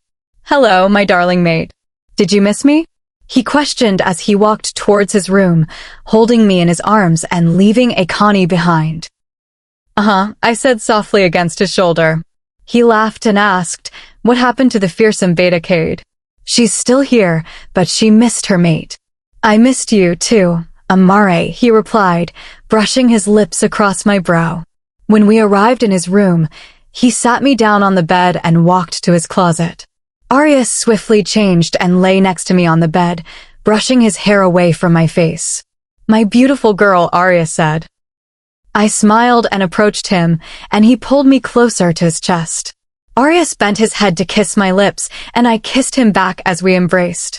Arius ended the kiss by asking, "Will you go out with me tomorrow?" "What?" I requested in an inquiry. "We haven't got much time to spend together after I had to leave for Eberacum, so I was wondering if we could spend the day together," he shared with me. "What will we do?" I asked him. "I guess you'll have to find out, mate." "Well, then I accept," I replied. "Great, but I was going to take you on that regardless." "I am thrilled that you willingly accepted." I rolled my eyes at him as Arius said, "What do you think I'm joking about?" "No, I know you never say things you don't mean." "Shush now, it's time for you to sleep, Amare." We have a long day tomorrow, he explained. I closed my eyes, and the darkness encompassed me as I gently drifted asleep against Arius's body. The next morning, I was dressed in a sweater dress and short boots, and Arius advised me to dress warmly for our destination. I waited on the palace stairs for Arius to emerge, and after about 5 minutes, he appeared in black trousers and a black button-up shirt, the top buttons unfastened, making him look incredible. I didn't realize I was looking until Arius said, "Are you okay, Amare?" "Yep, I'm okay. Let's get moving," I said hastily. Turning around, I tried to escape his sight, but I was quickly hauled back into his arms and hoisted up bridal style. A woman emerged from the palace with a picnic basket in hand. "Your Highness, the basket you requested," the lady said. "Ah, absolutely. Thank you, Maribel," Arius said. He grabbed the picnic basket from her hand while still holding me in his arms. Squirming with his hands around me, I said, "Arius, put me down." "Darling, our destination is not on the ground," I was told. But before I could reply, Arius flew up into the sky, clutching onto me. While I expected him to fly forward, he continued straight up. "Arius, where are we going?" I asked. He continued to fly without responding to me, finally coming to a halt as we went above a cloud. "You wanted to know where we were going? Well, we're here." And with that, my nasty friend abandoned me. "I am going to get you for this, Arius," I exclaimed as I plummeted from the sky. Arius did nothing except chuckle from above, and I gently landed on something. When I looked down below, I saw I had landed on top of a cloud. Arius flew down to meet me and placed the picnic basket on the cloud before sitting down. "How is this possible?" I asked. "When you are a god, anything is possible," Arius said with a wink. After opening the basket, Arius began taking my favorite breakfast foods. When our feast was laid out in front of us, Arius inquired, "Is this to your liking, my princess?" Moving from my seat, I sat on his lap and replied, "Yes, sir." Arius took a chocolate-covered strawberry and placed it in my mouth. I opened my mouth, keeping my gaze on my partner while biting the strawberry, causing Arius's eyes to deepen. "Keep doing that, Amare, and maybe I'll lose all control," he said firmly. I said softly, "Then lose control." Arius' eyes shifted between red and blue as he growled, "Eat your food, mate." Biting my lip, I grabbed the chocolate croissant and ate it. The two of us continued to eat quietly, staring at each other, the air thick with unspoken words. "I have to ask, what will we do about Sin?" I asked him. Throwing his plate to the side, Arius swiftly moved to sit in front of me, his expression intense. "Do not speak another male's name, especially his, while we are here together," he told me. I wanted to push him and asked, "Why? Are you jealous that Sin was able to embrace me?" I understood Arius was struggling with his control. "You are mine. No one else's." I lifted myself slightly and charged directly into Arius's face, yelling, "Then show me." Arius smirked darkly. "You want me to show you how much you mean to me?" He pulled me close, his hand gently tracing my jawline as he leaned in. I whimpered in response, "Please." He captured my lips in a deep, passionate kiss, pouring all of his feelings into it. It was overwhelming, a wave of pure emotion that left me breathless. We held each other tightly, lost in the moment. He pulled back just enough to rest his forehead against mine, his breathing heavy. "Now, darling, you are mine and I am yours. Never, ever forget that. Have you comprehended, little mate?" Instead of reacting with words, I kissed him to convey my understanding. Arius moved off of me, grabbed me, and returned me to his lap.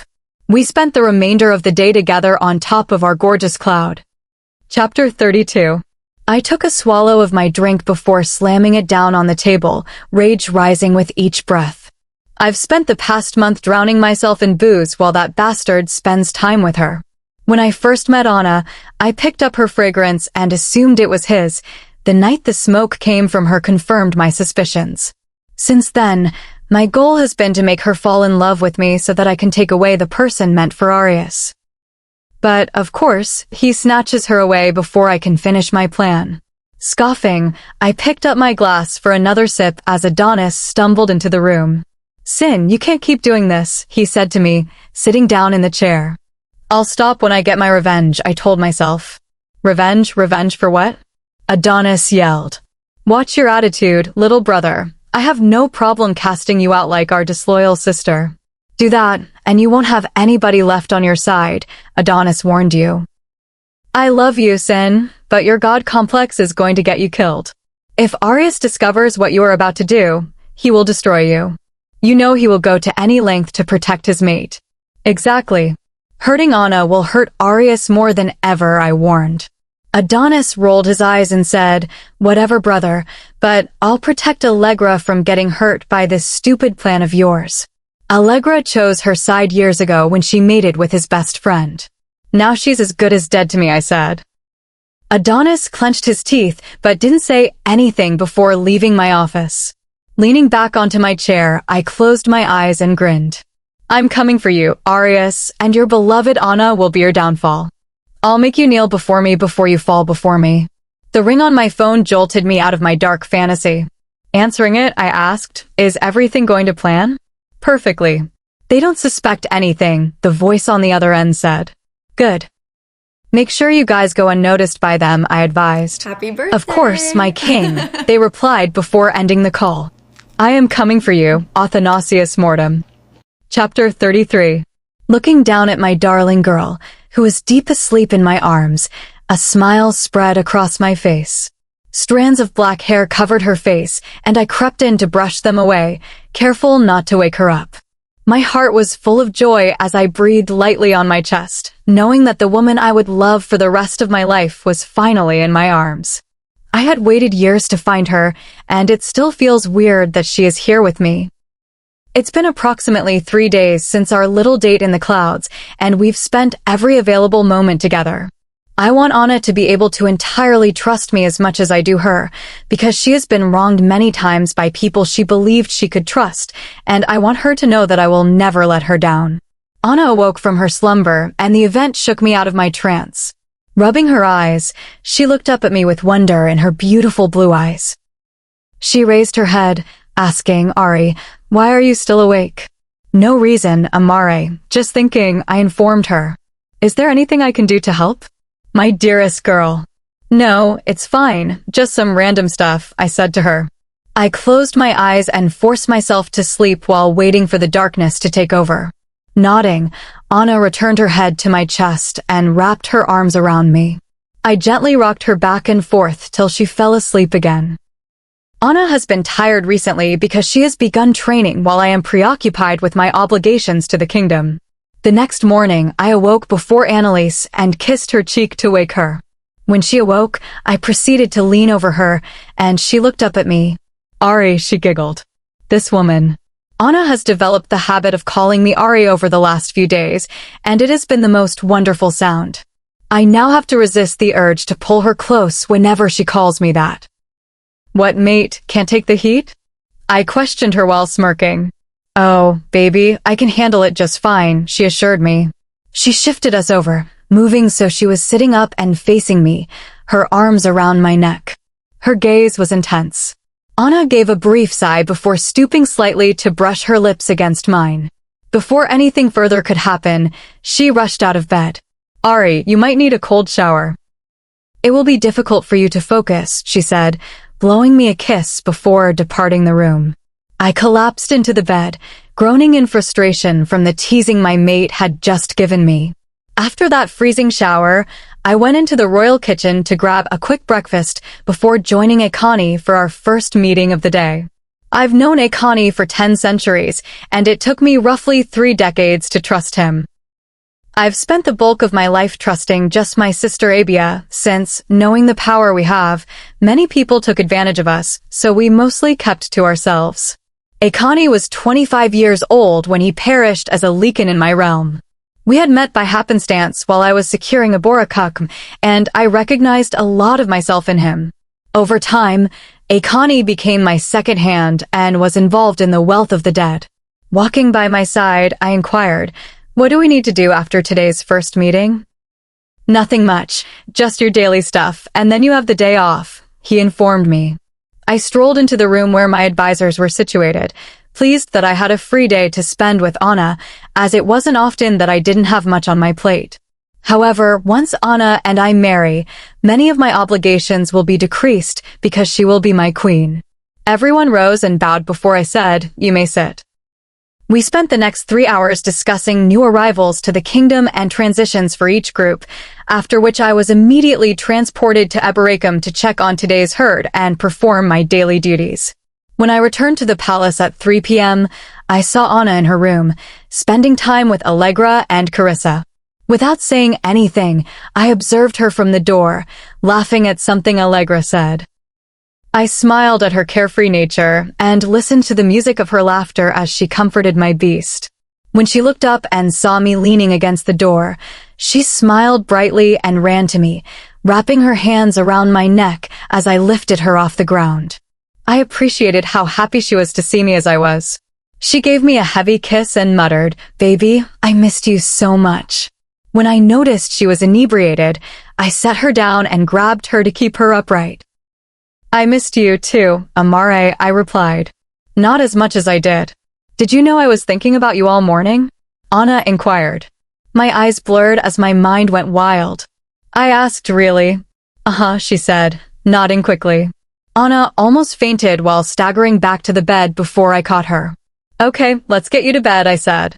Putting my hands beneath her knees, I picked her up in a bridal style to make it easier to take her to my room.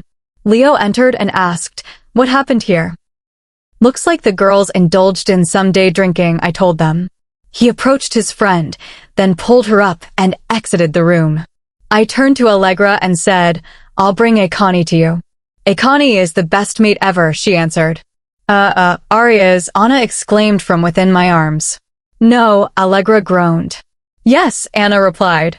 "No." "Yes." I walked back to my room with Anna in my arms, rolling my eyes at their conversation.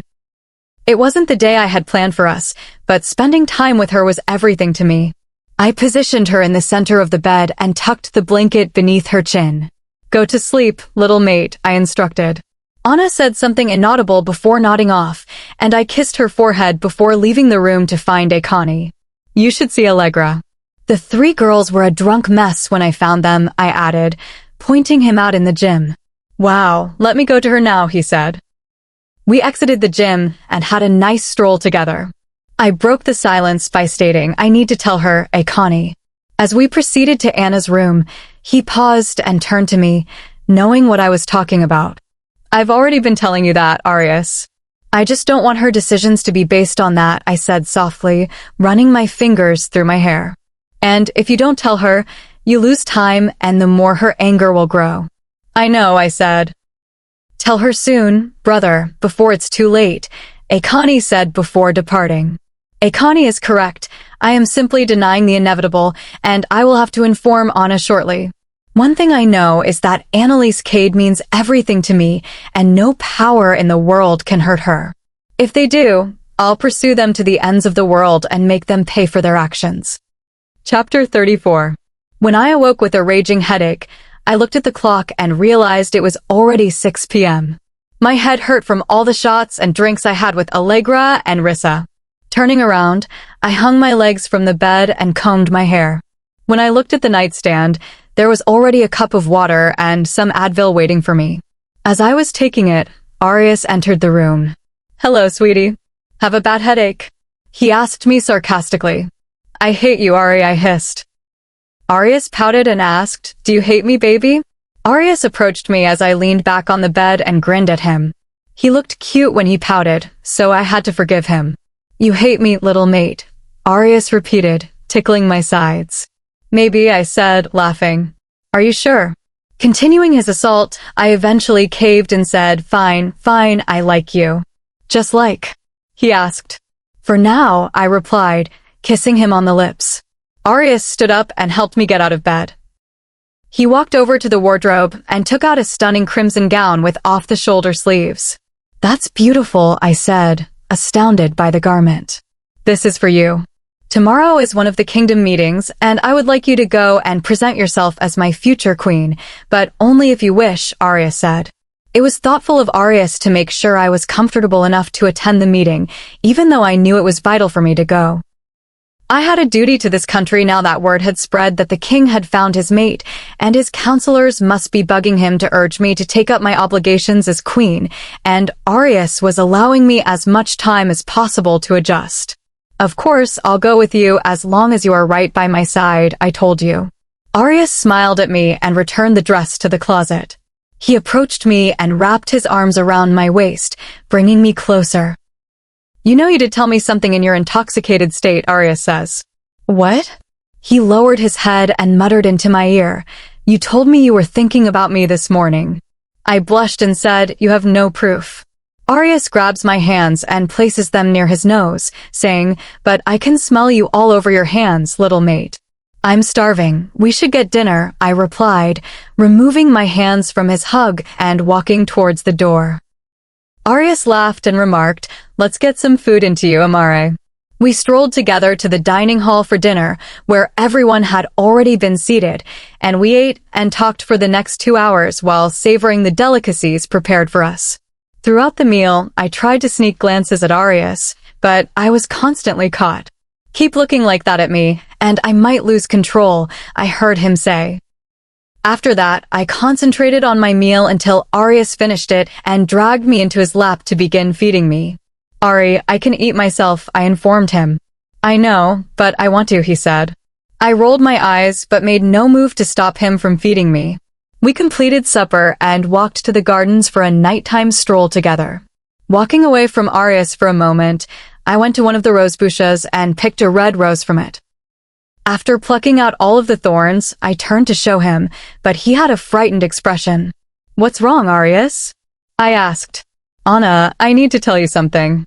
Oh no, something is wrong. Arius has never called me by name in the time I've known him. What is it? I didn't mean to keep it from you. I just wanted to protect you, but now I know you can handle it yourself, he explained. What are you hiding? I asked him.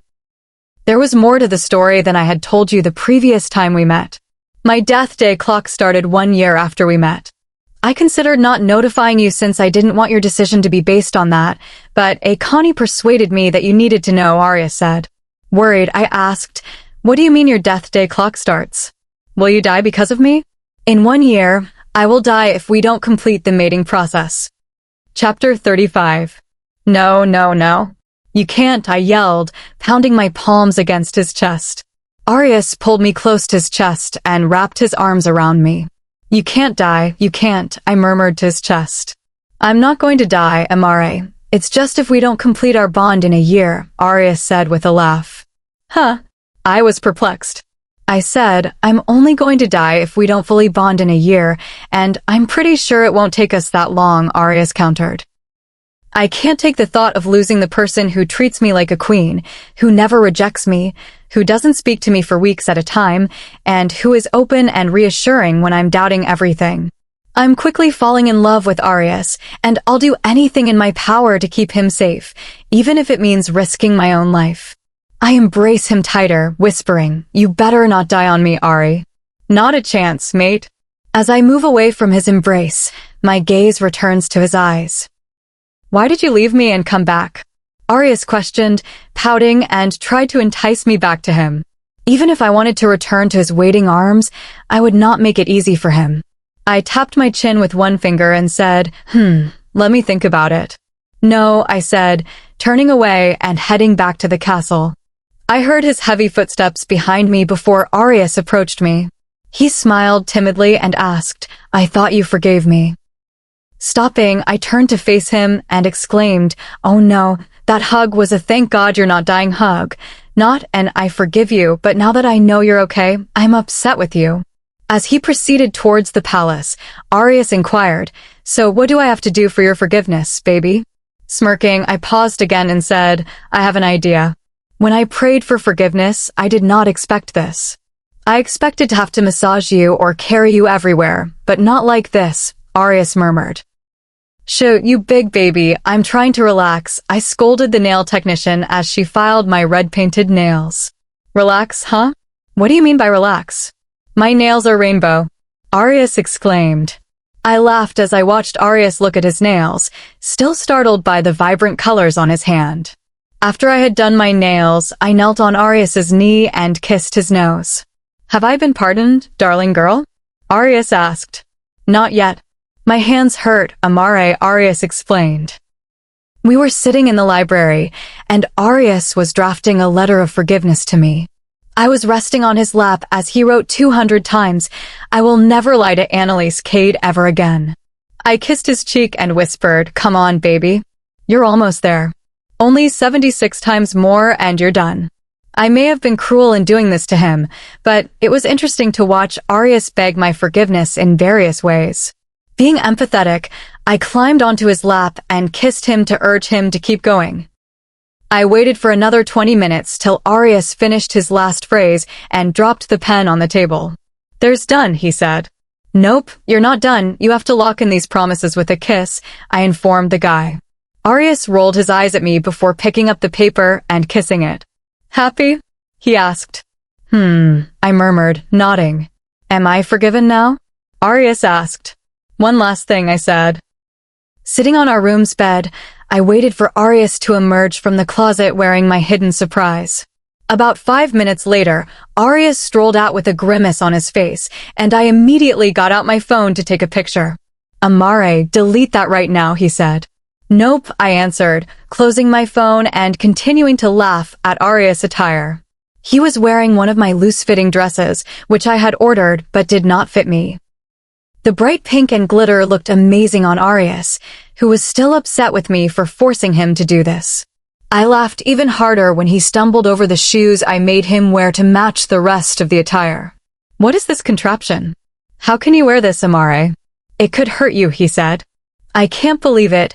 The son of the goddess who created the world on which we stand, a divinity himself, is dressed in a bright dress just to beg my pardon."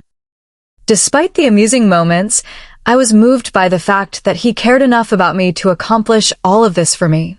I smiled at him and extended my arms for him to approach me. He took off his heels and lay me back down on the bed, nuzzling the crook of my neck. "Forgive me, my love," he replied quietly. "Yes," I replied quietly to him. We exchanged a delicate kiss before Arius said, "Time for bed, mate. We have a long day tomorrow."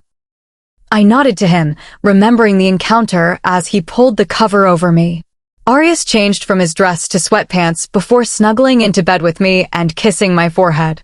"I can't believe you made me do all that stuff," Arius was saying. I laughed and replied, "I can't believe you did all that stuff." "Well, I would do anything for you, gorgeous." "I would too," I answered. Arius gave me a tiny smile before saying, "Close your eyes and rest, mate." I did exactly that, nestling into his chest and quickly falling asleep in the arms of the man I was falling in love with. Chapter 36. He is unable to accomplish this. He's gone wild. I may have given up on her before, but I will not allow him to do so again. I cannot allow her to become collateral damage in my brother's war. Sinclair has served as my older brother since I was a toddler.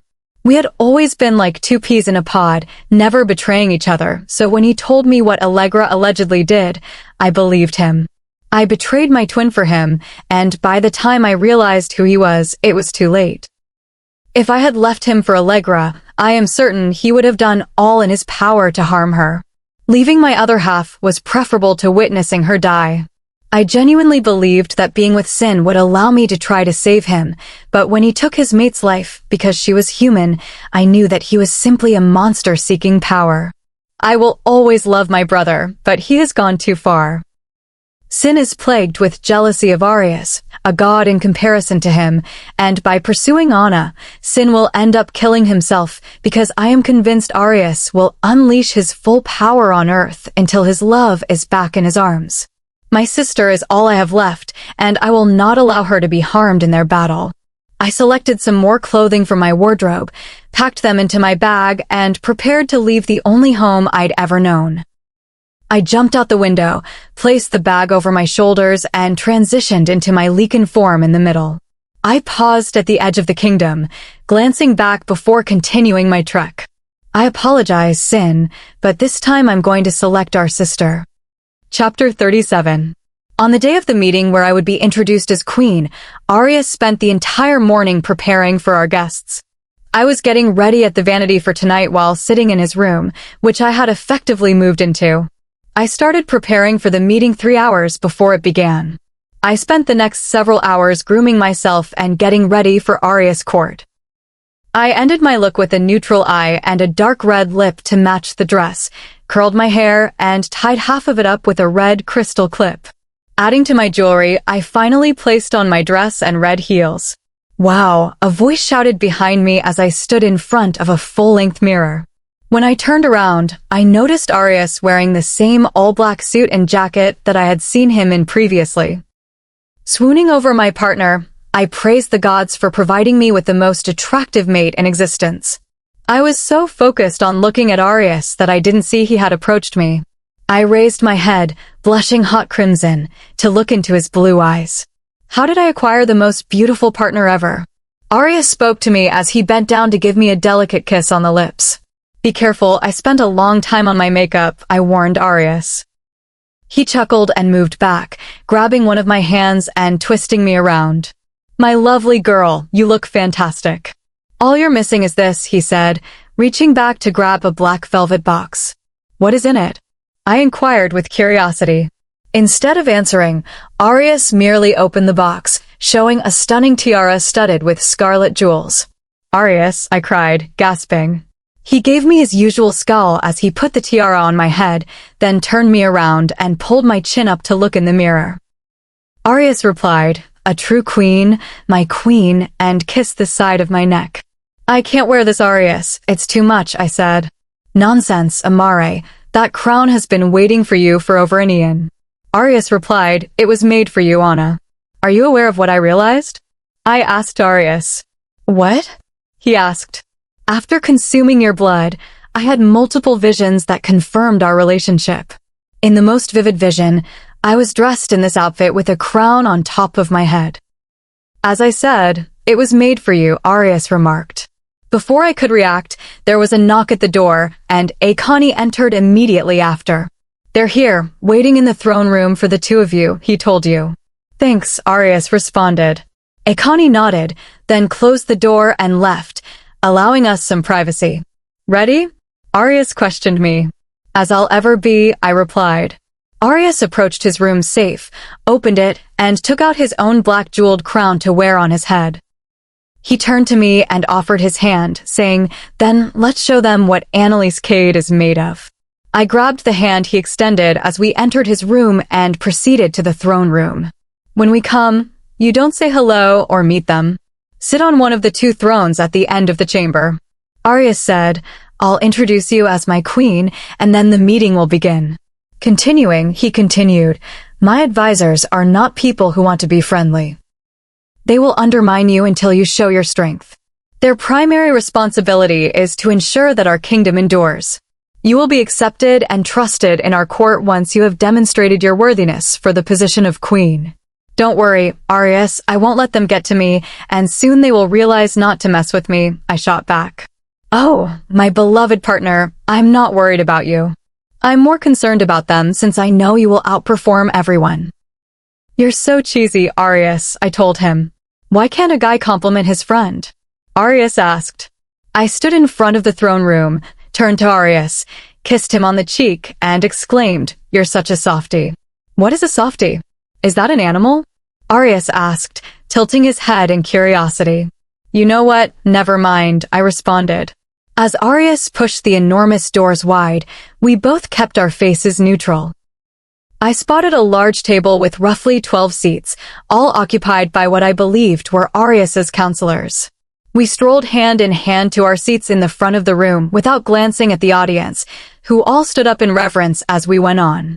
Arius took me to one of the thrones, and I saw there was no tenderness in his eyes, indicating that he was playing the role of the King of Darkness, God of Chaos and Darkness. He offered me one last wink before turning to face our audience, which was staring at me intently. An advisor at the front sent me a harsh look, to which I responded with a wicked sneer. I welcome you, my court, to the first gathering that our much-anticipated queen will attend. I present to you Analise Kade, your queen and my mate, Arius said. As Arius put it, I was now the queen and my primary responsibility was to the people.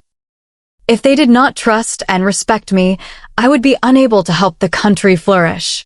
Today, I'll show them who I am, a woman, a citizen, and Arius' partner. Most importantly, the true queen. Chapter 38. Cryos, please report on the state of my kingdom, Arius asked the man at the end of the table. Arius and his counselors only met twice a year to discuss the kingdom's health, population, and other concerns. While they were chatting, I observed a female advisor scowling at me, so I raised an eyebrow at her. She scoffed and resumed her focus on my friend. Arius spoke with Cryos, who was discussing the current outbreak at Aborikuk. We have made further efforts to avoid a similar outbreak in the future. Cryos added that for every person who dies, we are adding fresh warriors and recruiters to help them find their place here. Arius took one of his hands and gently caressed his jaw before saying, "Good, let me know if anything changes." As we all listened to the king, Arius looked at me for a moment before continuing the conversation. When I returned my attention to the advisors, I noticed she was still staring at me, but this time it wasn't just her. Others had joined in the glare. Noticing, Arius questioned his advisors, "Is there a problem?" When no one responded, Arius asked the female advisor who had been staring at me from the start, Zephira. "I just do not understand," she said. "What is it that you do not understand?" Arius responded, "How could you make a weak, mortal little wolf our queen?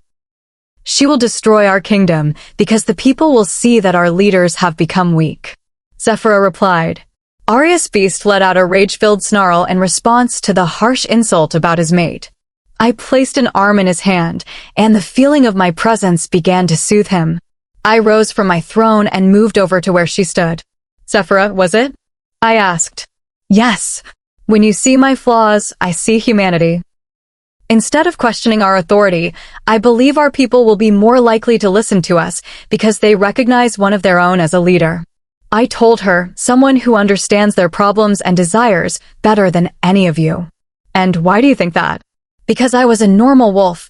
I had a place as a beta in a pack and had previously led a normal life. All of you, even Arius, have spent your entire life here and have nothing more to seek. Many people have died as a result of poverty, abuse, and fear. Can you really get that? I asked. Zephira glanced at me without contempt and said, "How do you think we can help them? It is not all about order. We must be able to provide the enjoyment that some folks did not have when they were alive." I responded, reunite them with their families, help them find love, and provide them with their own home where they will never need anything. Zephira gently inquired, "Do you mean to give mates to those in the underworld? If we are living out the rest of the time dead, why not let us all live in happiness? Will advisors eventually be able to start a family?" she asked. Tilting my head to the side, I asked, "I would have guessed all of you already had one with the amount of time you've lived.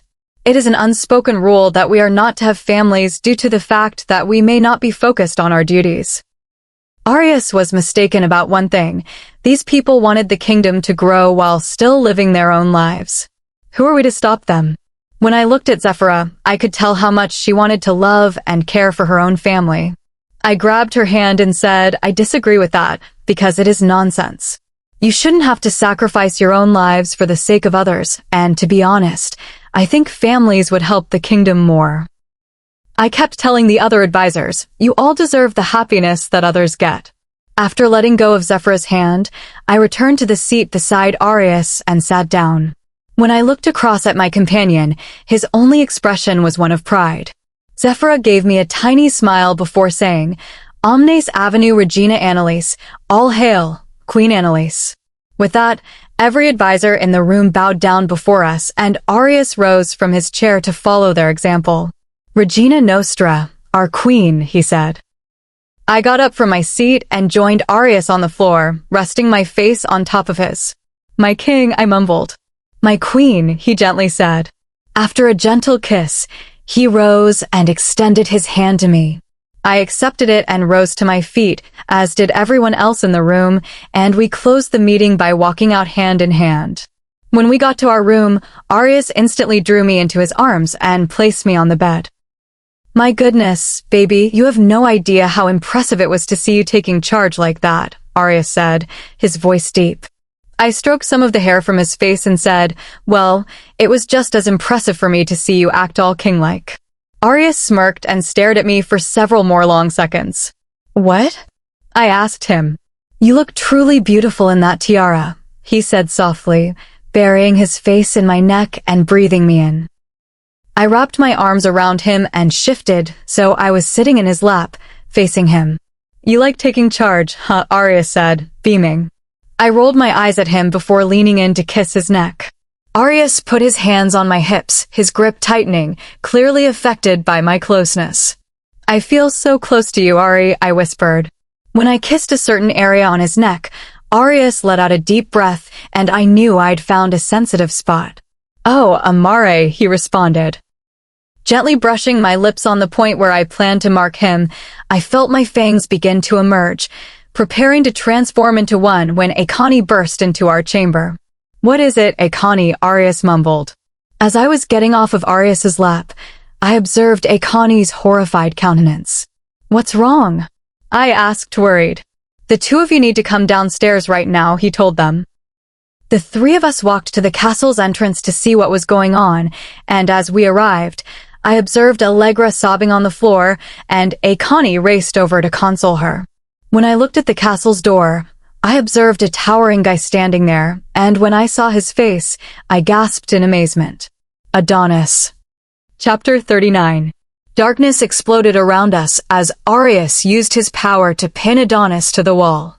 Arius walked over to Adonis and grabbed his face, forcing him to look directly at him.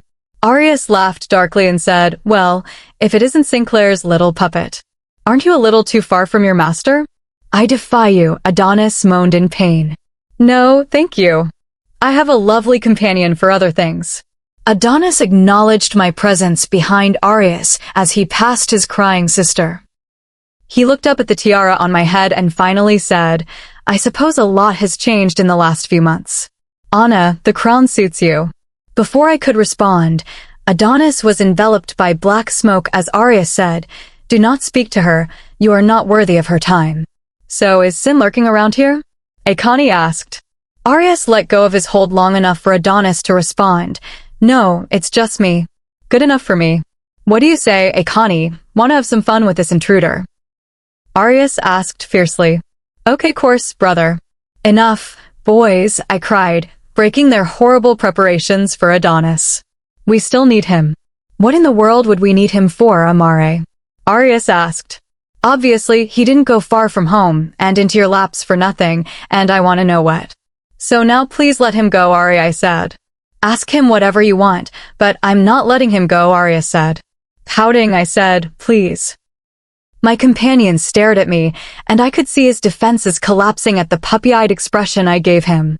Being defiant, he nodded no. Going over to him, I placed my arms around his neck and whispered, I'll give you extra kisses if you let him go. Arius's eyes lightened up before responding, fine. Arius's power evaporated, leaving Adonis on the floor gasping for air. Bending down, I offered my hand to help him up. When he rose, I grabbed his collar and slammed him into the wall again. Allegra has told me many stories about you. How you stood there calmly as your brother mocked your sister, calling her disloyal, useless, and other derogatory terms that didn't even come close to describing who Allegra is. If you do anything to injure her, I will make you regret it and hand you over to her partner, who will deal with you. Am I understood? I stated it quietly.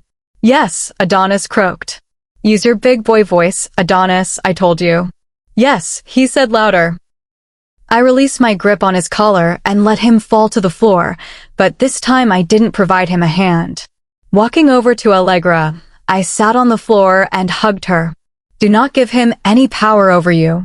He doesn't deserve it, I said, wiping away her tears. She gave me a little smile as I assisted her up from the floor before approaching Adonis and slapping him across the face. Akani covered his mouth to conceal his laughter. Of course, my mate lacked the same courtesy as his pal. My goodness, Allegra, Arius exclaimed, dying with laughter. I rolled my eyes at his conduct as I approached him and pulled him by the ear. I hauled Arius down to my height and told him, stop laughing, stupid. Okay, ow, Arius responded.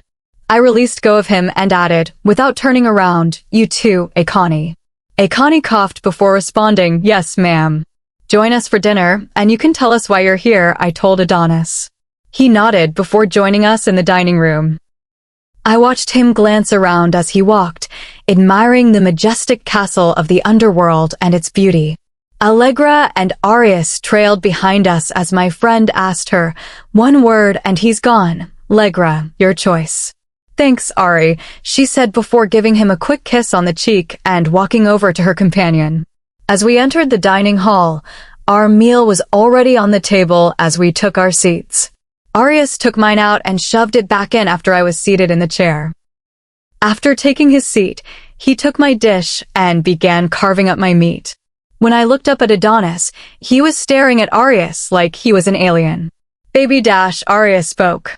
I looked at him and opened my mouth as he offered me my first taste, then handed me the fork.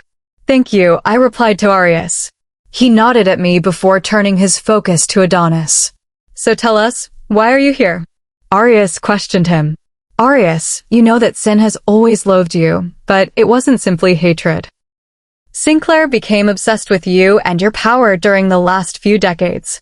Adonis stated, he's obsessed with the idea of defeating you, taking your power and taking everything you care about. Continuing, he stated, he's my brother and I'll always love him, but when he came up with his next plan, I knew that I had to get out of there because it would hurt my twin. And what will that plan be? Arius asked, taking a sip of his wine. Hurt Anna. Arius abruptly stood up from his seat at the table, his eyes fiery and his wings spread. He dared to come for her. I will destroy him. I'll tear him apart, he exclaimed. Sin isn't only dumb. He has people on the inside to help him, Adonis explained. Who? I inquired, even though I am certain I already knew. Carissa and Leo. I'll make them pay, Arius declared, moving to find them. I stood up from my seat and placed a hand on his arm, saying, sit, Ari. He glanced at me for a second, calculating what I was going to do next. I raised an eyebrow at him, and he smirked back. As you wish, my queen, Arius answered. When Arius returned to his chair, I turned back to Adonis and said, you'll go back home, Adonis. Rissa and Leo will be away from the castle for the next week, so you can spend a few days before returning. Ari, baby, you won't deal with them yet. They need to believe that everything is normal for the time being. I can't simply go back. I left, and if I come back, sin will destroy me, Adonis said. Not if you say you want to go look for something that will make him extremely happy. When you show Sinclair your little gift, he'll forget about his anger, I added.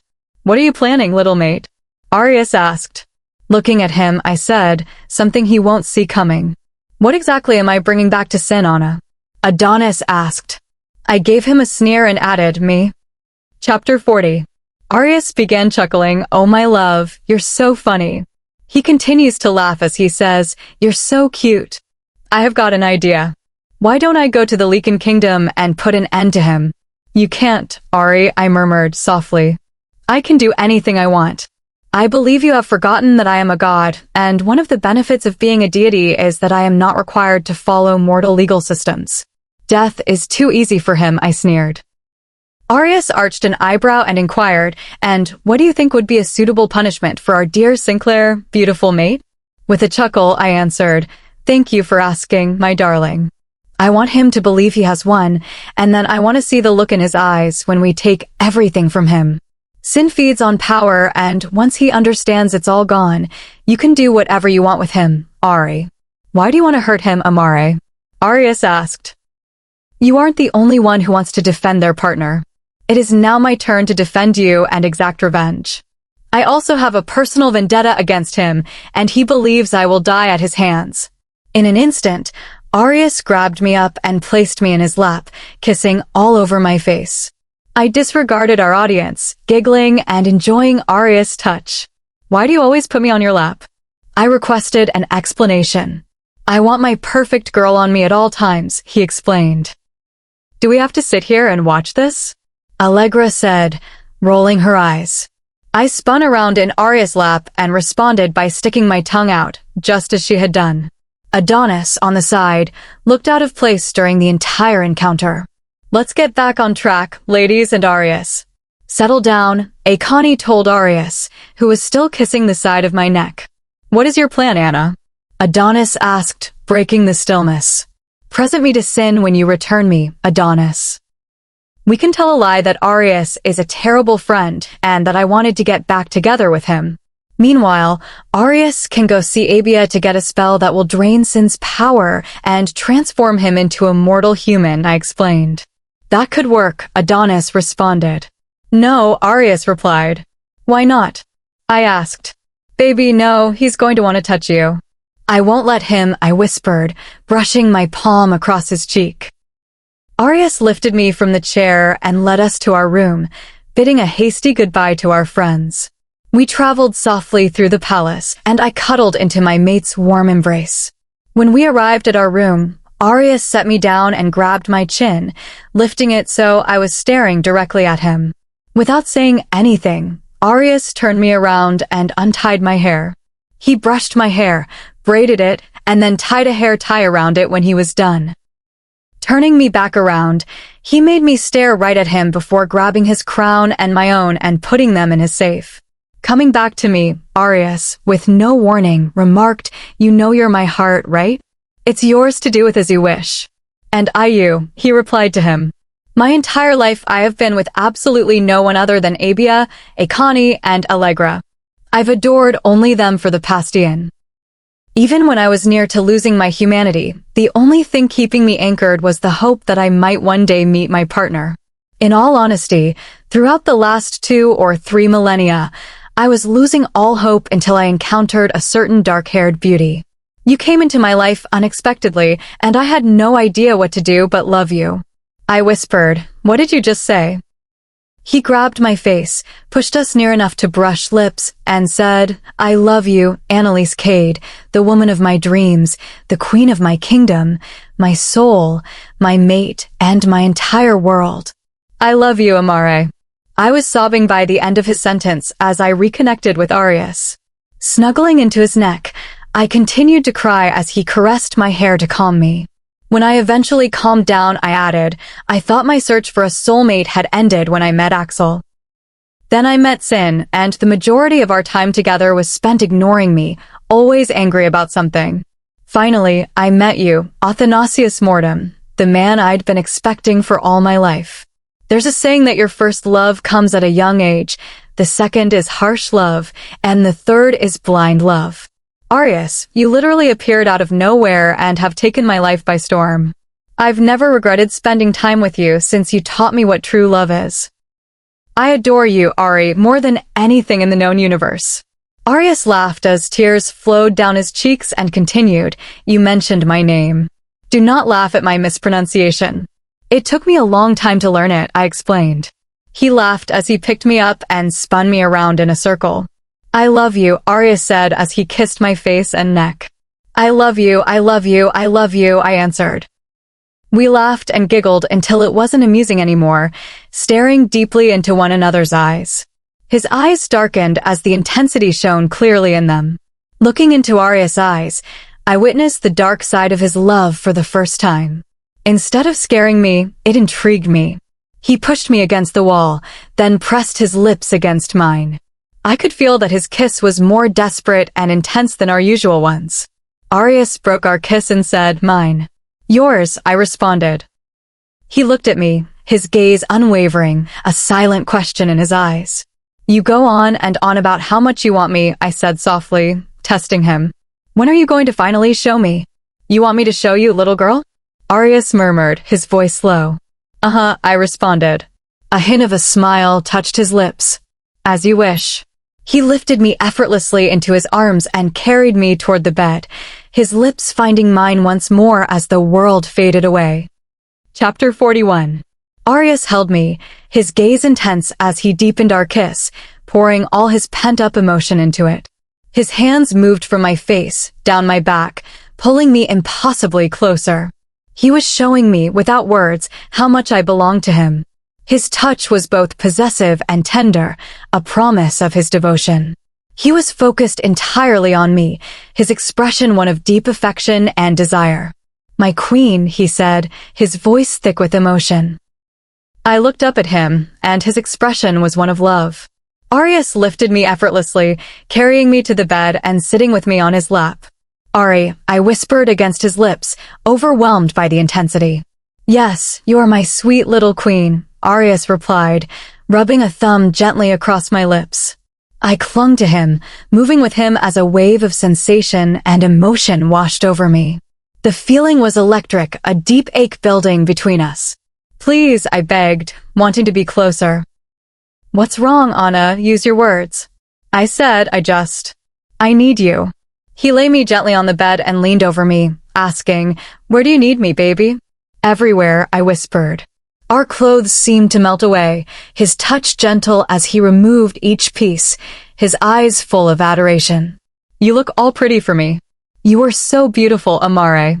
He kissed a path down my neck and shoulder, his touch sending shivers through me. I gasped. I arched into his touch, my hands tangled in his hair. The feeling of his skin against mine was overwhelming, a perfect connection. "Hold on, Amare.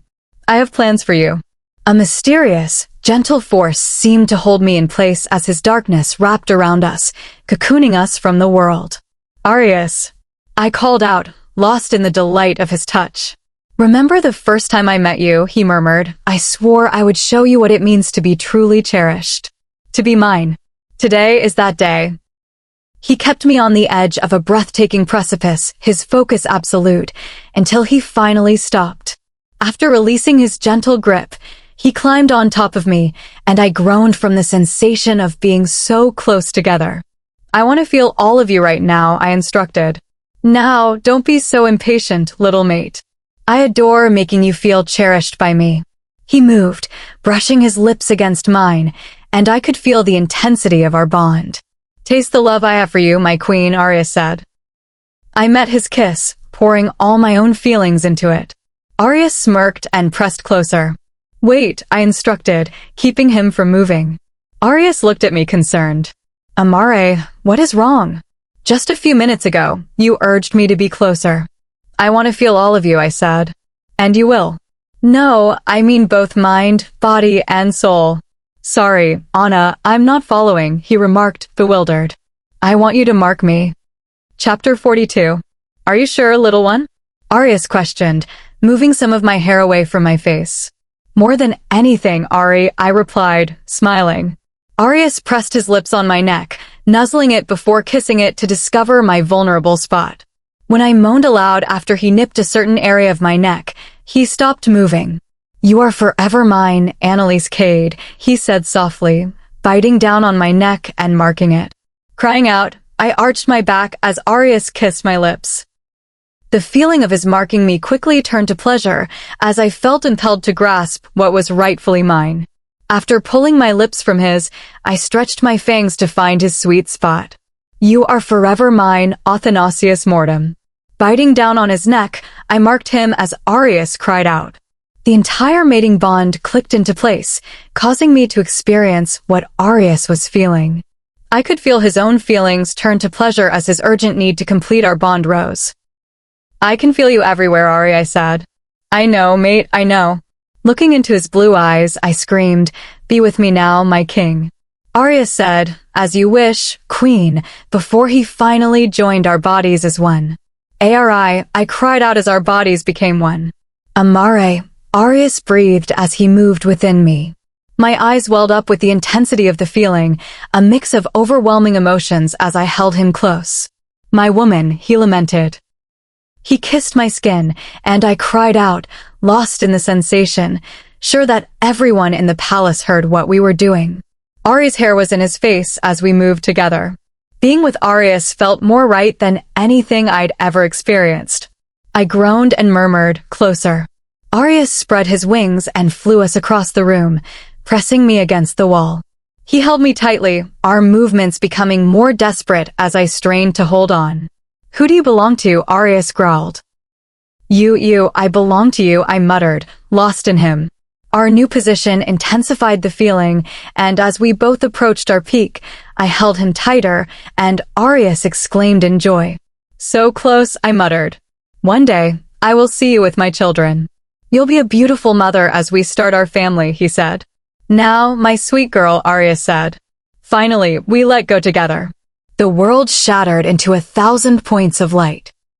When we were finished riding our high, Arius pulled me close and returned me to the bed. I nestled into him as Arius' wings wrapped around us like a blanket. I love you, Anna, Arius said to me, kissing my forehead. I love you too, I said. I'm going to make you say that all the time, baby, Arius grumbled. I giggled and snuggled closer to Arius's body as we both enjoyed the encounter. Arius interrupted the silence by adding, "You know your powers are going to come in now." I figured, I said in response. I'll promise I'll be there every step of the way, mate.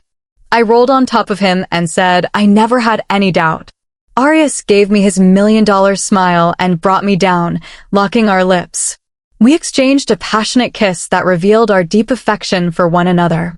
When you go to him, understand that you will always be mine. You will be my wife, queen, and mother to my children. I know you have to do this for us, and I trust you because you are Analise Kade. I can never be his because I'll always be yours. We're forever bonded. I need to do this for you. Sinclair has to know how far I would go to protect you and our kingdom, I told him. Sinclair has no idea what's coming for him, Arius said with a smirk. I smirked at him before saying, enough of sin. At the moment, everything revolves around us. All about us, huh, Arius said, turning me over so he was on top of me. I placed my hands around his neck and whispered, don't stop, King Arius. With you, darling Queen Anna, I'm always ready. The rest of the night, the two of us were lost in each other, reaffirming our love until the sun rose. Today was for us, for tomorrow we shall go to war. Dear Sinclair Royal, I am about to shatter your universe. Chapter 43. Allegra, I remarked as we walked to the throne room for our meeting today. I don't care, she said, walking past me with her friend, Akani. Once inside, the three of us waited in the throne room for Arius and Anna to appear. I only need 1 minute of Allegra's time to explain myself. I understand that I do not deserve her forgiveness, but I would like to start a relationship so that I can earn it. We stood silently until the doors opened to show the underworld's ruler and queen. Anna donned a crimson gown with translucent glitter sleeves. Arius donned a plain black suit, the first few buttons undone, revealing his tattoos beneath. Arius still appears to be the same person he was years ago, but with a sparkle of contentment in his eyes. Given the obvious mark on Anna's neck, I assume it is her partner's courtesy. I know that my betrayal of him, when I followed sin, will not be quickly forgotten, but hopefully this can help bring about peace. Anna looked ethereal and unrecognizable from when I last saw her a few months ago. I could already tell that the throne suited her perfectly. It's almost funny that she and Sin had a little thing when I saw her with her real partner. Their love is both beautiful and lethal, and I am confident that if one is threatened, the other will stand by them. The plan is simple, she stated to everyone. Adonis will phone Sin and inform him about me. Tomorrow evening, the two of us will return to the Lycan Kingdom. The rest of you will go to Abia and bring her here to turn Sinclair human while I fabricate a story about wanting to separate from you. Sin will undoubtedly return, as he has a twisted fascination with my mate, Anna explained. We all looked at Arius, who appeared to be torn about her proposition, but nothing less than agreed with her. We do as my mate says, he said. I know this isn't the best time, but is that a mark on your neck? Allegra exclaimed. Anna got excited and screamed, yes, don't you love it? My sister asked Anna, so it's official then? Anna said, very official. Arius put his hand on Anna's chin and moved it so she gazed at him. He said, she is mine, just as I am hers. Forever. Anna flushed and said, Ari, baby, of course. Good, Arius replied. So, brother, it was finally time to settle down. I'm not sure how much longer I can put up with your possessive self, Akani said. Arius rolled his eyes and added, don't worry, my little obsession with my mate will take up all of my time. Arius looked at me, his eyes hardened and whispered, call him right now. I nodded and dialed Sinclair's number, switching the phone to speaker. Where are you? Sinclair yelled into the telephone. Let me explain, brother, I said. Tell me, did you abandon me like our disloyal sister? Allegra winced as I maintained a neutral expression, but my wolf exploded in rage at the remarks about his twin. Certainly not. I said, I'll return tomorrow night, and I'm confident you'll enjoy the gift I've prepared for you. You better, Sin murmured. I hung up the phone and looked up at Anna and Arius, who had the same smirk on their faces. Wow, they are so wonderful together. Anna gazed at Arius and his back as they had a silent talk before she addressed us. Let the game begin. Chapter 44. As I was tucking some items into the backpack I was bringing to the Lycan Kingdom, 2 hands curled around me before a head slipped down between my shoulders, nuzzling me and nibbling at my mark, causing me to gasp. Stop it, Arius, I have to go, I mumbled, but made no move to stop him. Please, love, do you need to leave? I still think I should take care of him and be done with it, Arius muttered, pouting like a kid. No, Ari. I want him to feel pain not just for you, but also for Allegra. He deserves a crueler punishment than death. Just wait until he learns what's happening to him. It will be completely worthwhile.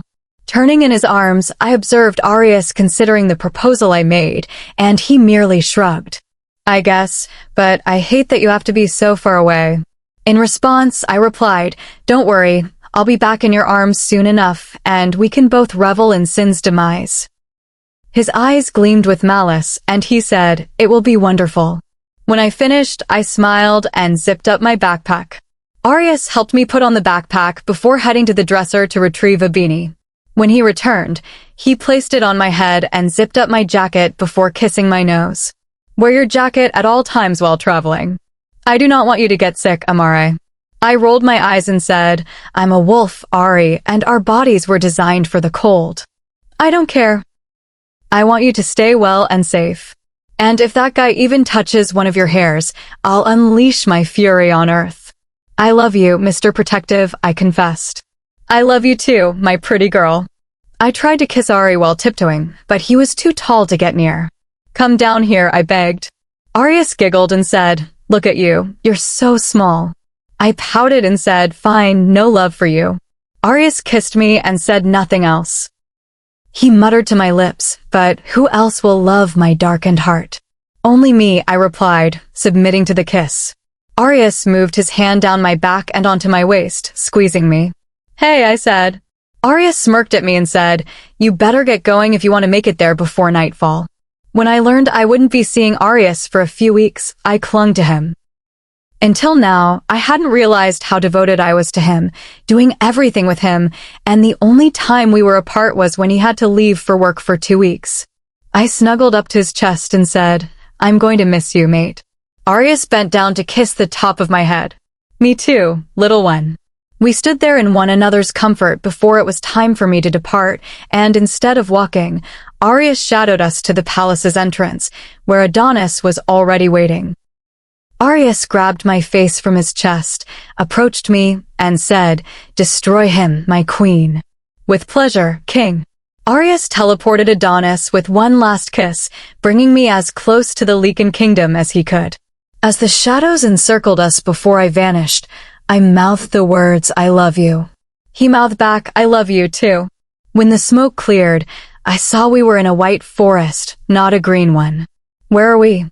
I asked Adonis. About a day away from the Lycan Kingdom, he remarked.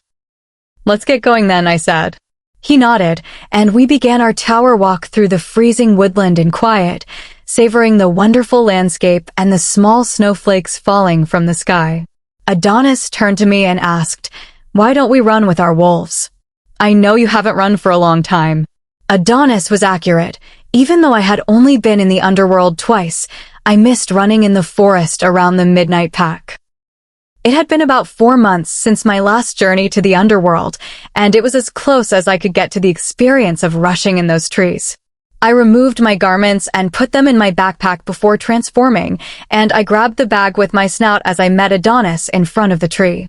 He turned his face to signify the direction we were headed, and I gave him a nod as he ran off, followed by me. The wind rushed by me as I let out a sigh of relief, reminder of the freedom of being my wolf. It would be one of the last times before my wolf was converted into a beast.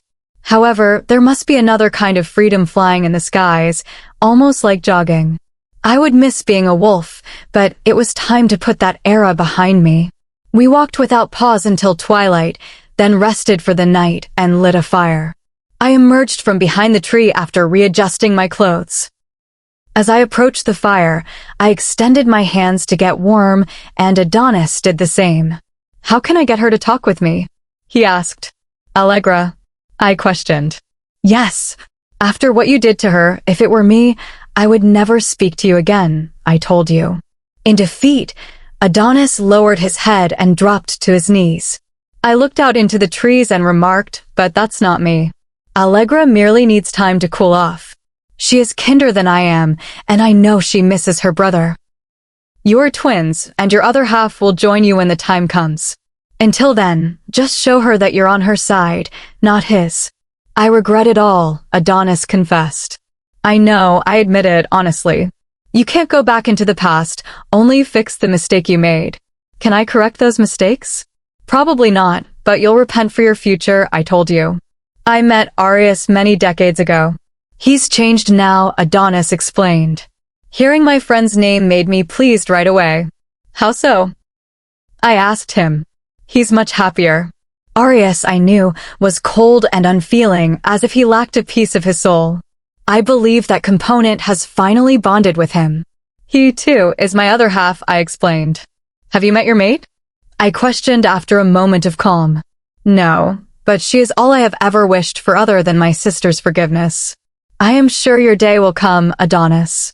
He flashed a mournful smile before replying, "We should go to bed now.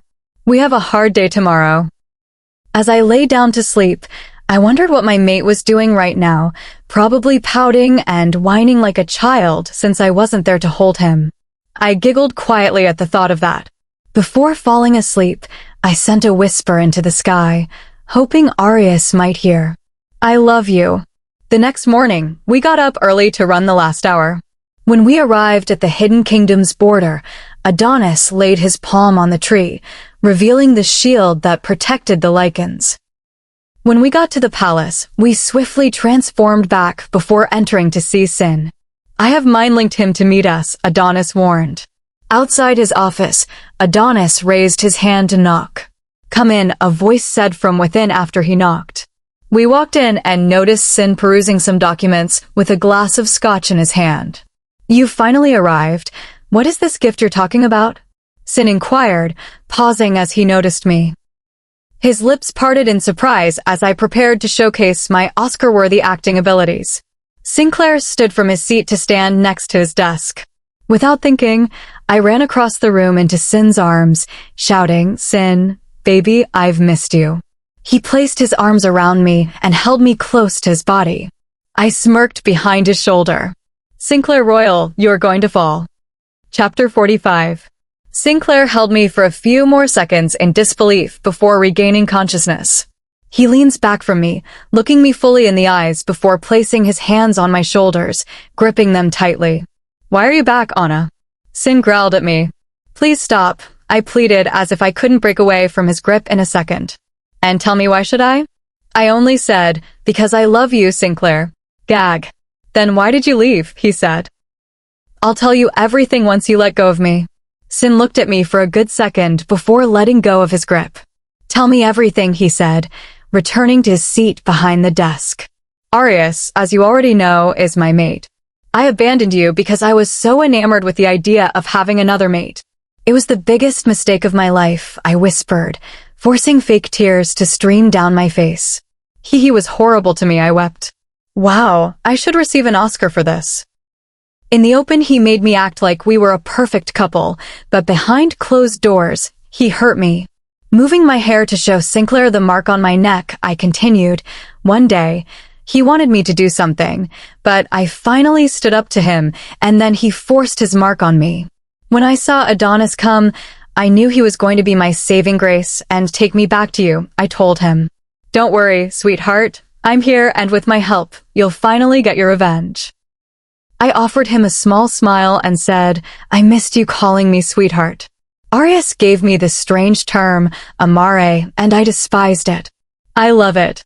Adonis will take you to my room so you can settle down back into the castle." "Shit." "Oh, Actually, I would prefer my old room. Sin raised an eyebrow with suspicion and asked, and why is that? After everything I've been through, I'm still not really comfortable being so close to a male. I knew he wanted to answer, but couldn't because it would ruin his reputation as the perfect guy. Of course, Sin replied, almost mocking me. I grinned and followed Adonis back to my old room. Just as we were about to go, Sin called, Adonis, come back here after you drop off Anna. I need to speak with you. Adonis said, of course, brother. Finally, we left his office and went to my former room. Well, I think that went amazing, I told Adonis. He grinned at me and said, nice acting. Thanks, but now I just want to apologize to Ari for saying all those horrible things about him. I am sure he knows how you feel. He will certainly forgive you. So he has a sense of humor, I said to Adonis. He gave me a wink as we neared the door to my room. Everything he told me today will be told to you tomorrow. Adonis scowled and said, he's probably going to chew me up and spit me out because of how I left him. I offered a little giggle before saying, have fun with that.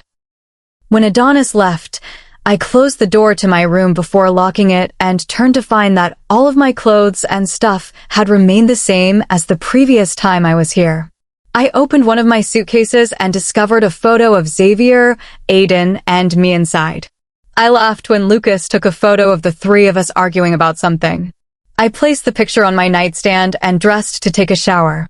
I went into the bathroom, turned on the water, and waited for it to fill up. When it was finally filled, I walked in and sat down, sighing and relishing the sensation of hot water. When I closed my eyes, my mind instantly went to my partner, and I felt a wave of longing. Mate, are you all right? Questioned a voice within my head. I was amazed when I heard his voice in my head and nearly splashed water from the bathtub. Arius? I asked. Yes, little one, I sensed your sudden wave of emotion. What's wrong? I was just thinking about you, Ari, I answered. Are you feeling alone, Amare? Arius inquired. Just focus on me. Talk to me, he instructed. I sent Arius my bond agreement. Tell me what you're feeling, little mate. I covered my mouth so Sinclair and anybody else outside couldn't hear me, trying to muffle my quiet sobs. I just miss you so much. I know, Anna. Just hold on. I'll be there soon. I let out a shaky breath, calming down. Good girl. I love you, Ari, I said. I love you too, my Amare. Go to bed now, mate. You've had a long 2 days, Arius told him. Okay, bye, I told him. Bye and stay safe, he said. I ended our connection as I got out of the tub to dry myself off. I had already changed into my pajamas and was getting ready for bed when I got a call at my door. Sweetheart, Sin said from outside my door. Simply wonderful. I approached my door and opened it to find Sinclair there. I was wondering if you wanted to have lunch, but it looks like you were about to go to bed, he said, looking at my attire. Yes, I am fatigued from the journey here. Rain check. Sure, he said, flashing me a phony smile. After he left, I closed the door and walked over to the bed, sliding into it. I lifted the blanket to my chin and called out to Arius again. Arius? Yeah, baby, he said swiftly. I miss you. I agree, baby girl, but you should sleep now. You've got a long day tomorrow. I'll try to get there by this week so you don't have to remain for so long. Okay, I said. Kisses, sweet girl, he said before ending our relationship. The tiredness from all the running yesterday finally hit me as the silence of my room lulled me to sleep. Chapter 46. Good morning, says the gentlest voice in my head, waking me up. Good morning, Amare, I remarked to her. I sat up in bed, brushing my finger through my hair to remove some knots. Are you going to Abius today? Anna inquired. Yes, my darling mate, I said. Looking up, I saw Akani trying to get my attention just outside my door. Hey, lovely. I've got to go. My foolish friend has called me, I murmured. Okay, goodbye. I love you and hope you're safe, she continued. Love you too. Anna broke the tie between us as I rose to greet Akani.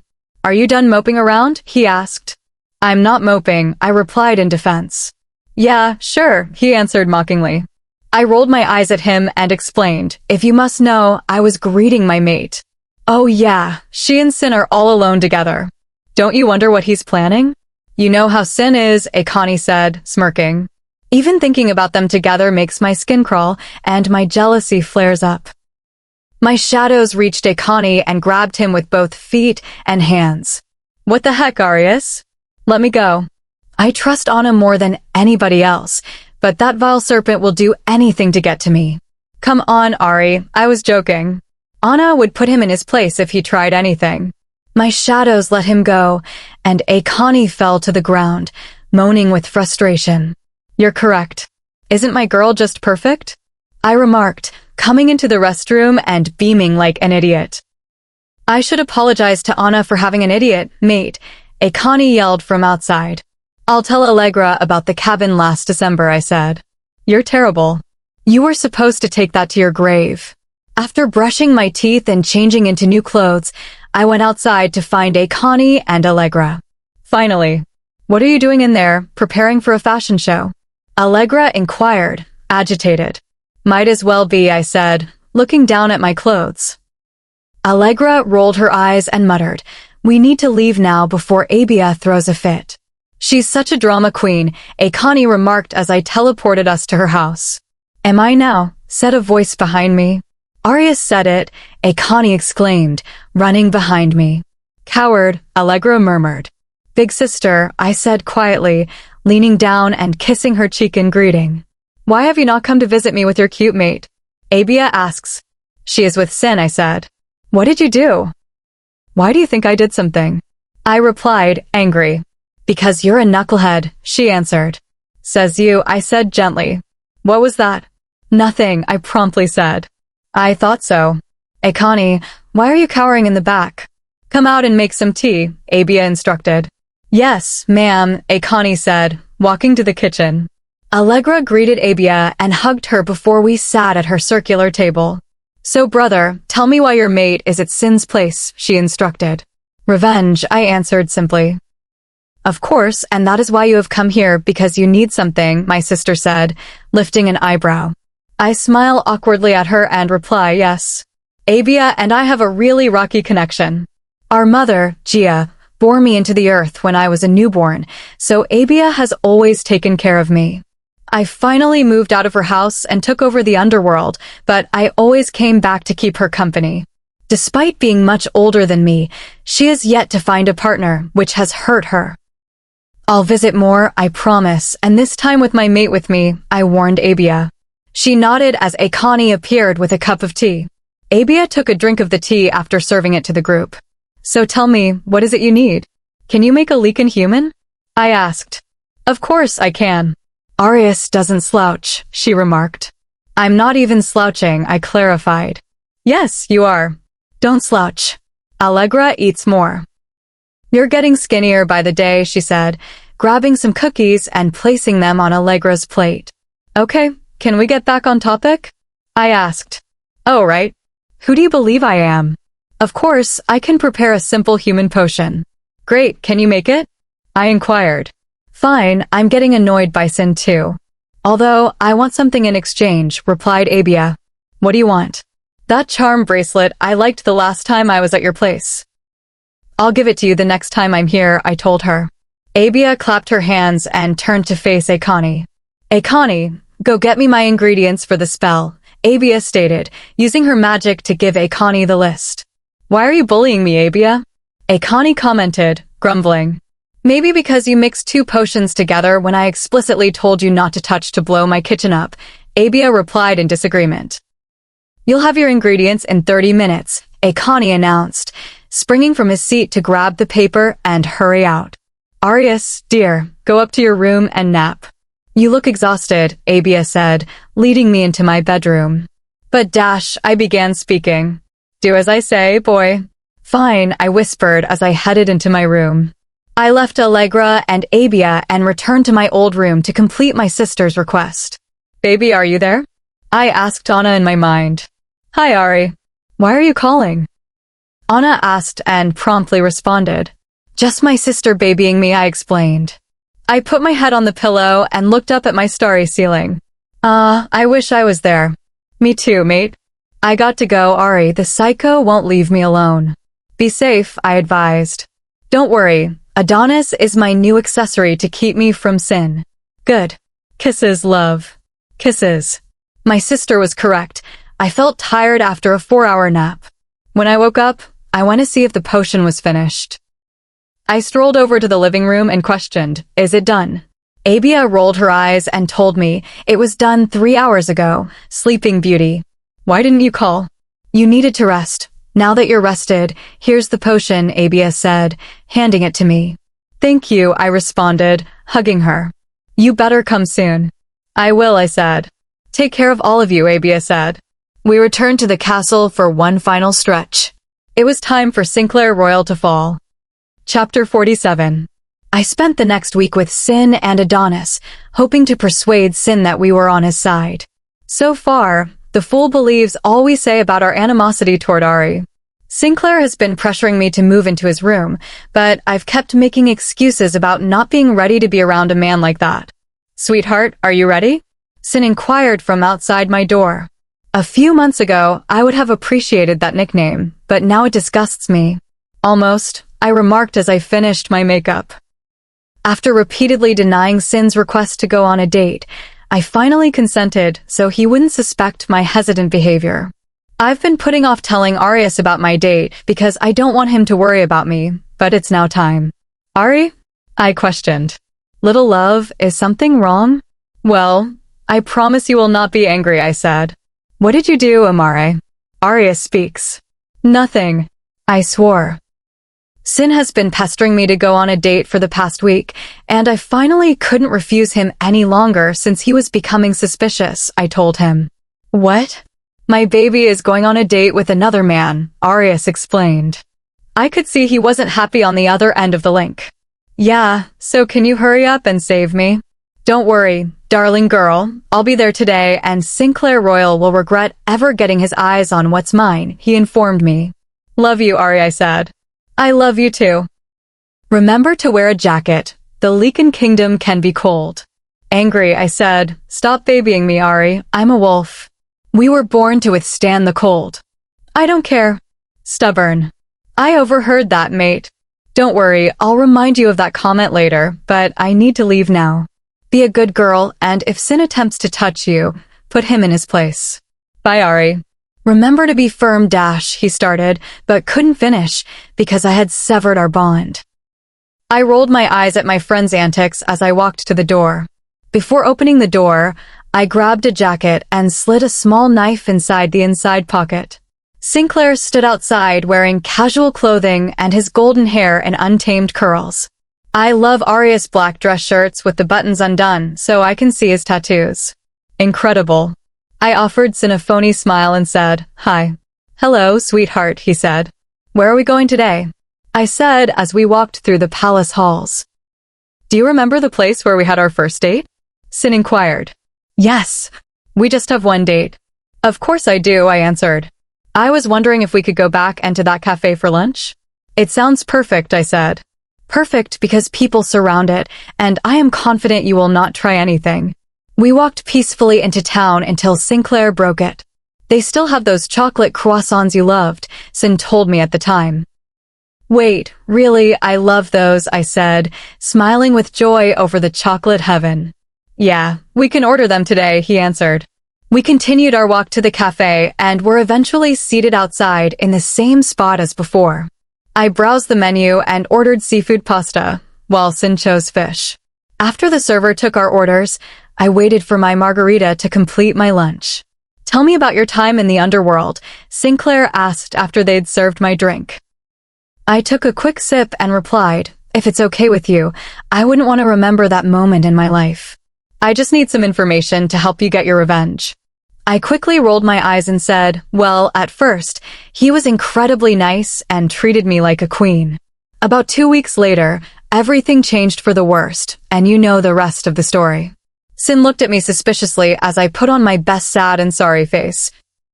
It must have worked, for Sin went on to talk about trivial matters. Our lunch arrived, and despite my lousy company, the food was delicious.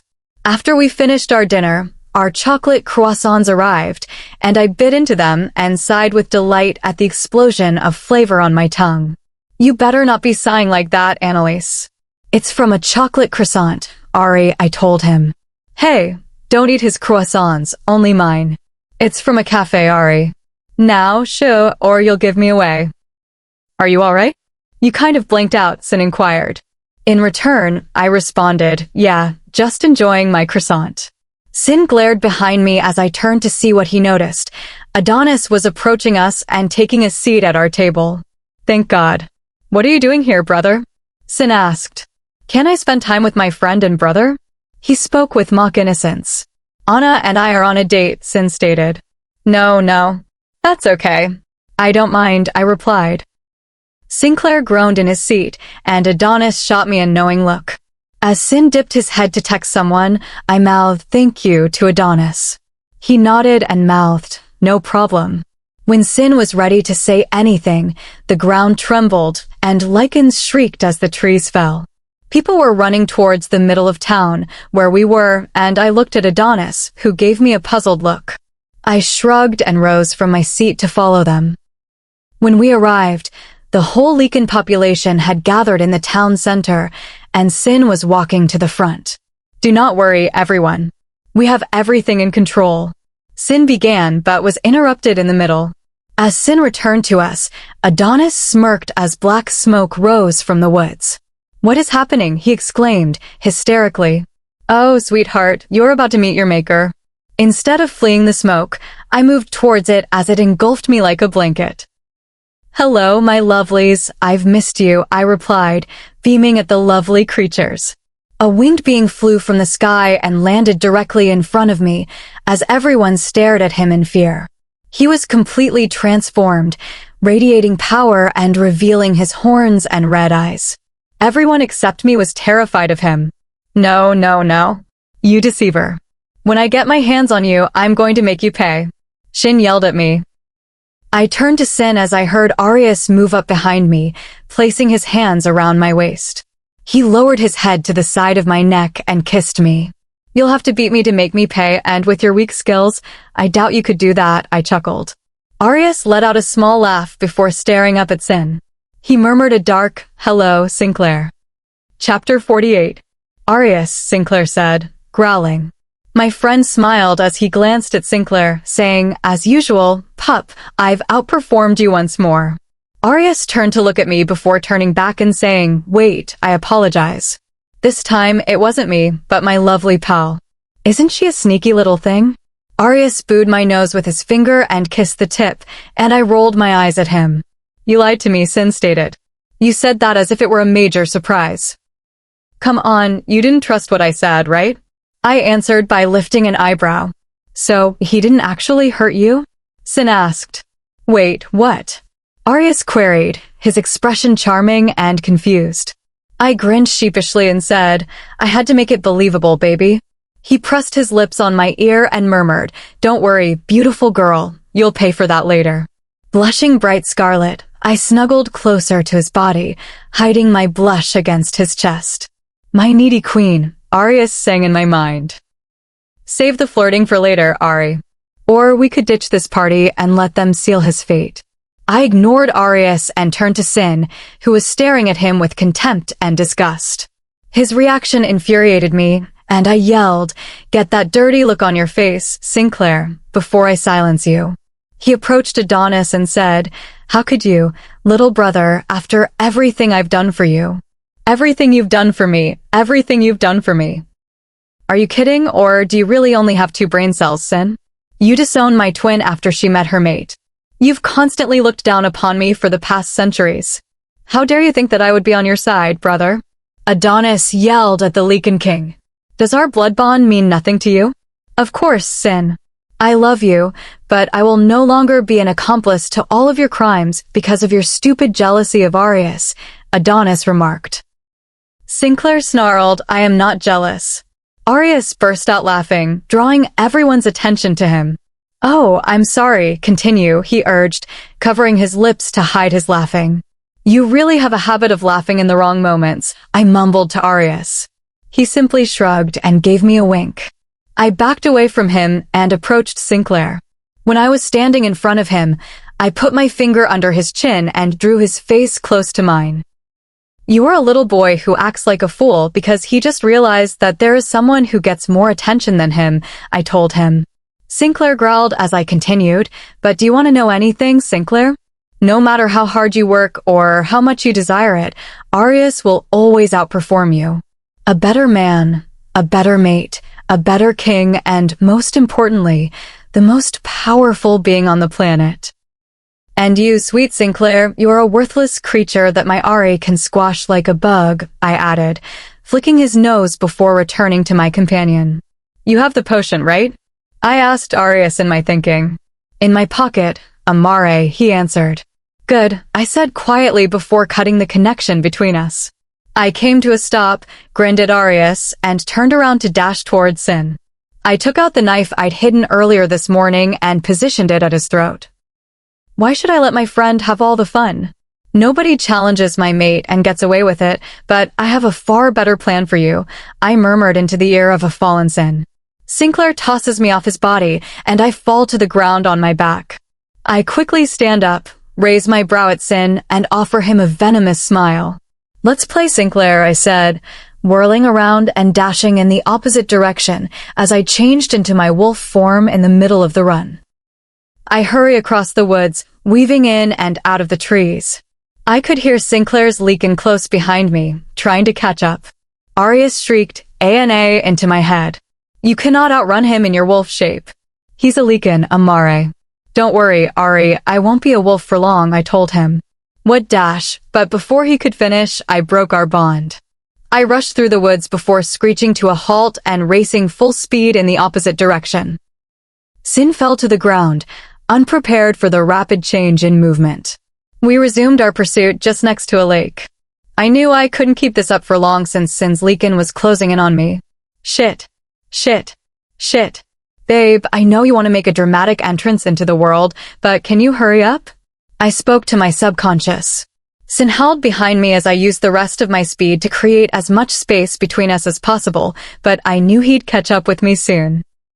I tilted my head towards the water and looked in the mirror to see my deep blue eyes. I love you, Arius.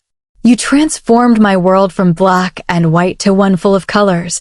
I whispered into the bond, unwilling to hear his painful response. And that's when I realized it. My brilliant blue eyes have been replaced with an angry crimson tint, matching my friend's. Finally, it's time. I want mate, echoes in my head. Hello, beast, I said. And with that, I transformed. Chapter 49. My wings sprouted from my back, my horns appeared on the top of my head, and my body was wrapped in a gorgeous dark gray gown. I raised myself into the sky and looked down to see Sin howling in wrath as he watched me soar away. Turning my head, I flew back home. Not the location, but the individual. My individual. When I returned to the packed area, I realized that Arius had completely changed and was wearing a furious expression. I lunged into his arms, toppling both of us over. When he realized I was safe, he threw his arms around me and pulled us both up, allowing me to sit on his lap. Look at you, pretty baby. You look absolutely ethereal, Arius said, his hands resting on my small horns. I nestled my face in the crook of his neck, wanting to please him and make him forget my prior actions. I answered by kissing his neck and murmuring, I love you. I love you too, Amare. I gave him an award-winning smile and moved in to kiss him, but Ari drew away. He raised an eyebrow and said in my head, We'll talk about what you just did when we get home. I didn't do anything, I said. Oh, really? So you didn't just run off with a grown Lycan chasing after you? Well, I beat him, I confessed. Arius placed his palm on my chin and raised my face, allowing me to look him directly in the eyes. Never risk your safety again, little friend. Understood. I nodded and buried my face in his chest. Okay, I said quietly against his body. Good girl, Ari said, kissing the top of my head. Now, darling, get up. We're about to have a furious puppy coming our way. Arius stepped up and offered me his hand, which I accepted. One of his wings curled around my torso, keeping me close to him. Sin rushed into the clearing, hiding behind a tree, and emerged in new clothing. He charged at us, but Arius pushed him away with his shadows. You're like him, a freak, Shin yelled at me. Before I could react, Arius uncurled himself from me and said, I could give two cares about anything you say to me, but when you say something like that to her again, I'll make you choke on those words. You are nothing to her. You're a piece of dirt while she's the sun. Disrespect her again, and I'll remind you exactly how powerful I am. I hope we didn't miss the show. I can't believe you took over 2 hours to do your makeup, a voice said behind us. I'm sorry, but I don't wake up looking this good. Well, I do, but that's beside the point, another voice remarked. I looked back and noticed that the rest of my family had joined us. Akane and Allegra were arguing as a couple, with a couple of Lycans bound behind them. They bound Carissa and Leo with silver chains, which must have scorched their skin. Oh, perfect, your minions have arrived as well, Arius informed Sin. Nellie, please help us, Rissa begged. You should have thought about that before aligning yourself with him, I said, my voice firm. Her fake friendliness drained away, leaving just wrath on her face. An aberration like him shouldn't exist, replied the lady. The only anomaly I notice is that you, Arius, and his sister came before us all. So, if anything, we are all aberrations, not them. She snarled and was about to say something nasty about my friend, but I ordered Akane, put a muzzle on her, please. Her voice makes me want to gouge out my eyes. Shut her up, Arius cried out. My mate has the prettiest eyes, and they're not getting ruined on my watch. I rolled my eyes at him and muttered to Allegra, your turn. She sneered at me and walked over to Sin. Hello, big brother, have you missed me? She asks. Still lowering yourself for a demon?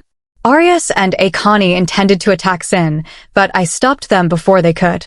This is her fight, I told them. Oh, and he's an amazing partner. You should be so lucky. That's my girl, Akane explained. It is over for you now. Allegra remarked, I have my phone ready to capture your face when you realize you've been punished. I removed the potion from Arius' pocket and handed it to Allegra. I took her phone and returned it to my friend, who nodded. I'll take the picture, I said. Thanks, babe, she said, as I blew her a kiss. Arius tightened his shadows in anticipation of Sinclair's escape attempt.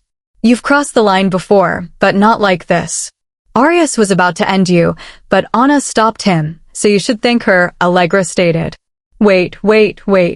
His punishment is far worse than death for him, I explained. You're so right, Anna. I forgot how much of a power-hungry monster my brother is, Allegra said to me. What's going on? Sin remarked, trying to pull Ari's cuffs and becoming irritated. Well, my dear brother, I believe you've had your immortality long enough. Your desire for power has finally come to an end. Allegra told Sinclair, have fun being human. Snap. Akane and I both photographed Sin's expression when he realized what was going on. Oh my, this is gold. I'm going to make this my new wallpaper, Akane said, chuckling. Send it to me, brother, Arius cried, dying of laughter next to me. Open your mouth now, Allegra said, unscrewing the potion lid. Of course, Sinclair would not cooperate, so Allegra summoned me. Anna darling, a little help. I approached them, seized Sin's jaw, and forced his mouth open as Allegra poured the liquid inside. I closed and covered his mouth before kicking his stomach, causing him to swallow. Sinclair passed out shortly after ingesting the potion that would make him human. Arius, Akane, and Adonis reached us and we all gathered around the fallen Lycan King. What now? Adonis inquired.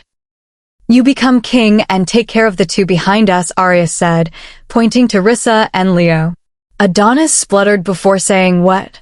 You are next in line for the throne since I'm pretty sure Allegra does not want it, he told me.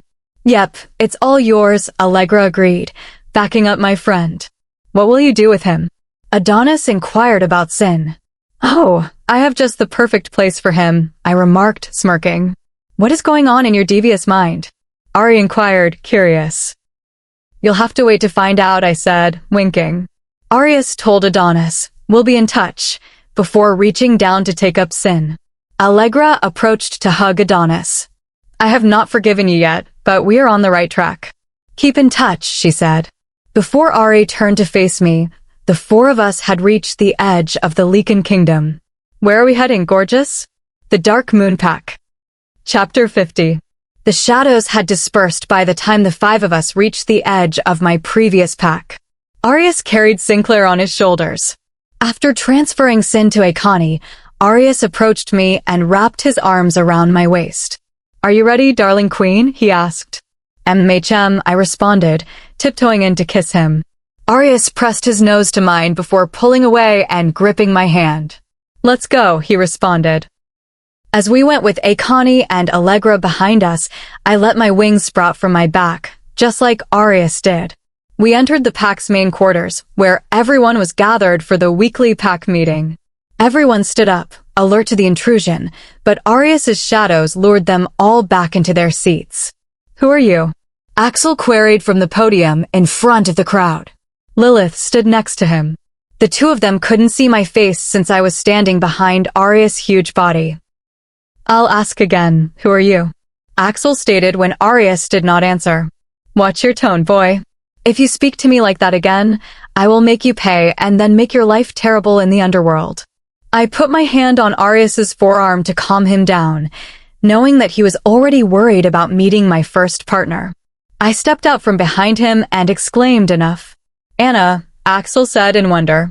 Lily stared at me, so I raised my brow in response. The young boy in Axel's arms was most likely his son from Lily. I motioned for Akani to lower Sinclair so that the pack could see him. Everyone was startled as they recognized who it was. "Is that not the Alpha King?" a member of the pack asked the audience. He was. "Now he is just a regular old human who will spend the rest of his natural life here," I informed him. "Why should we listen to a homewrecker like you?" Lily asked. I stretched my wings and flew squarely in front of her, casting shadows around her throat. "Sweetheart, I am the queen of the underworld, and my mate is a god. I want nothing to do with you or your friend. Sinclair has been a nuisance for Arius, so I'm simply taking care of the trash." I released my shadows and returned to my lover, who looked at me proudly. Arius motioned a pack member over, saying, "Get him out of my sight." Sin was snatched by a pack member and led to his new quarters with the help of another. "The rest of you are dismissed so that I can speak with your alpha," Arius informed the pack, finally liberating them from his grip. The crowd thinned quickly as the four of us approached Axel and Lily. "What was your name again?" Arius questioned Lily. "Lilith, or you can call me Lily," she announced confidently. "Right. Lila, sweetheart, I know my beautiful mate made all of her threats, but that won't stop me from ruining you after her," he replied. Lily widened her eyes and announced, "It's Lily." Arius looked at her with surprise and said, "I don't care, Lila." "Is he your second chance, mate?" Axel inquired beside Lily. I laughed and said, "Oh, he's my first. You were simply a pawn in the moon goddess's envy of my partner. It was always going to be me and me, even if you accepted me as your mate." "Why would the moon goddesses be jealous of someone like you?" Axel inquired, disgustedly staring at my friend. My eyes flushed red at Arius' contempt, but before I could answer, he had completely transformed into his beast. "Because I am a god, and Celine is a minor goddess because my sister and I were born. Our mother created your tiny planet and species. She's jealous because Celine just controls werewolves, whilst I control all of death. So, little pup, it is taking everything inside of me not to punish you severely, but since my queen has requested you to be spared, I will abide by her wishes." Axel and Lily shuddered at Arius' genuine appearance and quickly nodded in agreement. I walked into my friend's arms and whispered, "Baby, you are scaring them. I'm bored, and we finished delivering them so we could go home." I tiptoe and whisper in his ear, "I want to go home, Ari." Arius leaned down to pick me up, and we went into the darkness without a second glance. We dropped off Akani and Allegra before Arius took us somewhere. When the haze cleared, I realized we were on the cloud from our first date. I looked at Arius and said, "I love it here." "Me too, Amare," Ari muttered, reaching down to the cloud. He proceeded, "Up in the clouds, where no one can see or hear us. We can finally be at peace," I said as Arius sat beside me, pulling me close. He wrapped his arms around me, and I rested my head on his chest. He placed his face against mine, laying his forehead on it. I whispered, "I love you," into his lips. "I adore you too." More than you could imagine, Ari responded. I brushed my fingers through his hair and said, I'm so happy to be with you, my king. As I am with you, my queen. We spent the rest of the night in each other's arms, savoring the feeling of being together. Chapter 51. A year later. It has been 1 year since the Sinclair disaster. Sin has wreaked a lot of chaos, and he and Axel are battling over who should be in charge. The two selfish men prevent everyone in their community from living together. It's amusing to see Sinclair live his life as a person. My darling Anna was correct. This was a harsher penalty than death. In her situation, I've been helping her to develop and master her new powers. She and I have made substantial progress in our relationship. With no more impediments in our way, we've spent most of the year developing our kingdom and spending time together. I pushed the hair away from her face, displaying a stunning face. Her eyes were closed as she slept soundly on my chest, snoring quietly. I lowered my head and kissed her on the forehead, drawing circles with my thumb on her cheek. Her body was covered in a thin white sheet from the previous night. Ari. Anna murmured in her dream. Knowing that my girl was thinking about me in her sleep made me very happy. Analise needed as much sleep as she could get, especially given our big day today. Te amo, Regina Mea, I said softly to her. Anna shifted around in my arms before sliding on top of me and snuggling into the crook of my neck. I focused my sight on the diamond on her finger, which always reminded me of the day I proposed to her. Ari, where are we going? Anna asked as I brought her to the roof of our palace. I put my hands beneath her knees and hoisted her off the ground. It's a surprise, Amare, I explained. You know I can fly by myself now? She inquired. I know, but I love you in my arms, I told her, winking. Anna rolled her eyes and kissed my cheek. I sailed into the sky and directed the two of us to our cloud. When we landed, Anna asked, Why are we here, Ari? Why do you want to be in our special cloud? I teased her. Of course, I want to be here, silly. I was wondering why we were up here. To look at the stunning view of our kingdom. Anna looked around and said, It is beautiful, isn't it? Gorgeous, I replied, taking the ring box from my pocket. I got down on one knee as she turned around to say something, but the words became trapped in her lips, prompting her to gasp in surprise. Tears flowed down her cheeks as I continued. I've spent an eternity alone, with only 3 people by my side for some of the years. I waited for my mate during the first few centuries of my life, but gave up when I discovered you weren't there. It made me angry and hateful that I had to live an unending life, but now I am grateful because I will spend it with you. Forever isn't enough time to spend with you, my beautiful girl, so will you do me the honor of marrying me? Yes, yes, yes, Anna said, falling to her knees and hugging me. I broke away briefly to lay the black diamond engagement ring on her finger before wrapping my arms around her forever. Arius. My voice drew me from my thoughts. I turned to see Anna waking and said, Good morning. Good morning, she said quietly, pressing a kiss to my lips. I need to get out of here before Allegra figures out I sneaked out to see you, Anna stated to my girlfriend. I think she's gone more psycho over the wedding than the two of us, I said, getting out of bed to grab Anna a robe. Leave it alone, Ari. She needs this after everything that has happened with her family. I understand, sweet mate. You had better get your cute little self out of here. I will see you in the aisle. Anna scurried out of there, kissing her goodbye, and returned to her old room in the palace.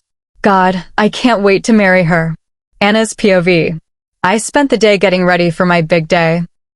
My hair was flawlessly curled, and I was wearing my crown and veil. I chose a natural makeup look and adorned my body with some of the crown jewels. I wore a gorgeous ball gown suitable for a queen. I slipped the heels on and got up to look at myself in the mirror. A small tear dropped from my eye, but I caught it before it wrecked my makeup. I smiled at myself with satisfaction.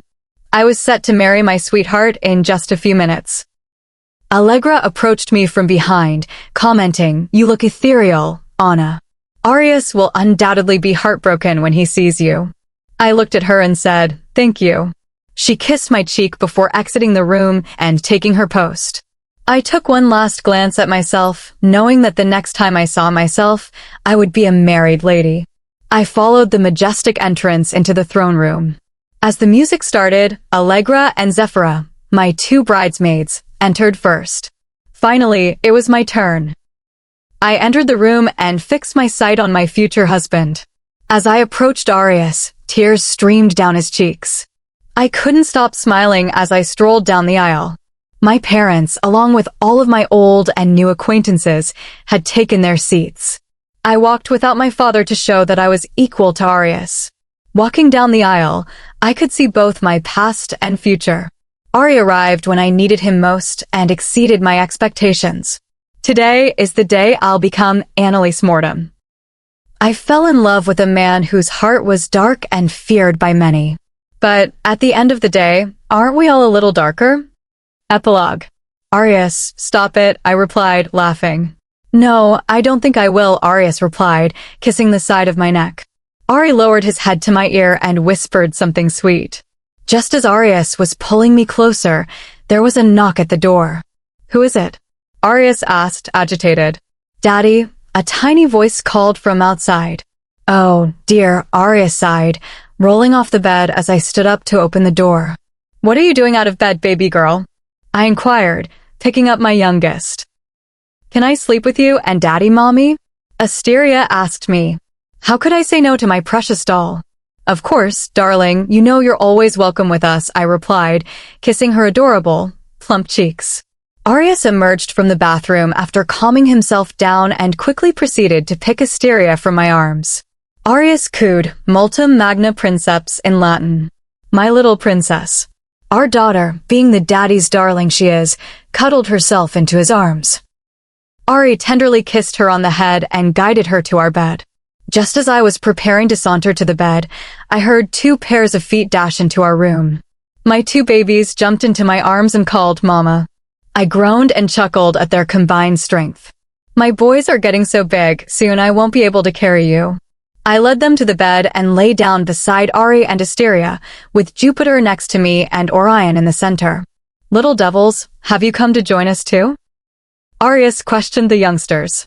They nodded enthusiastically as we kissed their heads. Jupiter was the oldest of the triplets, with Orion in the middle and Asteria, our little diva, being the youngest. Arius had gotten me pregnant almost as quickly after our marriage. He was utterly enamored with my pregnant belly, and when I began to show, he hesitated to leave my side for fear of injuring me. Jupiter and Orion, like their father, were treacherous yet attractive. They consistently achieve what they seek while also protecting those they care about. And, like their father, the 2 are overprotective of their younger sister, even though Asteria does not need protection. Asteria, the 3 siblings' ringleader, has an angelic face yet looks just like her father. She can get her brothers and Arius to do whatever for her. Even I, at times, can't resist her alluring attractiveness. Daddy, I think I want a boyfriend, Asteria stated during supper one night. In your dreams, princess, Arius said sarcastically. Asteria's eyes widened when Arius said no to her for the first time. Small tears welled up in her eyes, and I knew we were in for a breakdown from our little diva. Daddy's right, Asteria. No boys, Jupiter said, encouraging Ari, who got a nod from Orion. Asteria rose from her seat and slipped into my lap, tucking her head into the hollow between my neck and head. Asteria, baby, they're just kidding, I informed her. No, Arius was about to speak when I gave him a harsh look. You can have a boyfriend when you are as old as me, I whispered into her ear, brushing away her tears. Promise? She asked. I promise, I murmured while kissing her. Arius and our lads all rolled their eyes at my remark, but I gave them a look to make sure they didn't say anything else to Asteria. Baby, Arius whispered, moving up to kiss my cheek. Mama, both Orion and Jupiter replied. They had a disgruntled expression on their faces before motioning for me to stoop down. I followed their instructions, and when I reached their level, they kissed my cheek like their father. Are you copying, Daddy? I asked my demons. Of course, Mama, Orion answered as if it were the simplest thing in the world. We have to learn how to be big and strong like them so we can protect you and Astra, according to Jupiter. Oh, my babies, I responded. Until you are Daddy's age, I'll be the one protecting you guys and your sister, not the other way around. The two people nodded, but I'm sure everything I said went in one direction and out the other. Jupiter and Orion preferred to ignore some of what Arius and I mentioned. They raced off to play, and Ari gave me an ashamed smile. I rolled my eyes at him before walking away. I smiled at the recollections and strengthened my grip on my family. Arius' wings wrapped over us like a blanket, ensuring our safety. This small room contained my entire world, including the love of my life and my beautiful children. I love you, Arius announced to us. I love you, I responded, prompting 3 further comments from our children. Life could not get any better than this.